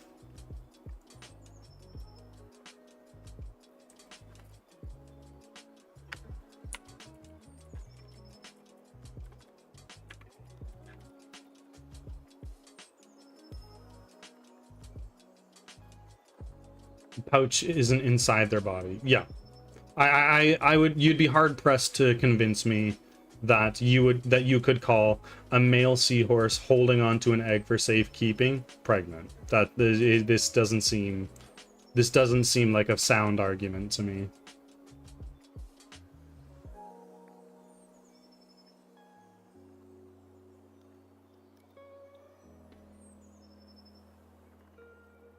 I need to make food, so I'm lurking.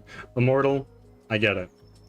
I get it. This has been a wild conversational train that we've been on. And I hope I haven't offended any. Oh, gotcha. I don't know much about seahorses. If it's outside, then yeah, not pregnant. Would you call seahorses marsupials? I don't think so, because marsupials are male. Or not male, they're mammals. But our sex talk. I went to the ER for a ruptured cyst, which could become infected. Many issues can come from it. They gave me some Tylenol and told me to go home with a hot pack. My partner gets a vasectomy and he complained about pain, and they gave him morphine and kept him overnight in case of torsion. Went back to the ER after 3 days with a high fever, and they had to give me antibiotics for an infection from the cyst. Yes, women are horribly, horribly mistreated in the healthcare field. If you have two people presented to the ER showing the exact same symptoms, the fact of the matter is the man is going to get seen first, and that's not right. Ads are starting. Thanks for your patience. Sure, if they're presented to the emergency room, at least flip a coin, right? Don't just default to the man. And keep treatments similar or parallel whenever you can. Also, your insurance can determine your level of care too. True.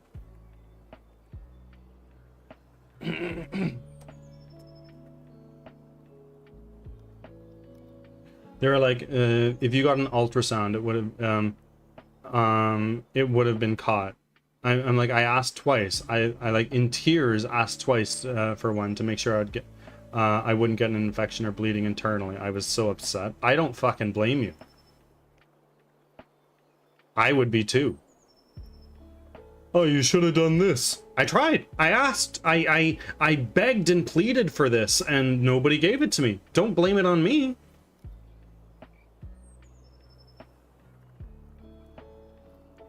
You have proof that you asked, you might be able to sue for negligence. This is true. Negligence or malpractice. Or both.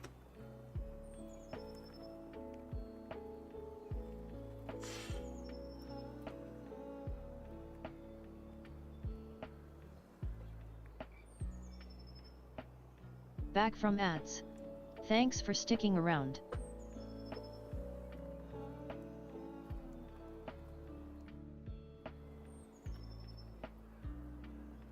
Okay, friends, we're at 12:30, and you know what that means. We're gonna switch over to some gameplay now.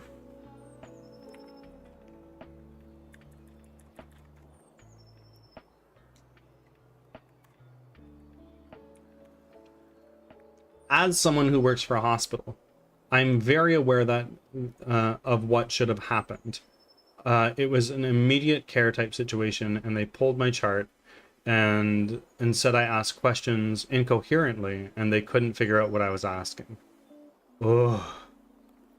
Testicular torsion can kill a man, or gangrene while dying from a ruptured cyst is insanely rare.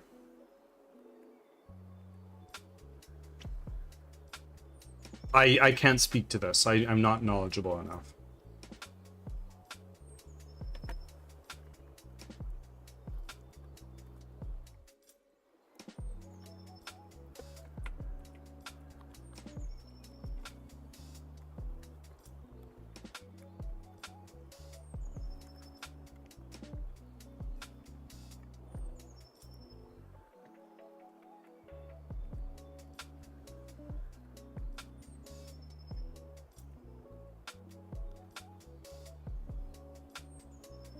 Okay. Hades 2 time.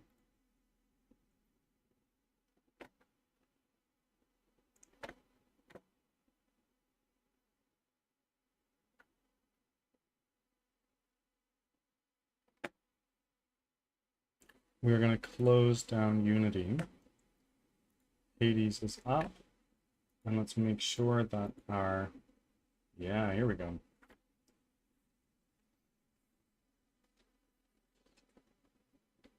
I can only imagine the frustration of not being able to clearly ask what you want / need. Well, from what I gather, Angel wasn't incoherent.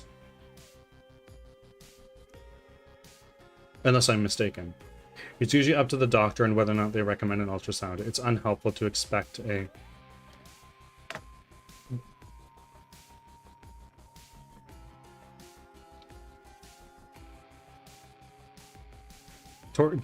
Torsion is intense and can kill a man. More than likely, the testicle. But if severe enough, yes, woman. No, however, with cysts, depending on where they're located, they can almost immediately kill you as well. Totally.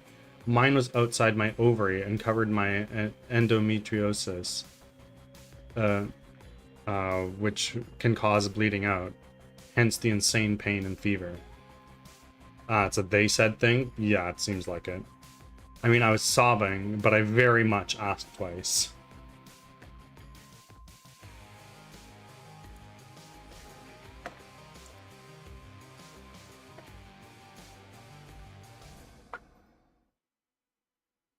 It's unreasonable for them to expect you to do the work to push for. Absolutely.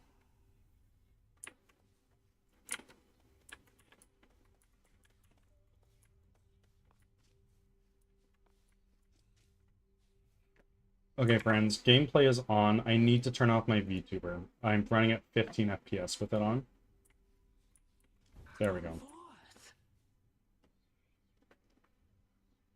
They told me that if the doctor, they told me that if the doctor thought it was bad enough, they would have ordered the ultrasound. Oy.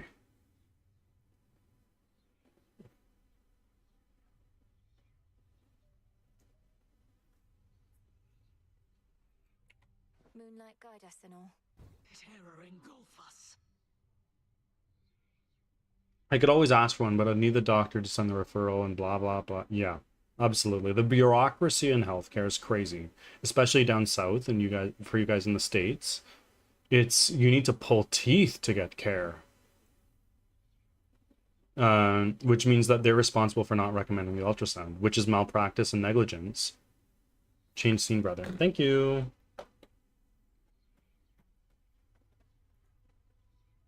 Don't you have friends among the other shades, Dora? You could join them for some activity out there. It's picked up a lot of late. Foolish witch. Haunting this tent is a full-time obsession. We lesser shades can be a little single-minded. I guess kind of like mortals.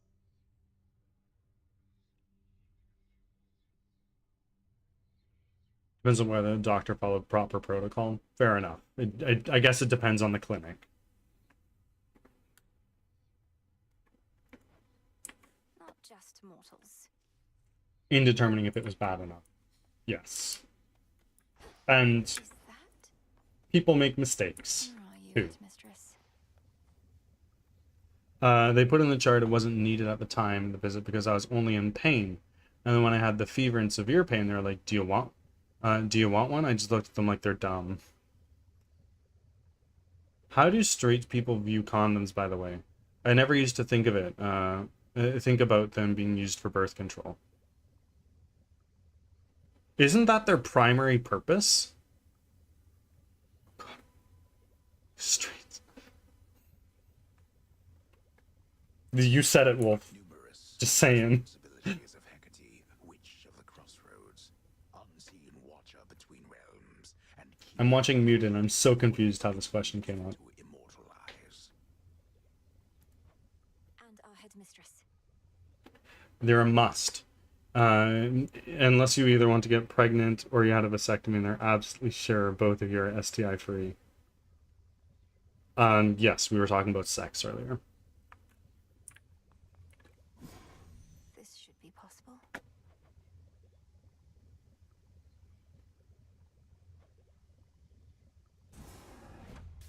Great Gaia, share your secrets if my worth is true. So mote it be. Such sorcery.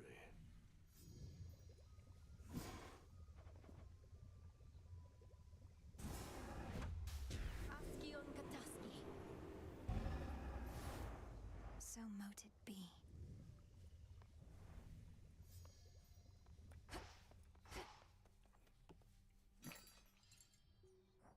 What is this? Be well.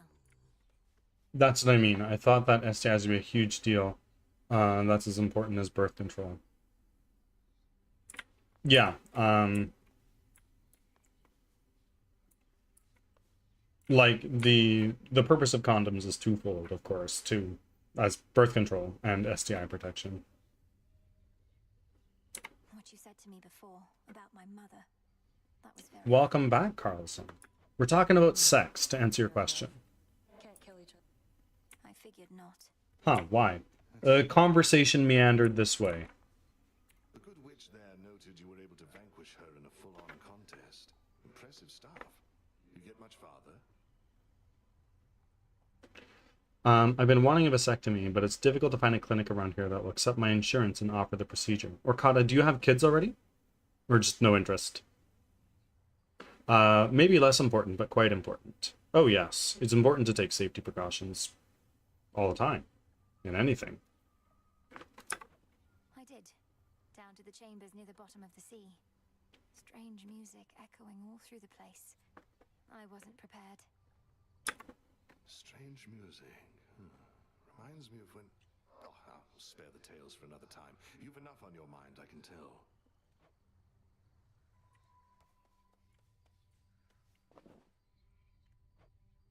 Nightshade seeds. You'll flourish here. I have nothing to plant.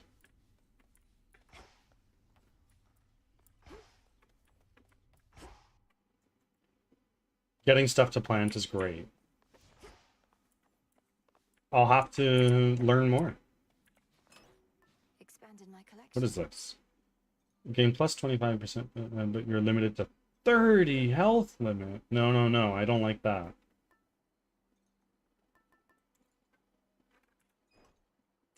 By the way, if you have nectar, give one to Skelemus.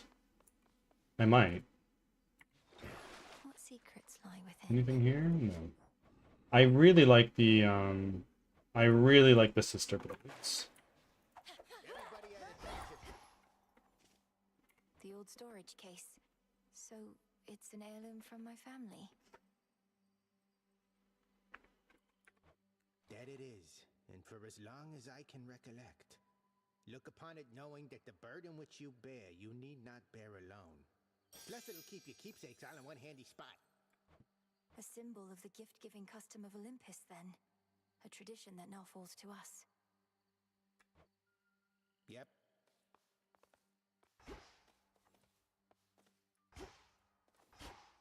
Ready or not, hence I go.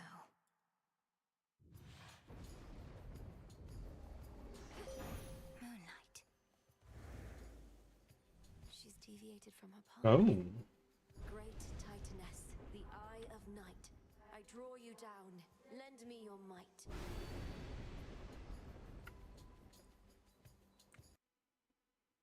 Good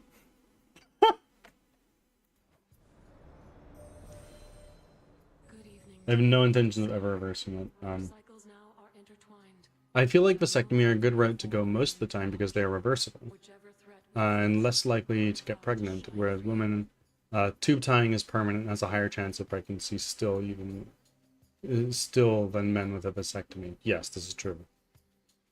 Saving the population, firing one blank at a time. And yes, if you have super swimmers, they're good. It's a quicker recovery time too, simple procedure. Oh yeah. Automod is upsetting. Automod is really angry with you today, Wolf. It's gonna be... And mainly because it's too expensive to have kids these days. Fair enough. Kids post-elementary school? Yeah. Even just daycare. Your Hex launches a seeking projectile that inflicts more on up to 5 susceptible foes. Your Hex fires a beam. Press F to invoke the luminance. Carlson. So a Hex is like a call, am I right?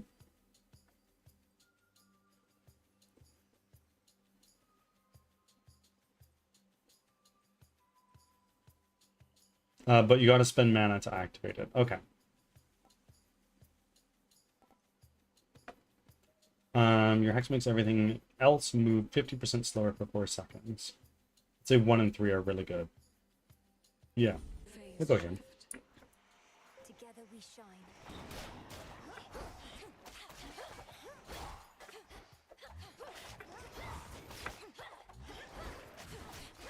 Oh my god.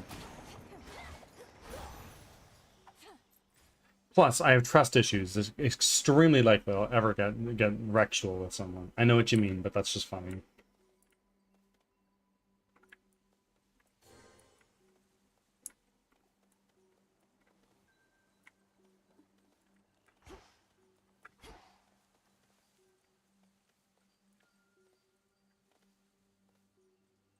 T-Rex is getting a lot of promo from me today.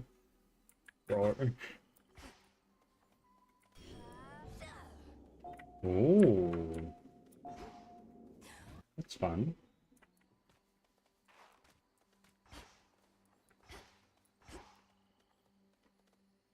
Probably could have used it in combat. I had a little tool tip on how to use it, so I wanted to use it.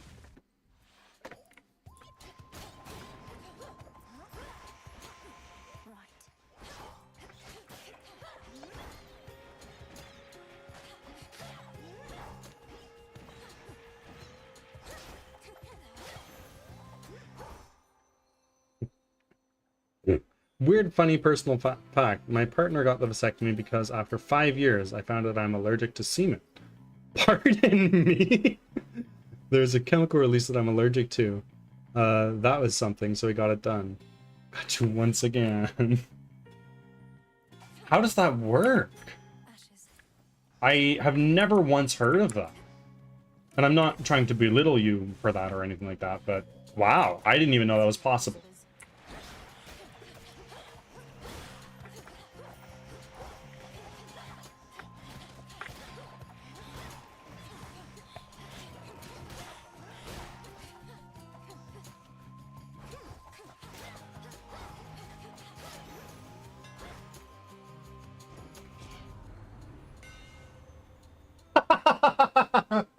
Carlson.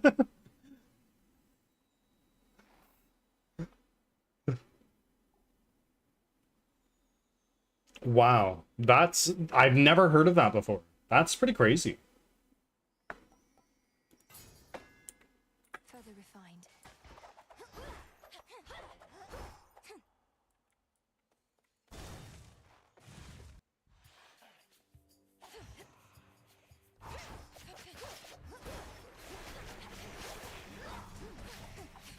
Holy shit.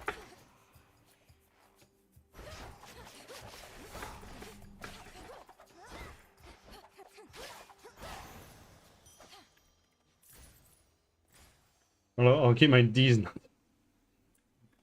It's okay. I understand. I'll take the nectar. Found you. Take your shot, sister.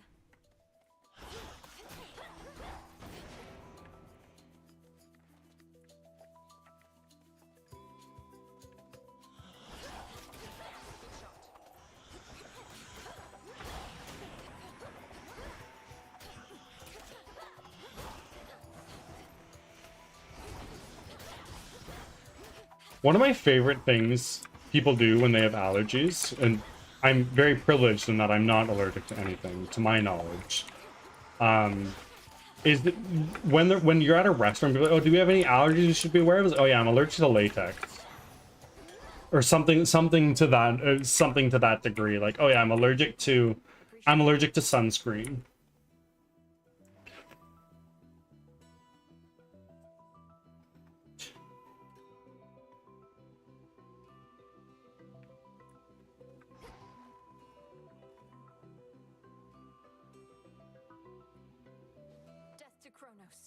Stay safe, sister.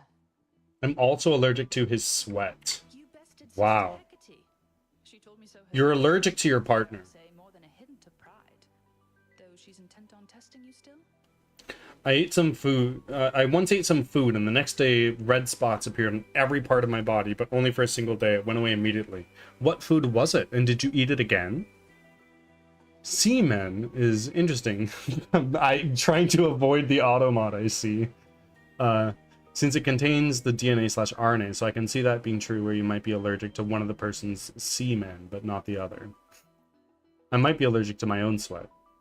I react negatively to some kinds of deodorant. Like particularly like the jelly kind sticks. So like I prefer more dry, powdery ones. Correct, it's a thing. I suggest going down that Google rabbit hole. It's crazy to read about. I have no idea, but it's probably seafood. I eat it all the time still. Okay. I have clever ways of bypassing automod. Go down to Google instead of your own. She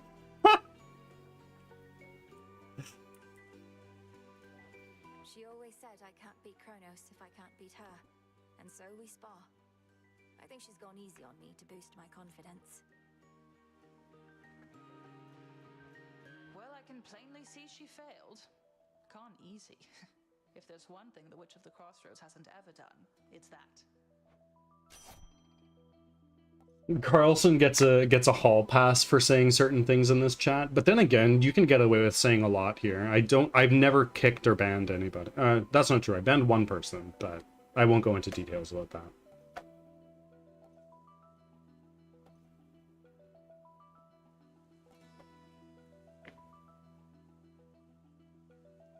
I might have sensitive skin to begin with, but when I slouch, I get red lines that last for quite a while.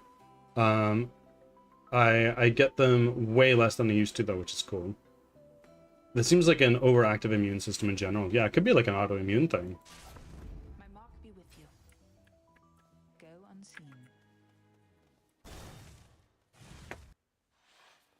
My chat on stream looks wonky. A shadow spinner. It does look a little bit weird, doesn't it? I'll fix that in a second here. What the fuck is this?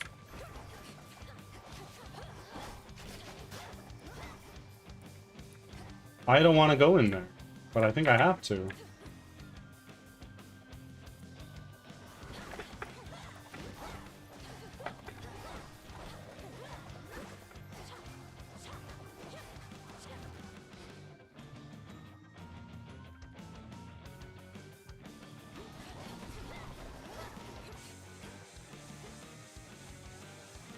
I'm gonna die.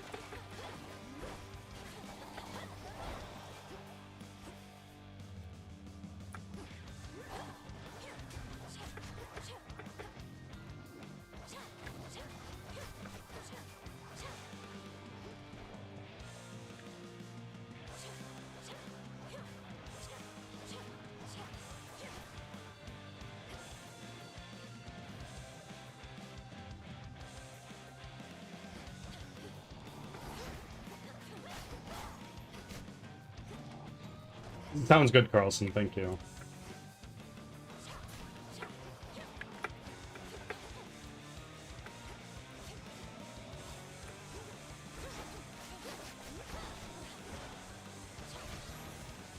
Oh, Back to the dock with you. sweaty.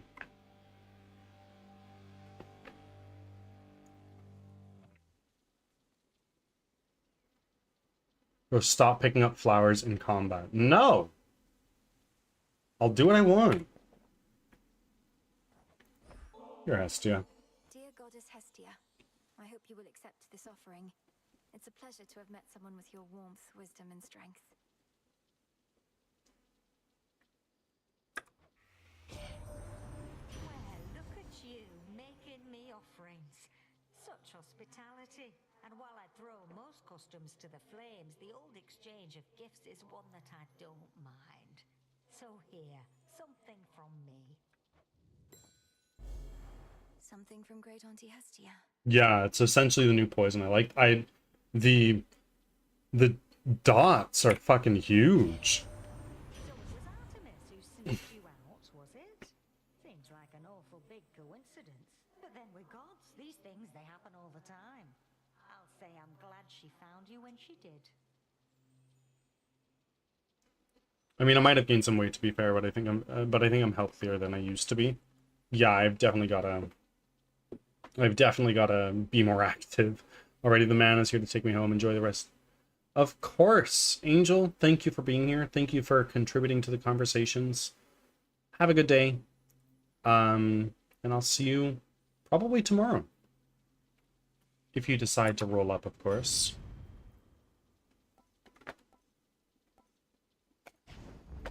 Getting warmer. Such deep, impenetrable gloom surrounds the underworld, princess, that not even her... If I Oh, can't fuck. see into the shadows, I'll cut through. Anything here? Silver or anything? No.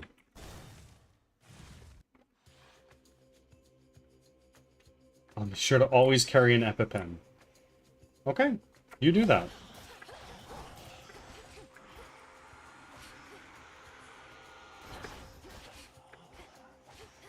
I am fucking living on a prayer right now.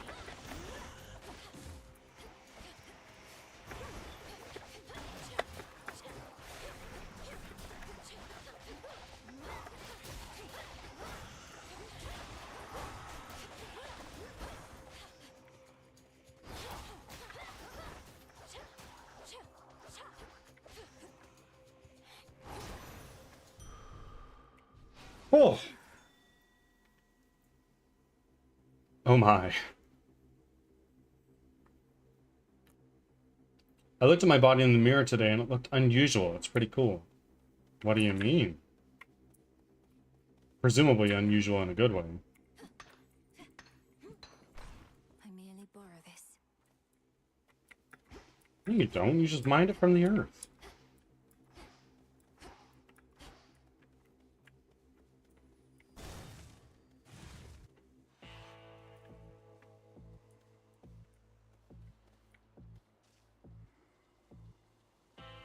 Olympus, I accept this message.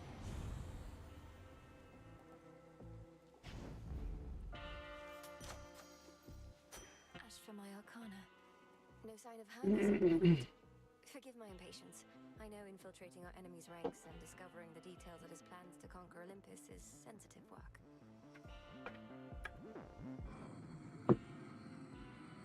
Imagine at the pharmacy going to the register with an EpiPen. He'll be back any evening now, I'm sure. Moonlight guide us.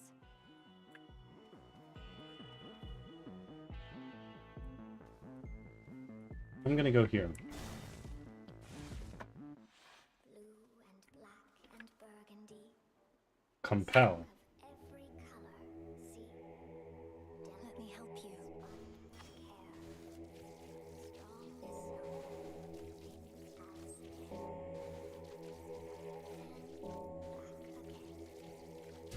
See you in the crossroads.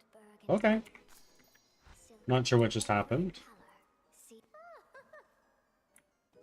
Lots of resources here. Definitely took those.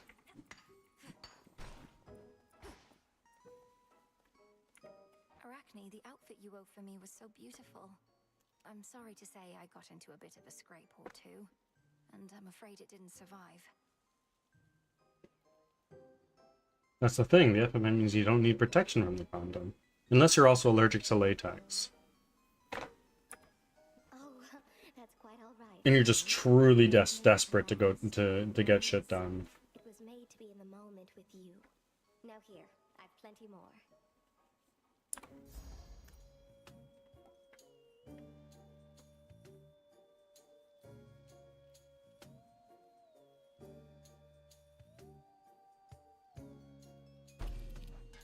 It matches your eye.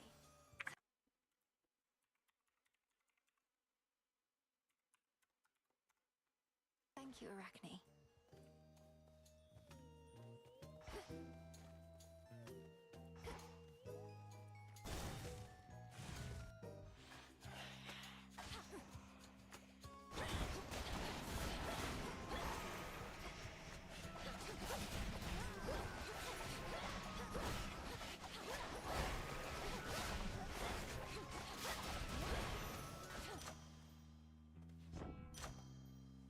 Is this your first run of the day? It is.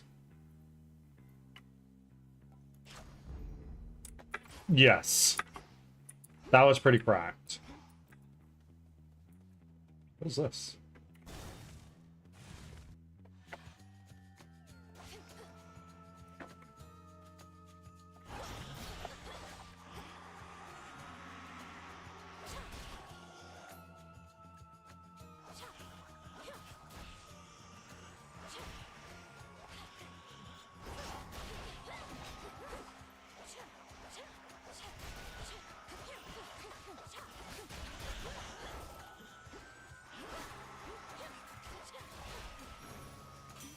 There we go. Blacksmith sigil. What, is he going to fit me for a suit of armor? In the name of Hades, Olympus, I accept this message. Is that new cousin of mine? Hephaestus. Needed a weapon or something. You already got one. Right, lousy one. Can spot that piss poor workmanship from here. Though I could tune it up. Oh wow, I didn't realize that. Ads are starting. Thanks for your patience.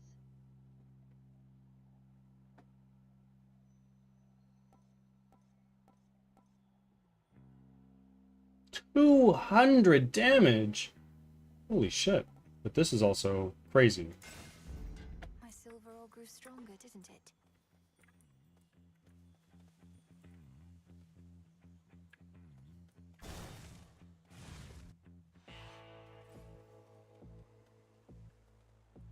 That armor count. It's pretty crazy, eh? Oh, and I'm about to get more. In the name of Hades. The health bar is non-existent. True.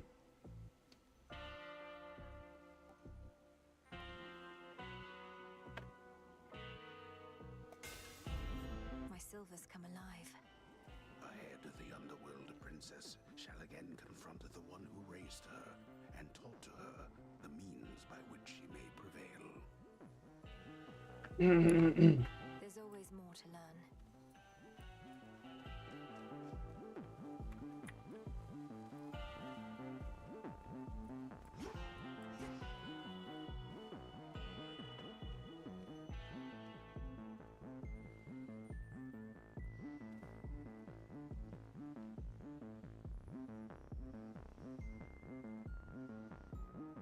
Yes, the health bar is non-existent. Look at that. Welcome back from ads. And Wolf, yes, that's super cool. Keep it up. I might just do leg day today. I can do this. There you are. A flash of silver, limb and auros. So the sister blades have veiled themselves, do you? The other nocturnal arms shall follow their lead, I expect. Nyx entrusted them to you. Are you going to the gym later? As a last I actually have a weightlifting bench here at home and adjustable dumbbells that go from 10 to 90 pounds. And why ever not? To safeguard the realm, you shall Today is leg day for me, of obstacles. if I do a workout today. Flames awaken.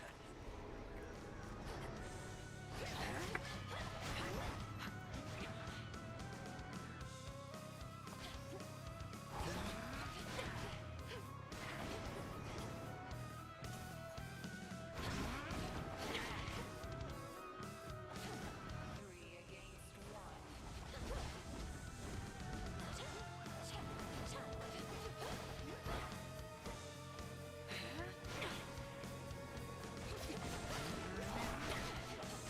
Look now upon the moon. Night bloom.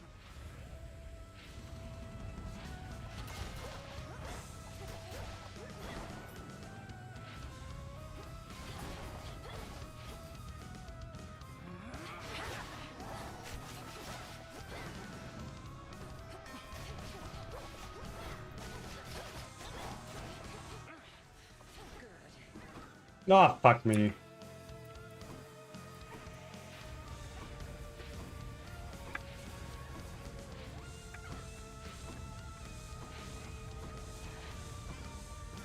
Let's see where they diss.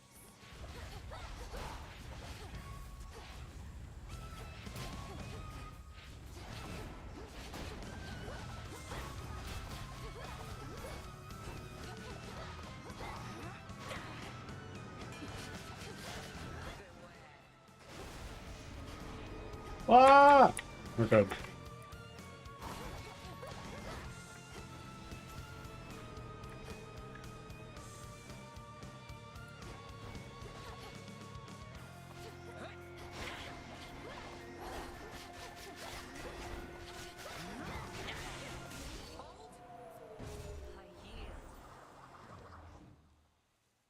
Who needs gym at that point? Yeah, I canceled my gym membership.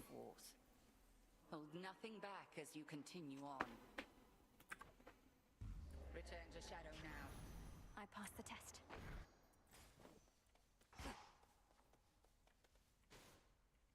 I need a tool.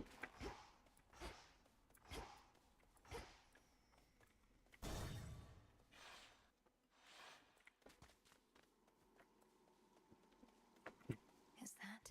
A word, if you please. A word? Sure. Let's talk. Pray, who might you be, my girl? And what compelled you to wander in and out of Erebus? I'm not your girl, old man. My name and business are not your concern. So it seems. You appear to be quite pressed for time. Forgive this old man his transgressions.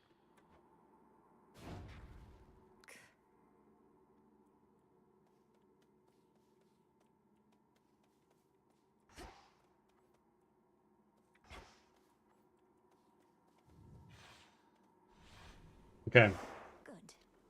I got bodied in this area last time.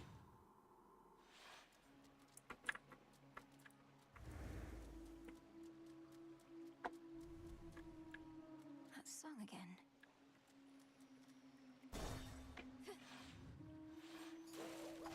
Hippos.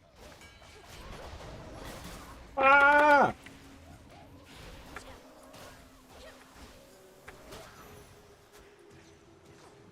Fuck, fuck, fuck. My reagent sensing incantation took effect.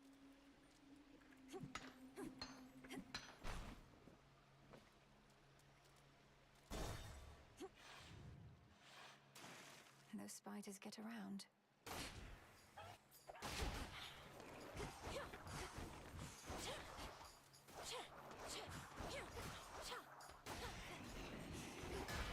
For what you did to me.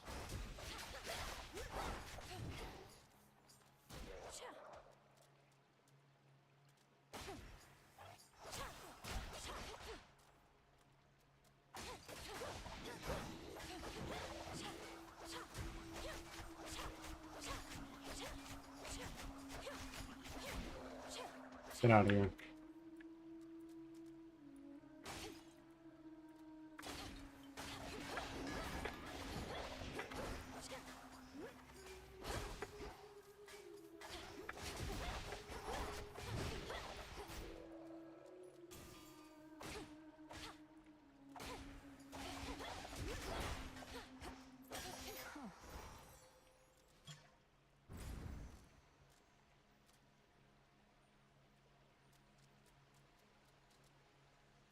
I've come this far.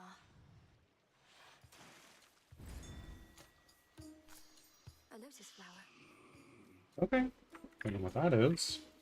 Even the faintest river current in the underworld bears willingly the boatman of the dead, wheresoever he may please. I'm grateful he made the trip. Yeah. What a bargain. Mortals, they're not giving thanks to us, but what are we supposed to do, you know? Well, I just do the same. Give thanks to Lady Esty, at least, for keeping me forge burning up. She even visits me now and again. Nice. Because I like it here, my lad. Oh. In spite of all the clanging and whatnot, it's peaceful, more or less. And you're not such bad company to keep. Though, why don't we show your cousin what we can cobble up together? Yeah, show me that duo. If you use your blast from Hephaestus just after they recharge, they fire 2 times. Your attacks cause a blast that do... Holy shit. That's big. I think I want that instead of the duo.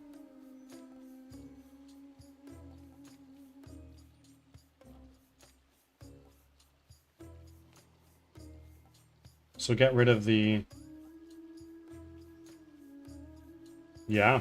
How could I possibly refuse? Yeah, how could I? Let's go here. Goes. This isn't your domain.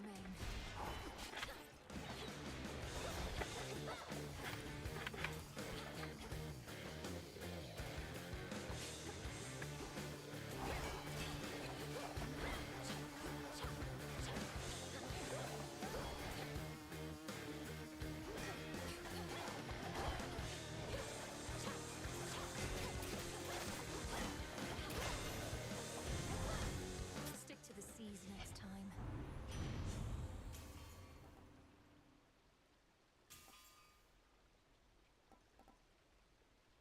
Hold cast in a fireball. Just the binding circle forms there. What? Okay.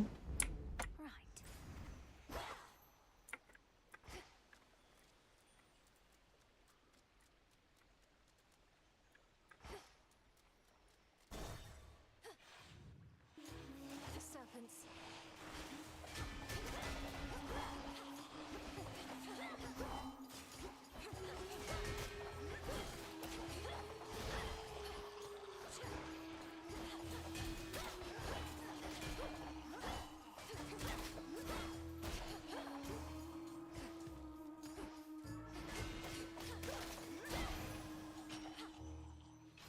Some bones for later use.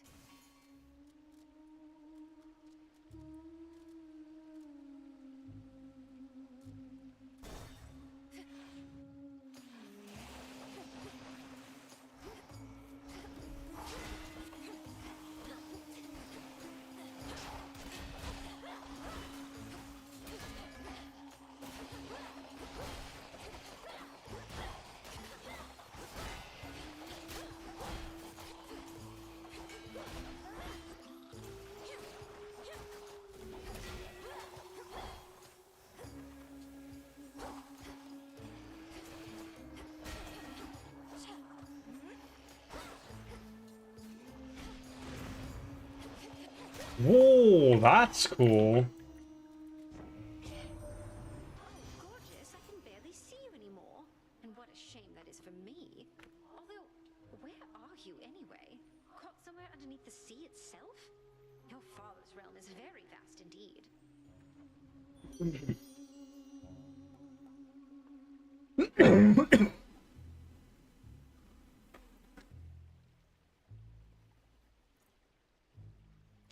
Hafra looks even more naked than Hades once on him. She is more naked.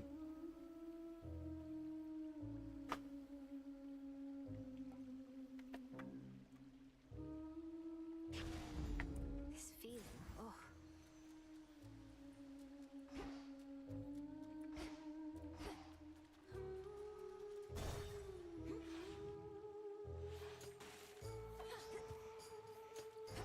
Pinheads. Oh, fucking nuked.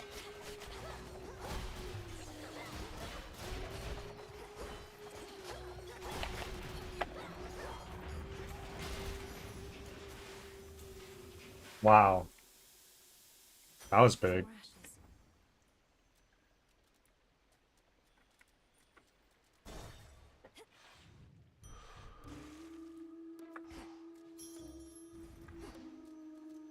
Oh, it's the boss.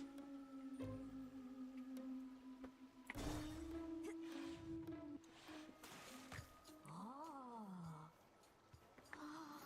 no way. No way. Look at Gal's a lady. Ladies never come to see our shows. You must be different. What's your name? Oh, make yourself comfy. We're just about to start, aren't we, Gals? Sirens.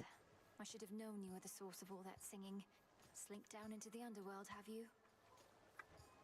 It's the perfect pressure down here. Beats the pressure trying to make art while all our fans are watching, begging, Skilla, where's your next soul? Don't you drown your so-called fans to death? Have you even got any left? Don't ever say such things about our fans. Oh, hey, gals, what say we give her the old song and dance? We're Skilla and the Sirens!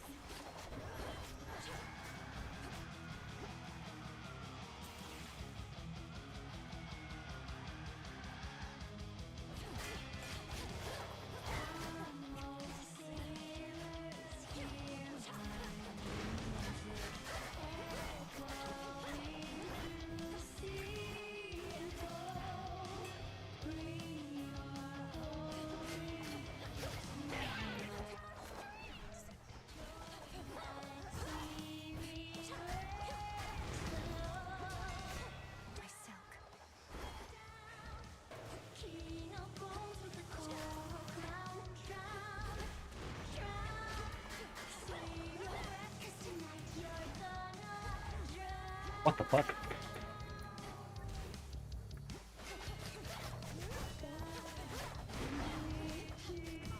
Ah!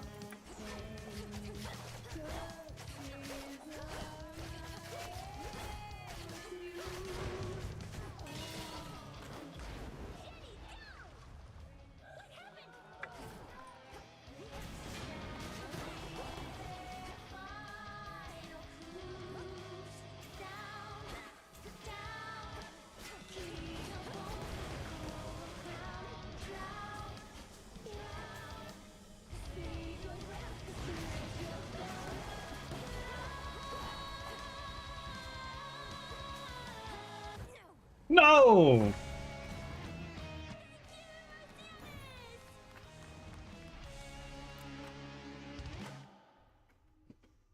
Good attempt. Blast those sirens.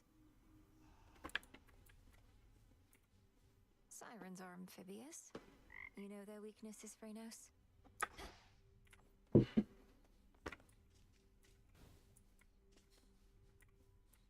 Oh. Probably one of my favorite songs in all of Hades, which is saying a lot. Hades has a banger soundtrack. I'm staying right here. Hey, you're up. You were out a while. See anything good down there that time? I fought past Erebus down into Oceanus. It was so strange being underneath the sea. Do you remember the sea, Dora? The sea, the sea, the sea, the sea. That's the thing with all the water in it, right? I heard it's nice sometimes. Also kills a bunch of people, death by drowning. So I've been getting mixed messages, I guess.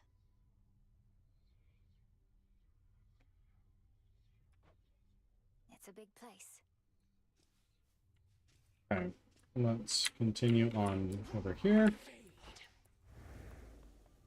What news? Here's a thought. The arms of night seek something more from me. Cause a random main weapon each night to have a grave thirst wielding. Yeah.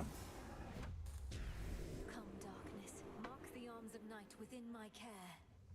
Intent was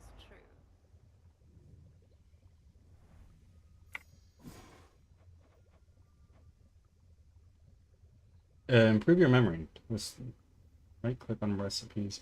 First notes reminders to look neat. Sure. I don't know what that means, but we got it.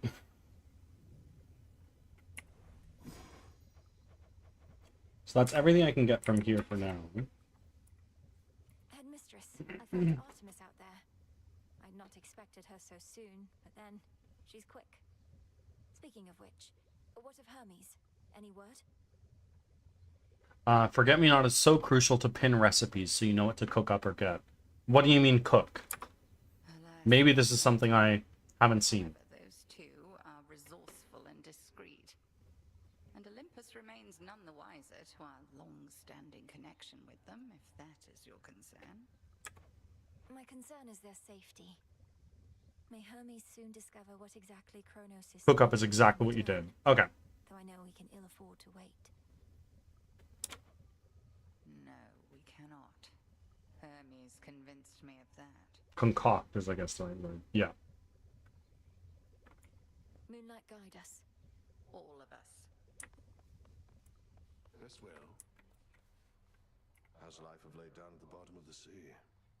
All sorts of nastiness lurking there, that the reports make clear.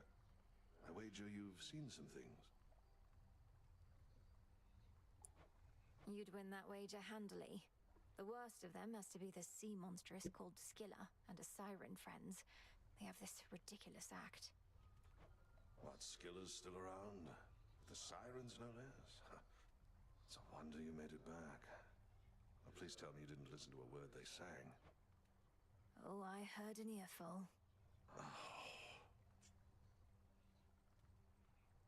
May moonlight guide us. We'll find our way. You all look like you're being fed your share.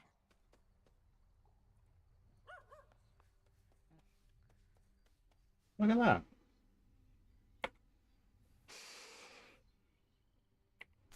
Some nightshade.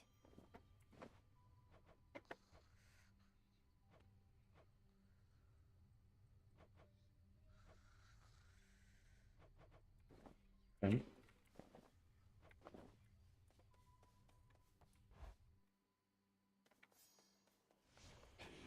I should be able to increase my Reach grasp. beyond. You now have enough psyche to extend your grasp, which is to activate more Arcana cards at once. Simply use the gauge shown below.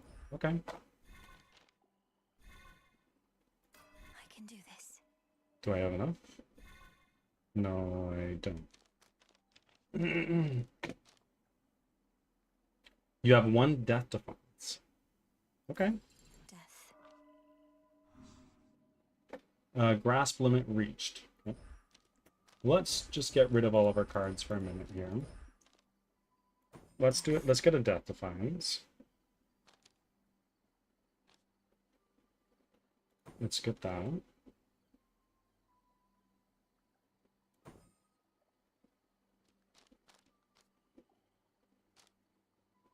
Oh. That's cool. So I need Ash for this.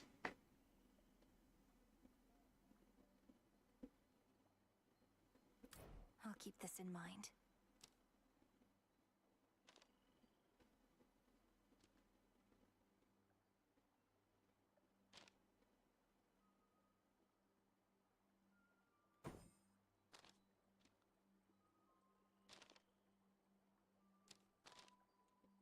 I can equip most everything.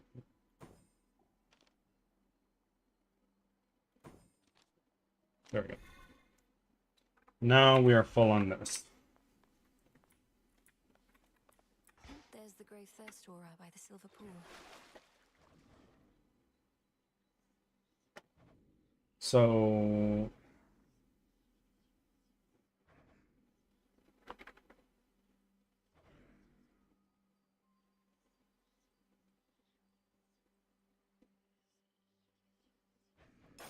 Now. Ignium, the umbral flames. Incinerate my foes and light my path. The arms of night. Umbral Flames. Launch damaging ranged attacks as you move, or specials that orbit around you. To all of you just joining up, thanks.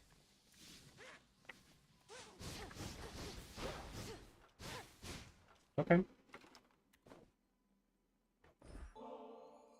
Commander, though it falls to us to keep the old traditions alive, may you partake of this nectar unburdened by the weight of its significance. I'm most appreciative of both the offering and of the sentiment, and I summarily shall do my part. Behold, the luckiest of my possessions is in your possession now. You honor me, Commander. Luckier Tooth. I'm pleased to see you made it here.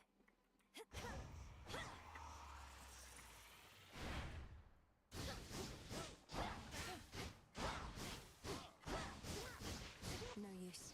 I shall return. Forgive me, sir. I don't understand. Oh, I get it, I get it, I get it.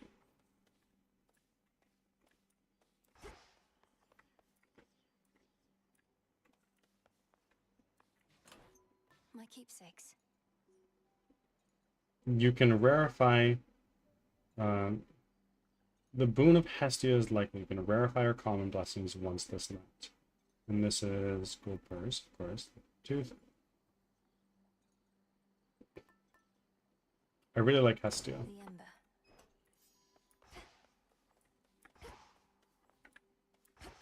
Farewell, everyone.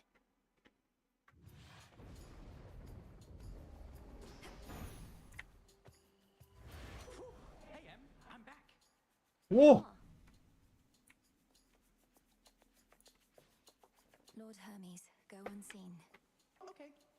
How's things? You good? I'm good, mostly. And good to see your task is underway, but change of plan, though it's a lot to ask. Up for a visit to Olympus sometime soon? Lord Hermes, just a moment. What do you Our mean, boy. Olympus? My task is to stop Kronos in the underworld. I can hardly breathe the surface air, much less get to a mountaintop. Come on, Em, you have your ways. Grimes is up to something bad, more than his usual attacks, so just give it some thought. I wouldn't ask if it was nothing, right? Now, gotta run, and so do you. I'll be in touch by Boone. So long for now. Goodbye.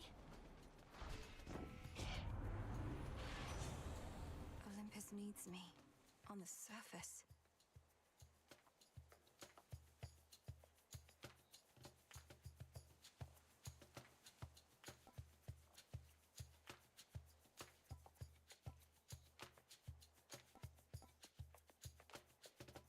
Dodge chance is good. Now we make haste.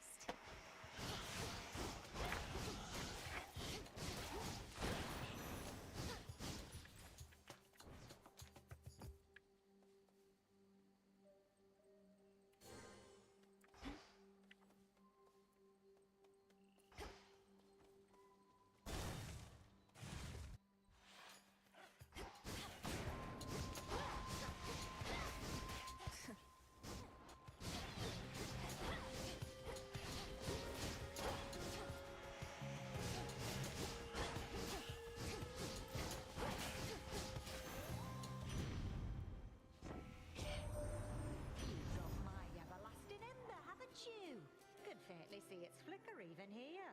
Your way of signaling to your great Auntie Hestia and all the rest that you are hankering for boons with just a little bit of spice.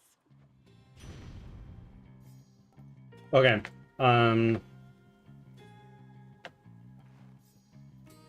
I'm going to rarefy this one. Sure.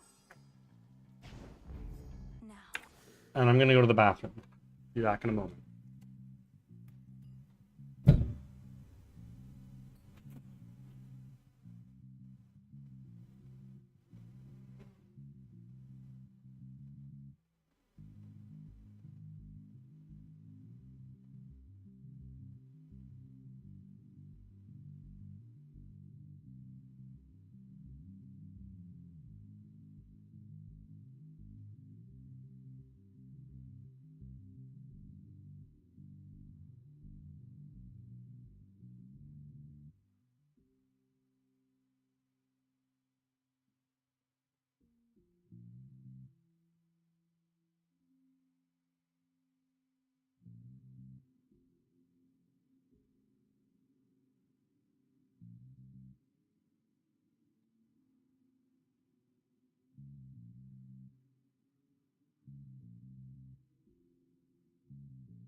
Okay.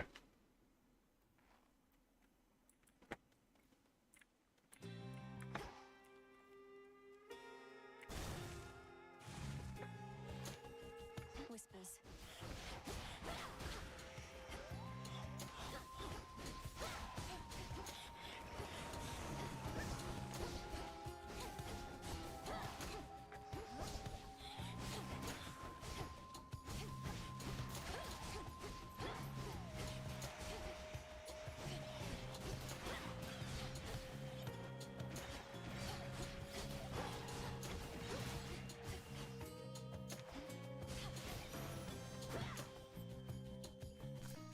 Got it.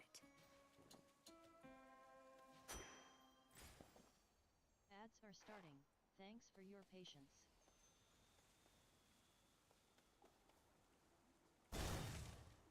always go for the hammer.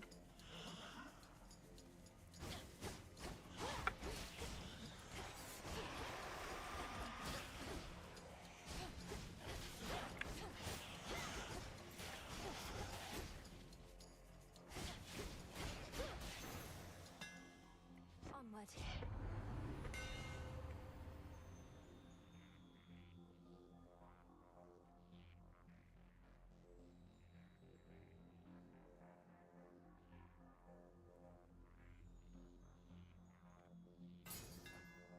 Fine work as always. Hey Dubs, wow, I made it again. You did. So that being said, I usually stream at this time now. How are you doing, Kay? Oops, quick ad.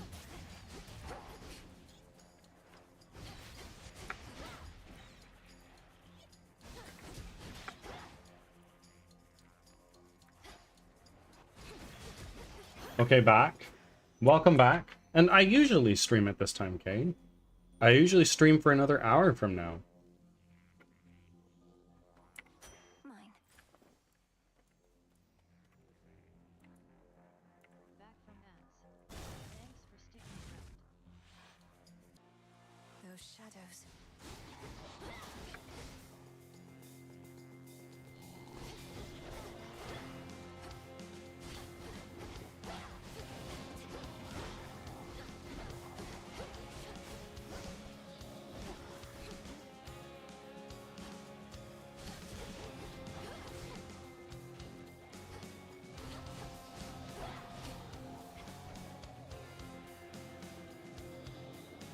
Hold on, I see your message, but I'm a little occupied.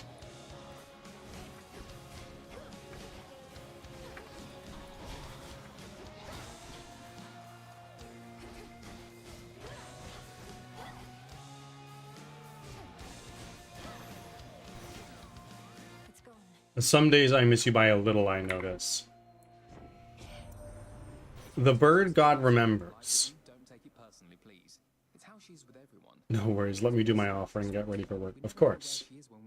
Thank you for your 48th offering. And Kay, don't forget, reading stream on December 12th.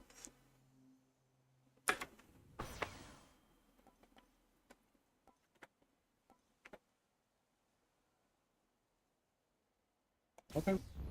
All right.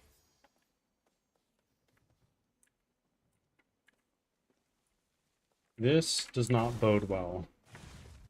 What are you reading? I'm going to be reading The Mountains of Madness by H.P. Lovecraft. Whoa, a little bit late on the offering. No worries, of course. So the bird god's only a little upset.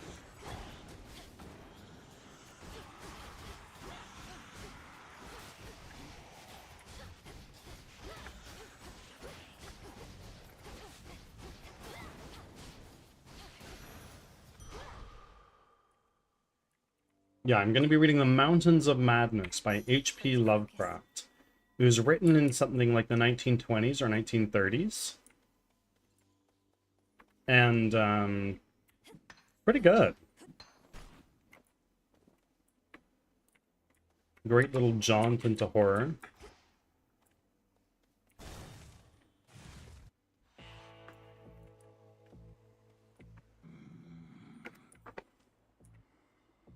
Well, well. I wanted this to be a surprise, love. Who could possibly ask for a better outcome opening up some plain old bag, only to find me waiting there with outstretched arms?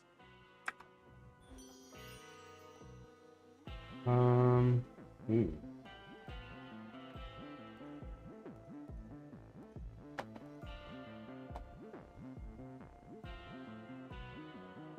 A vessel that orbits around you and bursts when it hits a foe, or expires after 6 seconds.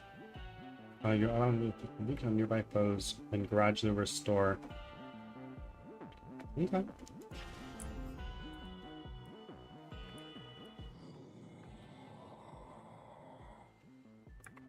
A special offer of some sort, my lord. I've returned as much gold as I could, but know full well it isn't easy for you to procure the goods you provide. Why, thank Oh, you. well shit. I wish I got that first.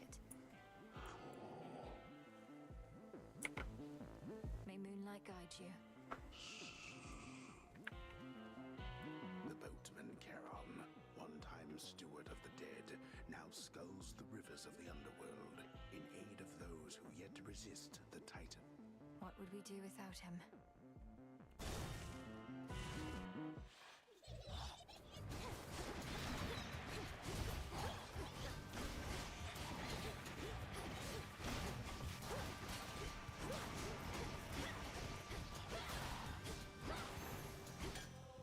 I like this weapon.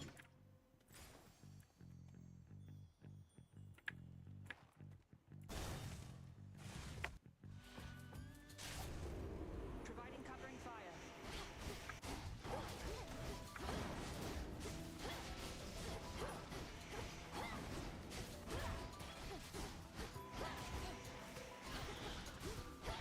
Marked one for me, did you?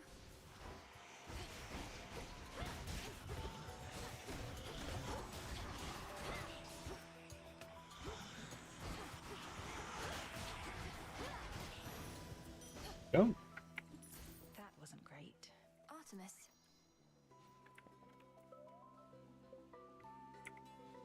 Salutations. Hey, Hermes finally got a hold of you, did he? Sounds like things have really taken a turn on Olympus.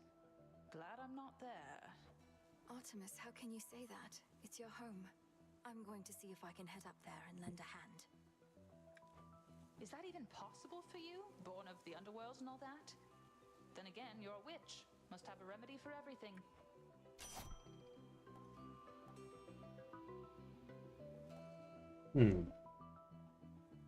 You're back. Welcome back.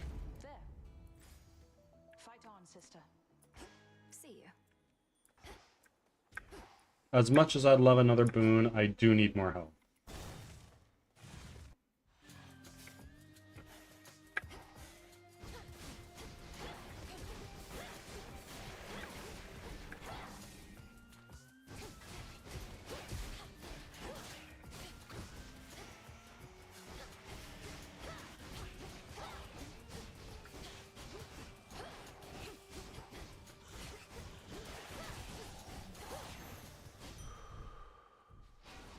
So,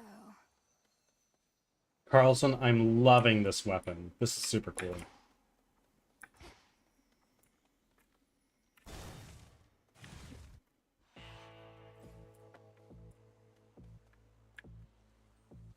One of my favorite. Nice.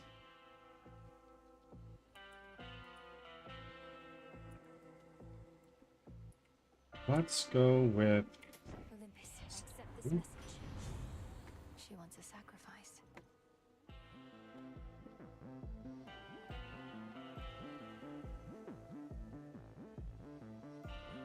Oh, that's big. Some sacrifices must be made. What concerns you? I heard from Hermes, headmistress. He gave me the impression that Olympus needs my aid. What of my task? Your task remains, as does the adversary whom you face. Oh, so you never run out of mana. Yeah.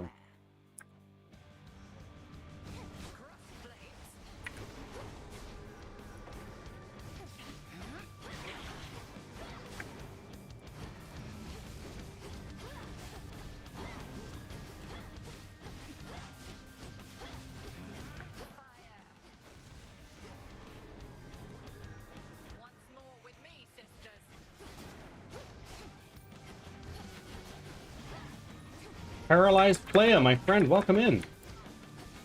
Oh, fuck.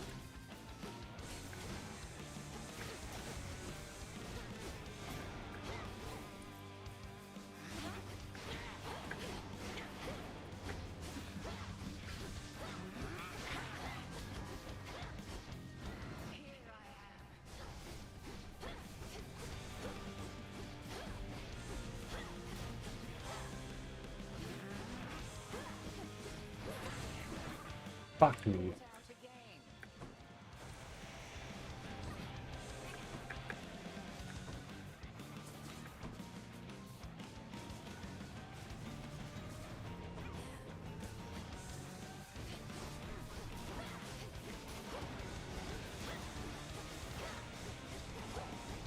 Ah!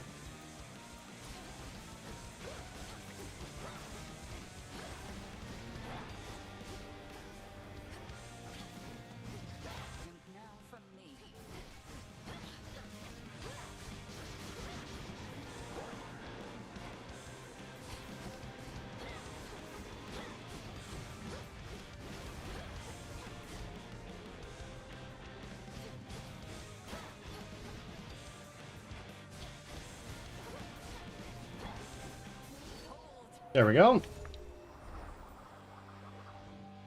Paralyzed Playa, my friend, welcome in. How are you doing? And for that, you're owed a gift. May you learn well through it, Melinoi. The Book of Shadows. Book of Shadows. Yes. Okay. Thank you, my friends. Moving on in the right direction.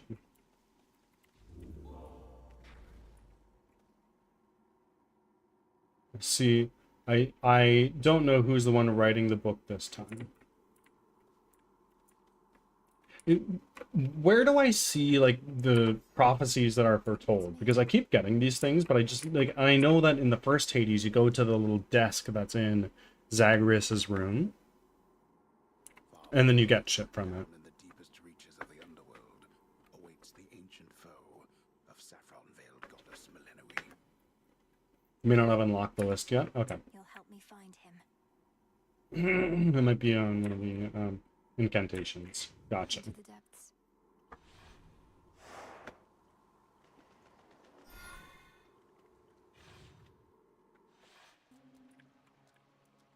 The Rim of Oceanus. We're here. Only one way to go.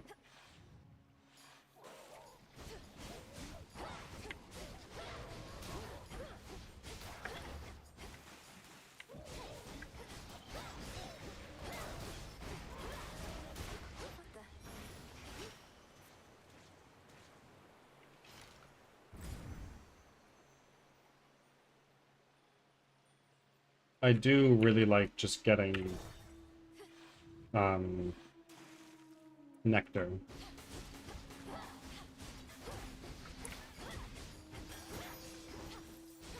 There it is.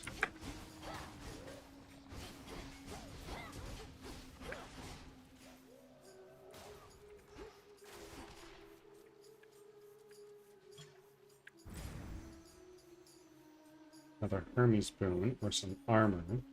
Armor would be nice. What's the book about? Have you read it before? Just the book in the in this game.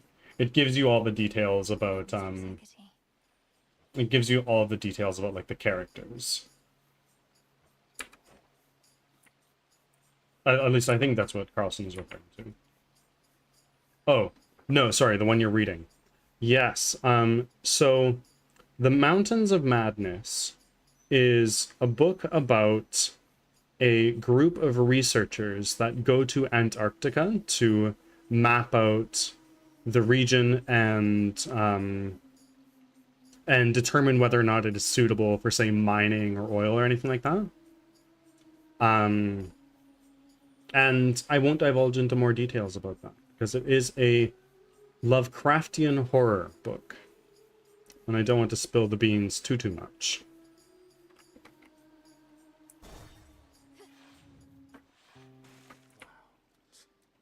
What's all this?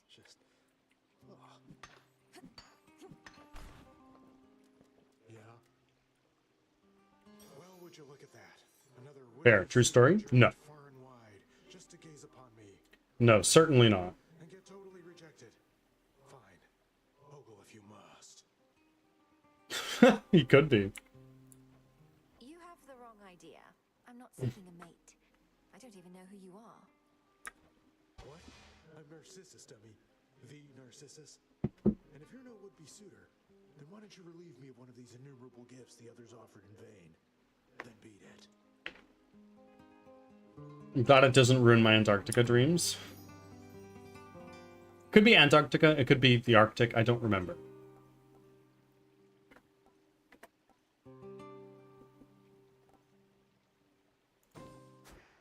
Now you may go. Thanks. Oh, I'm a moron. I thought I was going to increase my max health. You're in my way.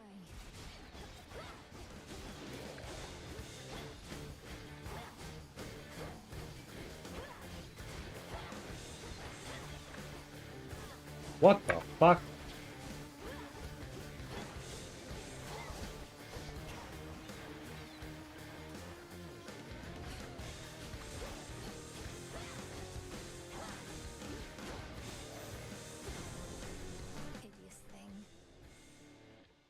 Sure. Why don't you take this? Exclusive access to mighty Uncle Zeus. Holy damage, yeah. Your strength has saved our family before. You're most kind to now share some of it with me. This hardly seems the time to make me offerings. All the more reason I Offerings? Yes, Denise. Zeus's hair does look incredible. It looks like clouds. I've prepared something for you in turn. You are most generous, Lord Uncle. Cloud bangle. Nice, nice, nice. Now, where exactly are you, young lady? The outskirts of Poseidon's realm, it seems. You mean to circumnavigate your father's domain. Why confront the armies of Kronos head-on when you could go around? A clever move. Yeah.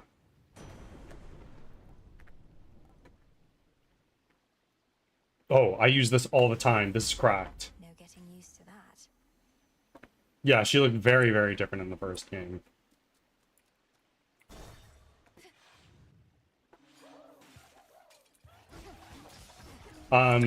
Whenever I use my mana, my magic, I electrocute an enemy. And I'm using it literally all the time.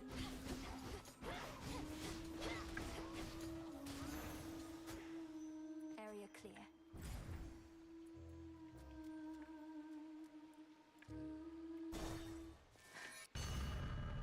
What? Up already, girl. I know who you are. I know where you go. You shall not get there. Is this Kronos? I'll carve you limb from limb for this. For everything.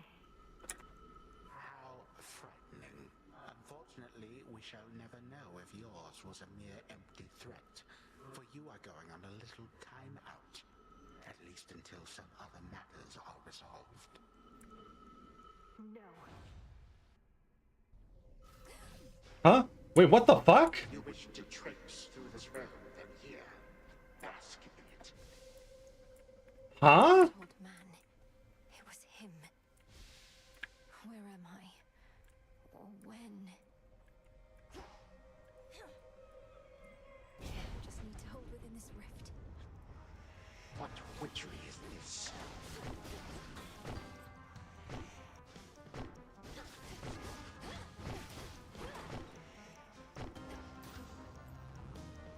You knew how to resist my little spell. At last.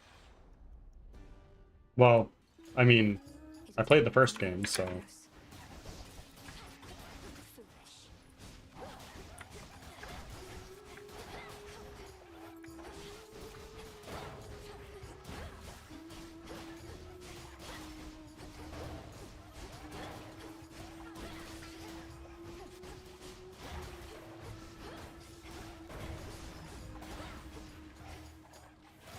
Vaporized.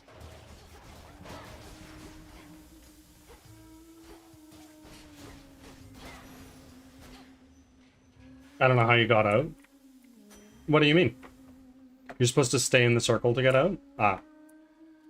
Well, I did it. Down the drain.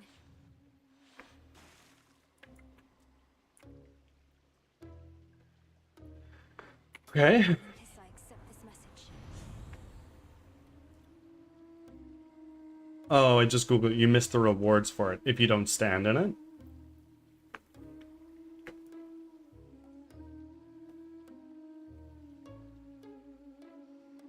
I see, I see, I see.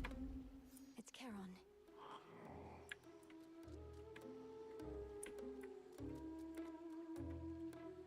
Sure, I'll take it. They'll heal me to full, but I overheal a little bit. Especially considering we're going into our boss. Compels the nightmare bringing ever forward towards the beauty, deeper into the abyss. When the first time I got booted to Asphodel. Yeah. Right onto Skilla stage. It's clever. It's very clever. Excuse me? I knew it. She's come back. You ready for another show, lady? We've been rehearsing our material, practicing non-stop, because one day I'm gonna be a star. Oh, me and the gals. What do your musical ambitions have to do with unprovoked acts of violence? So I'm so excited to watch all the content and the progression on stream. Oh wait. Just heckling us gals. Ignore her and take it from the top. Do it.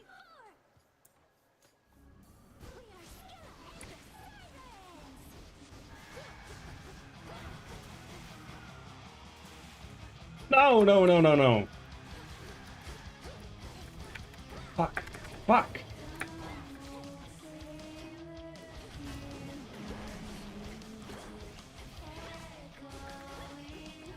Fuck.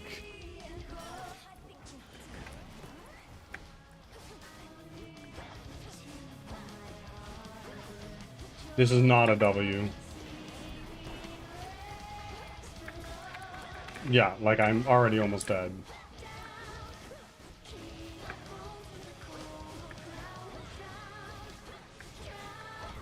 Yeah.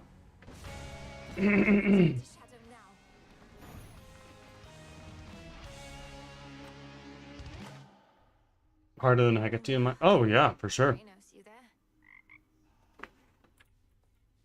The Dark Princess reveals her deepest fears only to a stoic old amphibian, which long ago hopped into her tent and into her heart. Only the deepest fears for you, Phrynos. Phrynos, I can't get that blasted siren song out of my head.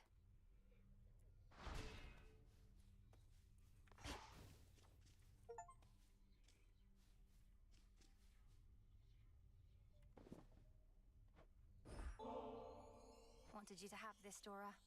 To the best hunter in all the crossroads. See, I knew you were gonna pull this gift custom thing on me sooner or later, so I have come prepared. Catch. For me? Ghost onion. Nice. Dora, don't you pay any attention to what's been happening out there? The rise of the time, the siege of Olympus? Nope, can't say any of that rings a bell. Olympus, that's where the family members you don't like live, right? And the Titan of Time, I get that he's bad, but he's never done anything to me personally as far as I know, so. This entire encampment exists to resist his efforts to overthrow the gods and rule the world? Well then, maybe I should thank him because I happen to like this encampment. Oh, shush. May moonlight guide us. Whatever works. I love Dora. Dora is like Dusa. Moonlight guide you. What if...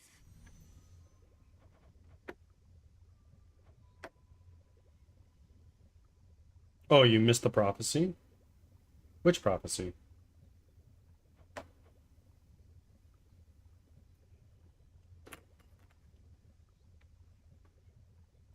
Check the scrolls where you passed. Oh, I see. It was to the left. This is from the Three Fates.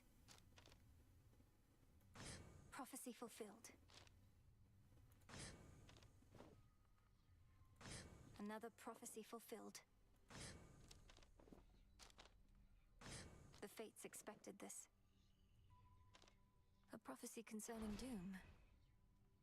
I have to find Lord Moros once again. All the resources.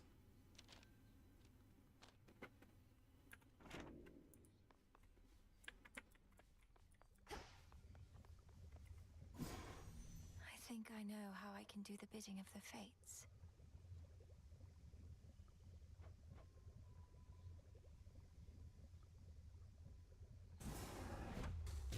Kathuski Onaski. So mote it be.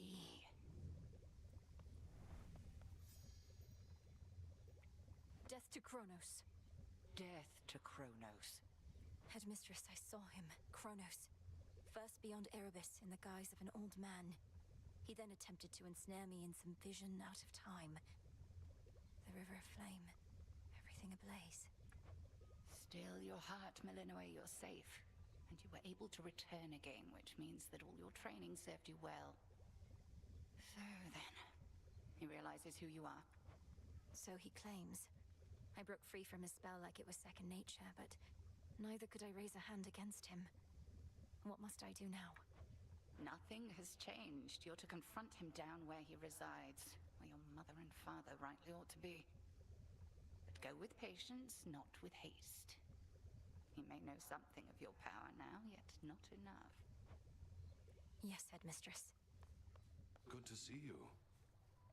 You look as though you've seen a ghost, if you'll forgive the very antiquated mortal turn of phrase, Goddess. So we'd say to someone looking disconcerted. Things all right?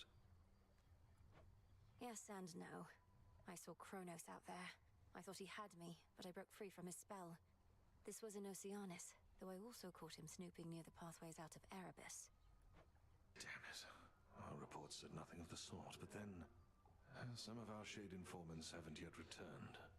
We had expected Kronos to stay put in the lowest reaches. You must have caused enough of a stir to catch his notice. I've hardly been discreet in my approach. Is there truly no other way? We reckon not. We're counting on him thinking you're inconsequential to his plans. As for our own, I shall go over this with the good witch. Be safe, and cheers for the report. Of course. How have my favorite creatures been surviving recently? Next time you see Kronos, check out his design based off the Kitsuki. Based off Kitsuki, they restore pottery with gold. Almost like they're trying to preserve time.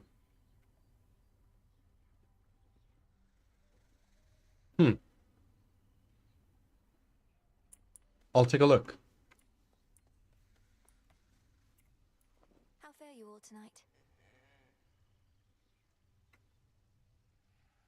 All my friends are here.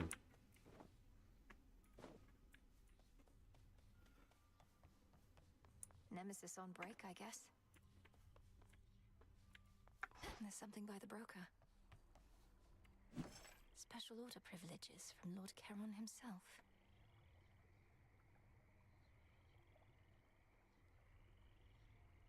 Okay. 1 Wilds. Bit of time. Count stones to pass through locations and other events. Charon DoorDash. Truly. Order approved. Broker?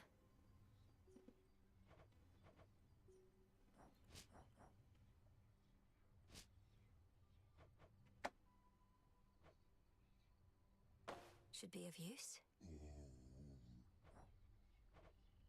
Probably shouldn't have done that, but it's okay.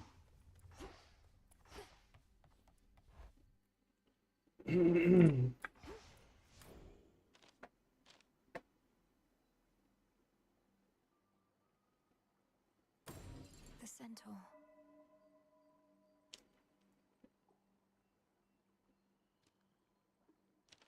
I can't. What do you mean I can't?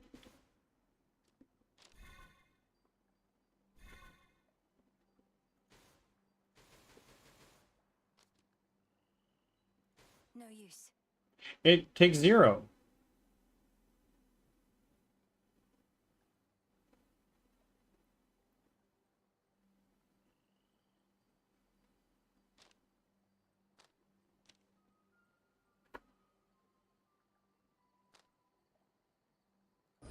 Because I'm using that. Don't have enough just yet. Can only be activated if the awakening criteria is met. Oh, so I need like 1, 2, 3, 4, 5. I see.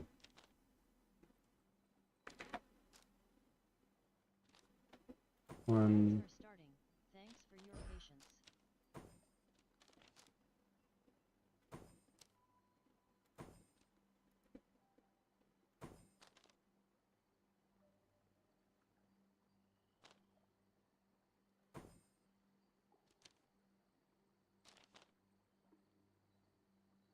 Don't have enough.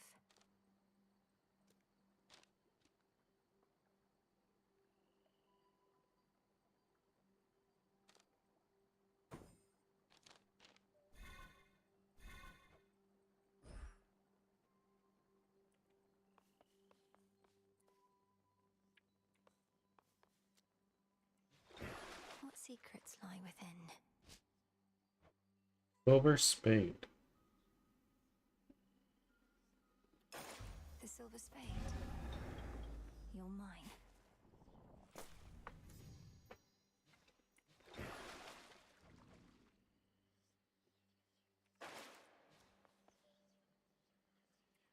should help me gather bones. Where's the commander? What news? I understand you ventured to the bottom of the sea. I too have been there in those depths, young one. But once, a while back, and briefly, I might add. Of course. You were a famous mariner in your mortal days. But then you finally met your end beneath the waters upon which you sailed? Nah, it was way more glorious than that.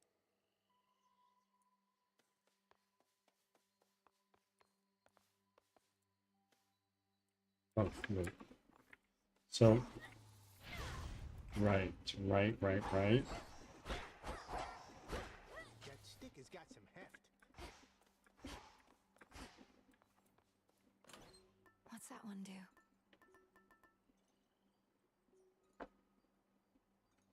You keep and keepsake. I'm figuring that one out now.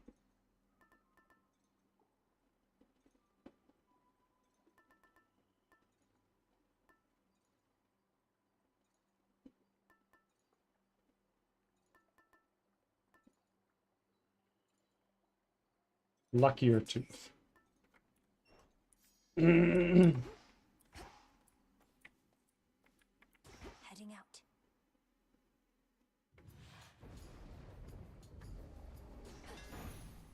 No holding back. Oh, that's a start.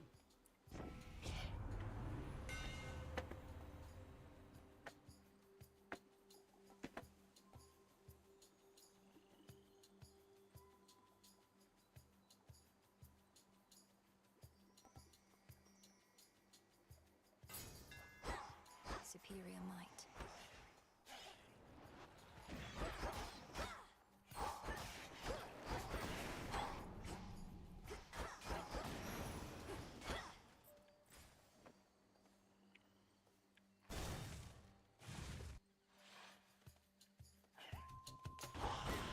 Splinter and form.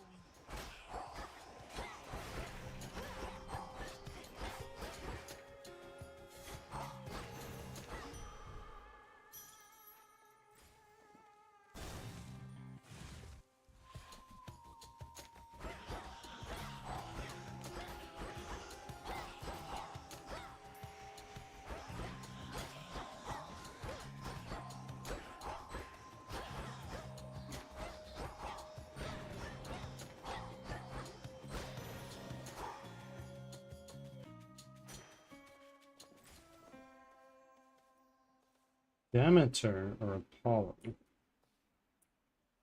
Demeter.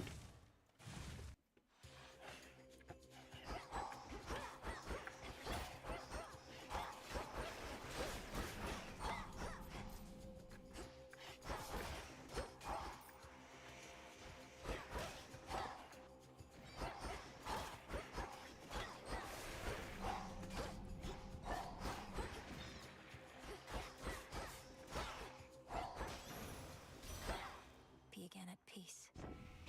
Oh, I should have given a gift. Apollo gathered us and announced that his twin sister, whilst out hunting for our enemies, stumbled upon a long-lost relative with the Witch of the Crossroads. Why, I was overjoyed and furious at once. Oh, that's fat. Desolation.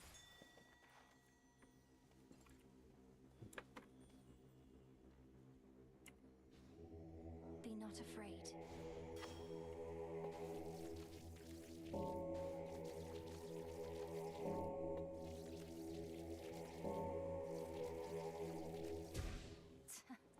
Nice.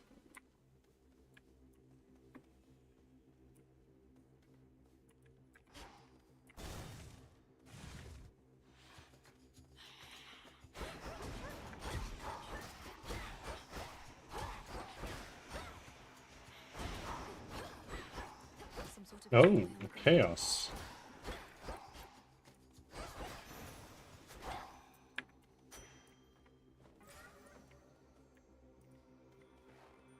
Fucking. It wants some of my life essence before letting me in.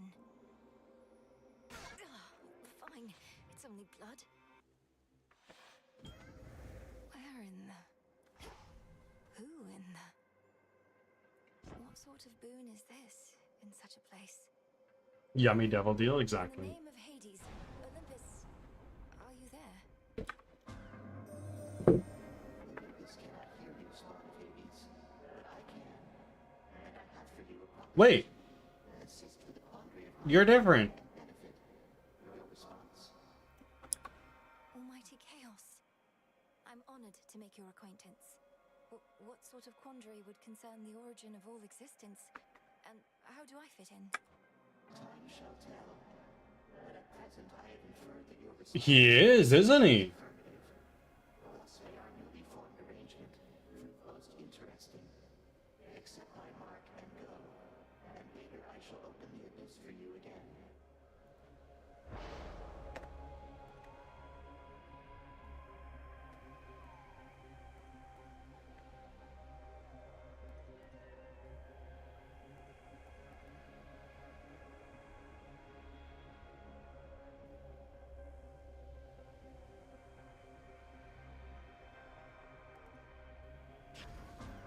There.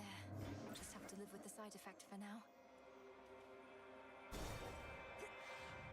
Kind of looks like Yone, a little bit. Shadow Spinner.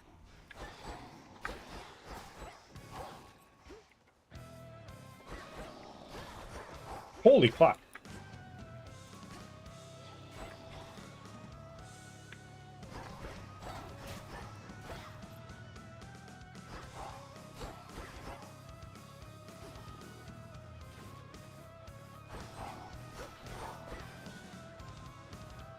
I don't like this one.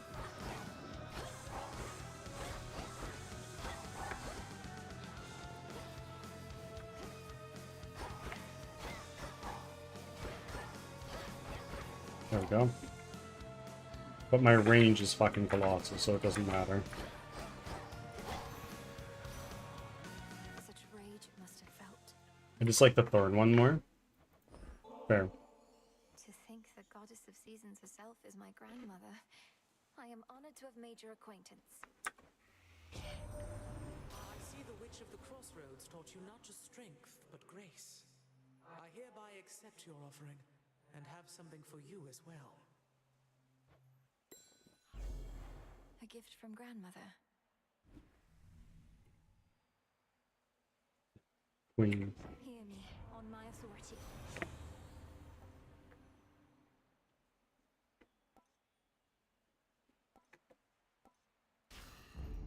Cold comfort.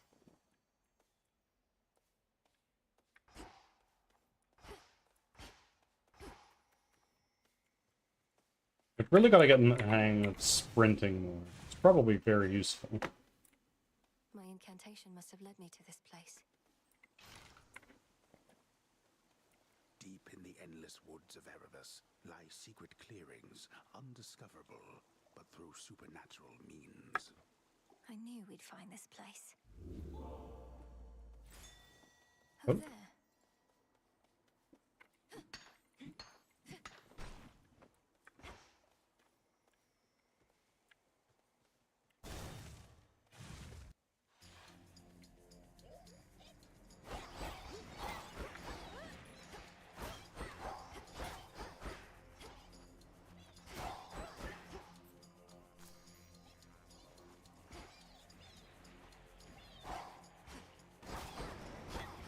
And yes, Carlson, I did pick up the thing while I'm in combat. Don't at me.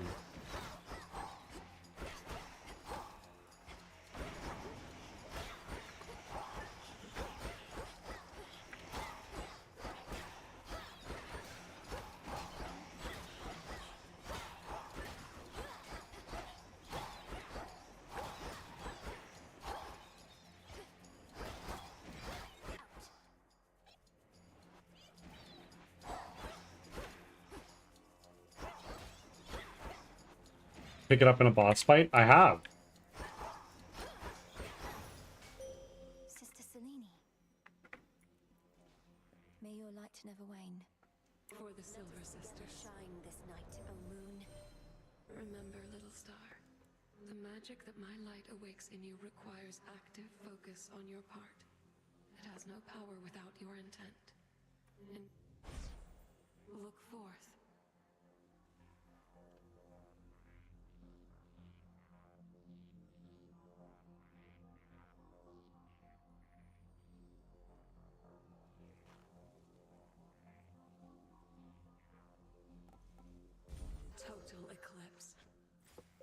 Okay, friends, gonna take a quick bio break. I'll be back in a moment.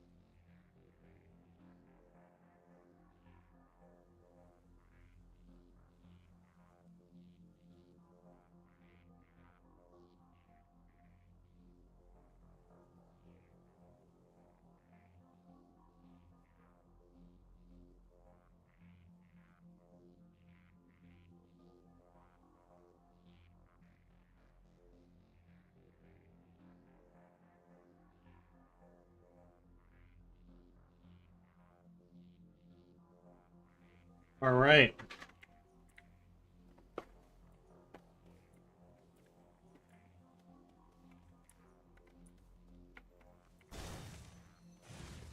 That was fast. Surprise. My friend. Nightshade seeds. Nice. Saw you get into a scuffle with the great big witch. Why are you fighting? I thought you were on the same side. Oh, I can hardly keep up with everything lately. Headmistress and I aren't really fighting. Well, no, I suppose we are, except it isn't born of anger or misunderstanding. It's just her way of making certain I'm prepared. Huh. Well, look, you show her for me the next chance you get, won't you, my friend? And no pressure, but I might be watching just in case. I won't get underfoot, I promise.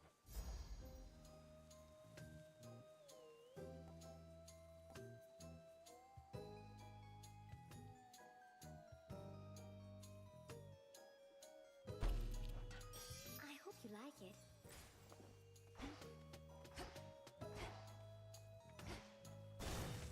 Alone again.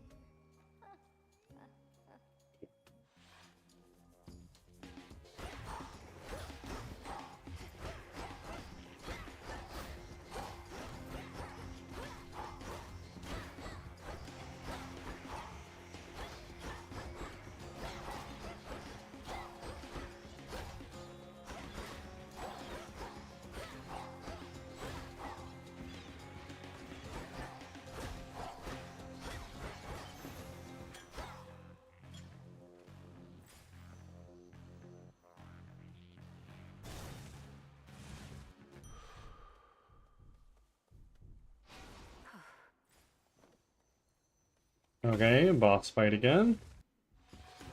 Prompt as ever. Hermes urged me to address a certain matter with you here. However, my view is you are unprepared for the surface as of yet. Meaning you won't lift the wards barring the path to the surface. What if I remove them myself? I've seen how you do it. Then you'll be more prepared than you are now. Till then, remember your objective lies below. Past me. Why is Hecate so fucking ripped? Permeation of witching wards.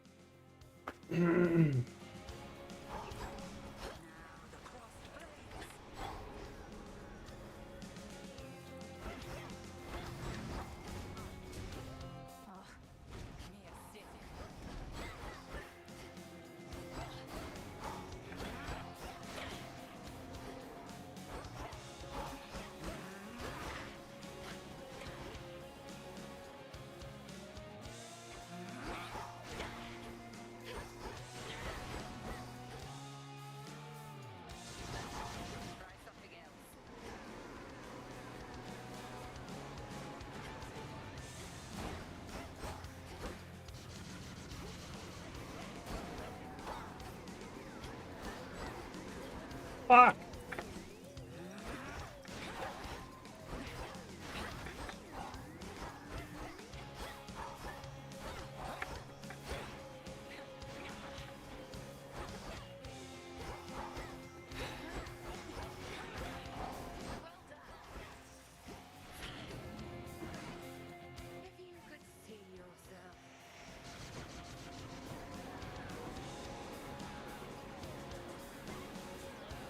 Brother, I can see myself.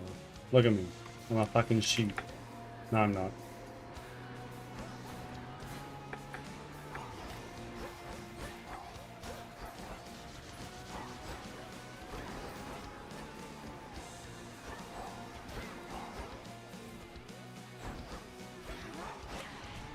Fuck.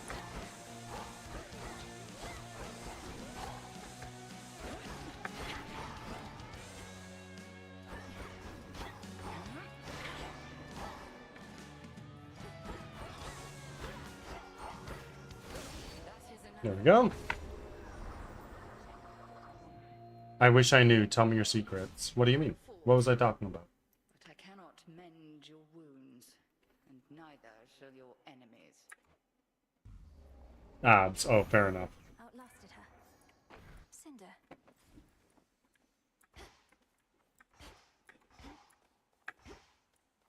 I kind of pooched myself in that I don't have enough magic to use my hex.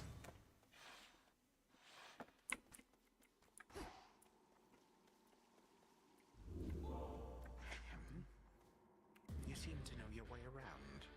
I am master of this realm, yet even I would never venture into yonder woods. You even found your way back from your detour in Asphodel. Damn you, Kronos. The fates cannot help you now. Huh? Stop. It is a pity that this granddaughter of mine is both a weakling and a fool, an elusive one. I ought to thank the fates that we have met at last. Oh yeah, look at his. He's stitched together like with gold, like you mentioned. The fates had nothing to do with this. You took my family. Our family. Make not their same mistakes, and in time, we surely shall grow past this halted start Yeah. to our relationship. Wait. You.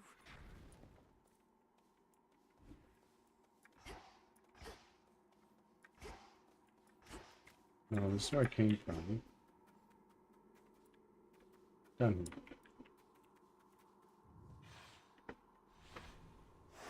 All set?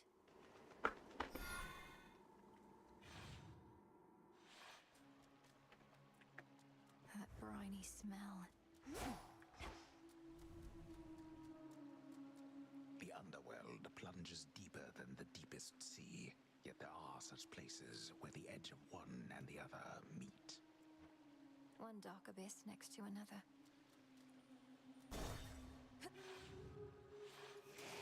More serpents?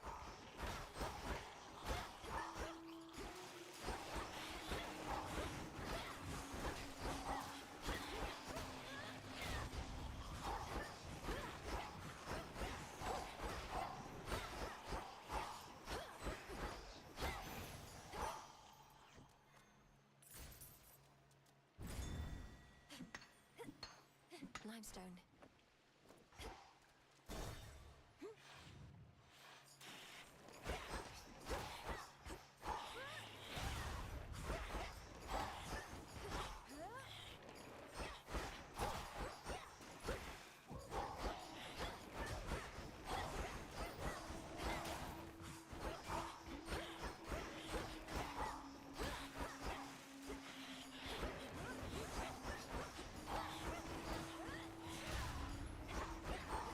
Those spots again.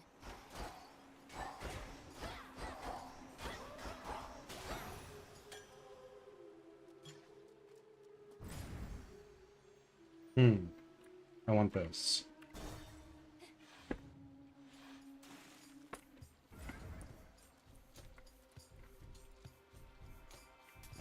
This one, please. Your bowmender has such an ugly job having to smuggle little blessings such as these into the worst of places. But we make it worth his while, don't you worry about that.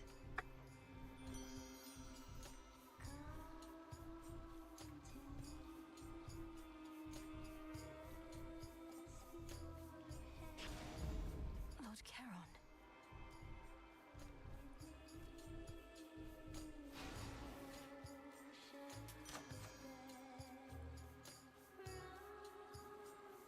I heard from Hermes at last, my lord.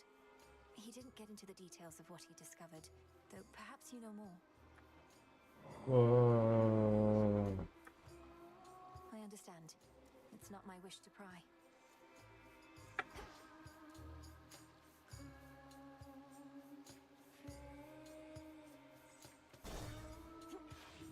A swarm of jellyfish. This is new.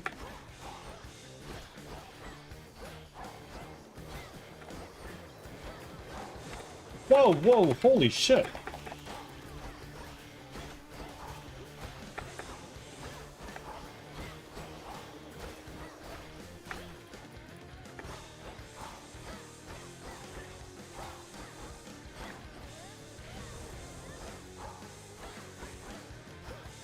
Get frozen, bitch.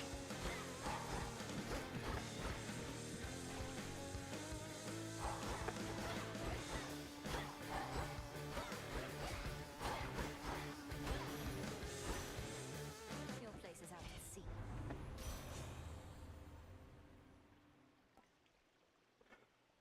Your casts inflict freeze repeatedly and deal damage to foes in the binding circle.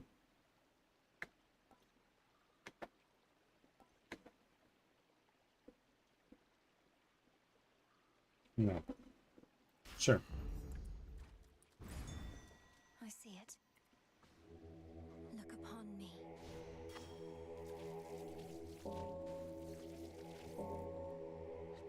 Oh, fuck. Try again.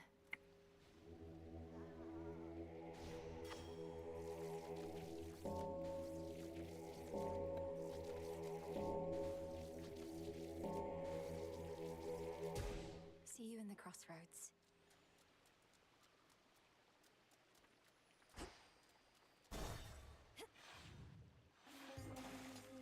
Shellbacks.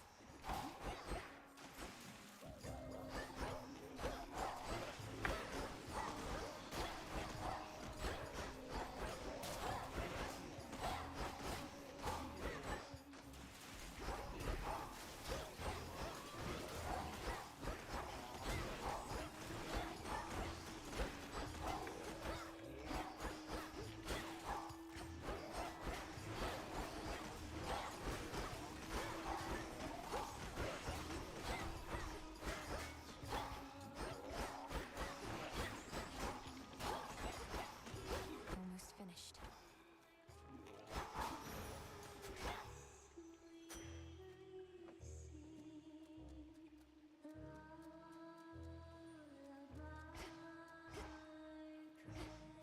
One way to go. Well, actually, no, there's two, but I want to go here. Because this guy heals me. So I was like, no way. But then I go, wait. Tucked away. What if? Remember that one, man? The mirror sheen of the standing waters all about, revealed to denizens of Oceanus their full selves, to their horror or to their delight. This is not a good view. Excuse me. Sure, I'll give you a gift. As you've made no attempt to snap my head from my shoulders, unlike many other things lurking about, I'm compelled to give you this. Just as a casual acquaintance, to be clear. You give me such tokens of affection, full knowing I've already got a lot of them, and, more importantly, am spoken for. Fine. Here's something to remember me by. How could I ever forget you, Romantic Narcissus? file. Peace, Narcissus. Thanks. Getting to the front of the line. Whoever you are, at least you've got more guts than all my other would-be suitors back there. Though you still don't have a chance. These shades must have felt strongly for you in life if they've been lingering nearby. But it wasn't my intent to be out of turn, merely to thank you for your gift the other night. Oh, I know every opening line there is. And merely to thank you is one of the classics. Acting all demure. Well, I know what you really want. And you're not getting it. Just this.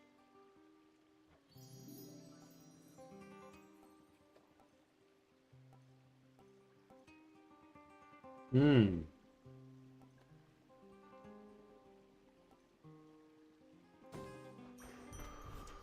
Thanks. They'll stop.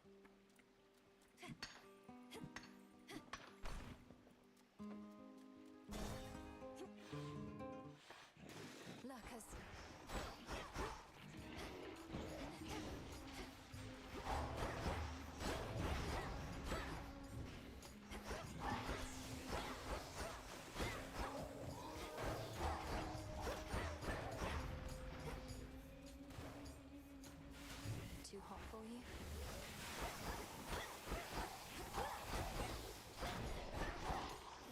What the fuck? Oh no.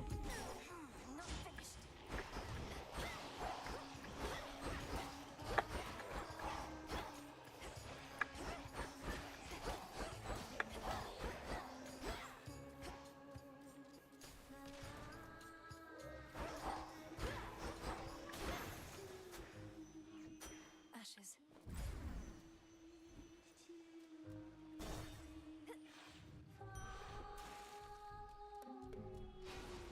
Okay. We're not gonna make it through this, I don't believe, but we're gonna fucking try. Hello. The sea can be a dangerous place if you don't know your way around, lady. Oh, it looks like you figured that out all on your own. Everything is damp and reeks to the heavens, and now I'm forced to listen to your snide remarks. And your insufferable song, I suppose. You're damn right. And we'll keep playing our song until it's pitch perfect. It's a work in progress, so don't hold your breath. This song's called Coral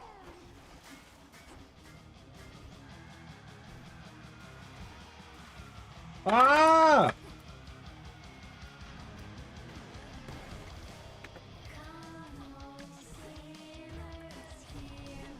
I'm hooked.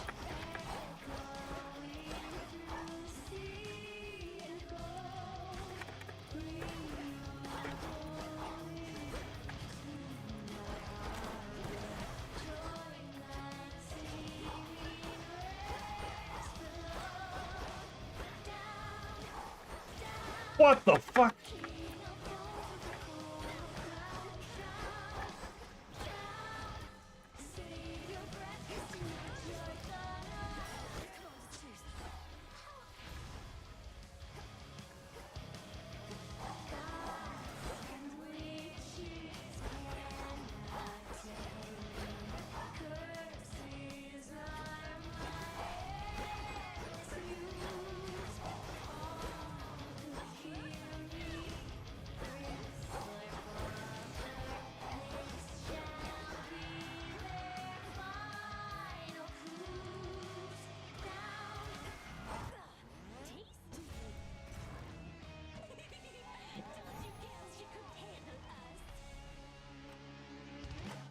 May the siren's song torment you even beyond their vicinity.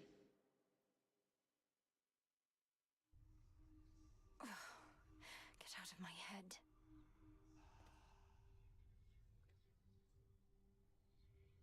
All right, friends. I think we're gonna call it here.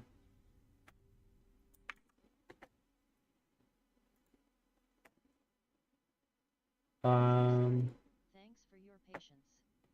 Oops. Oh my god. Carlson didn't want the ads, so he subscribed with Twitch Prime. My good friend, as you know, 100% of the revenue from this, I mean, you have Turbo? I had no idea. Well, thank you for the sub. As you know, 100% of the revenue from this channel is reinvested back into the development of my game, but I have free Prime subs, so yes. Thank you. Thank you for choosing me. And enjoy your little boost to devotion.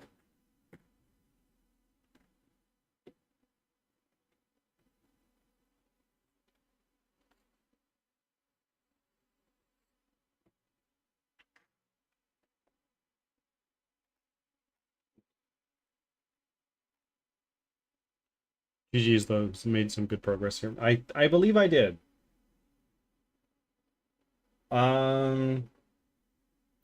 Why don't I... There's not many people here, so I think I might just actually end stream here. And not raid out. Back from ads. Thanks for sticking around. Fair. See you again soon. Of course, I'll be back again tomorrow for more game development. For those who are watching on YouTube, I will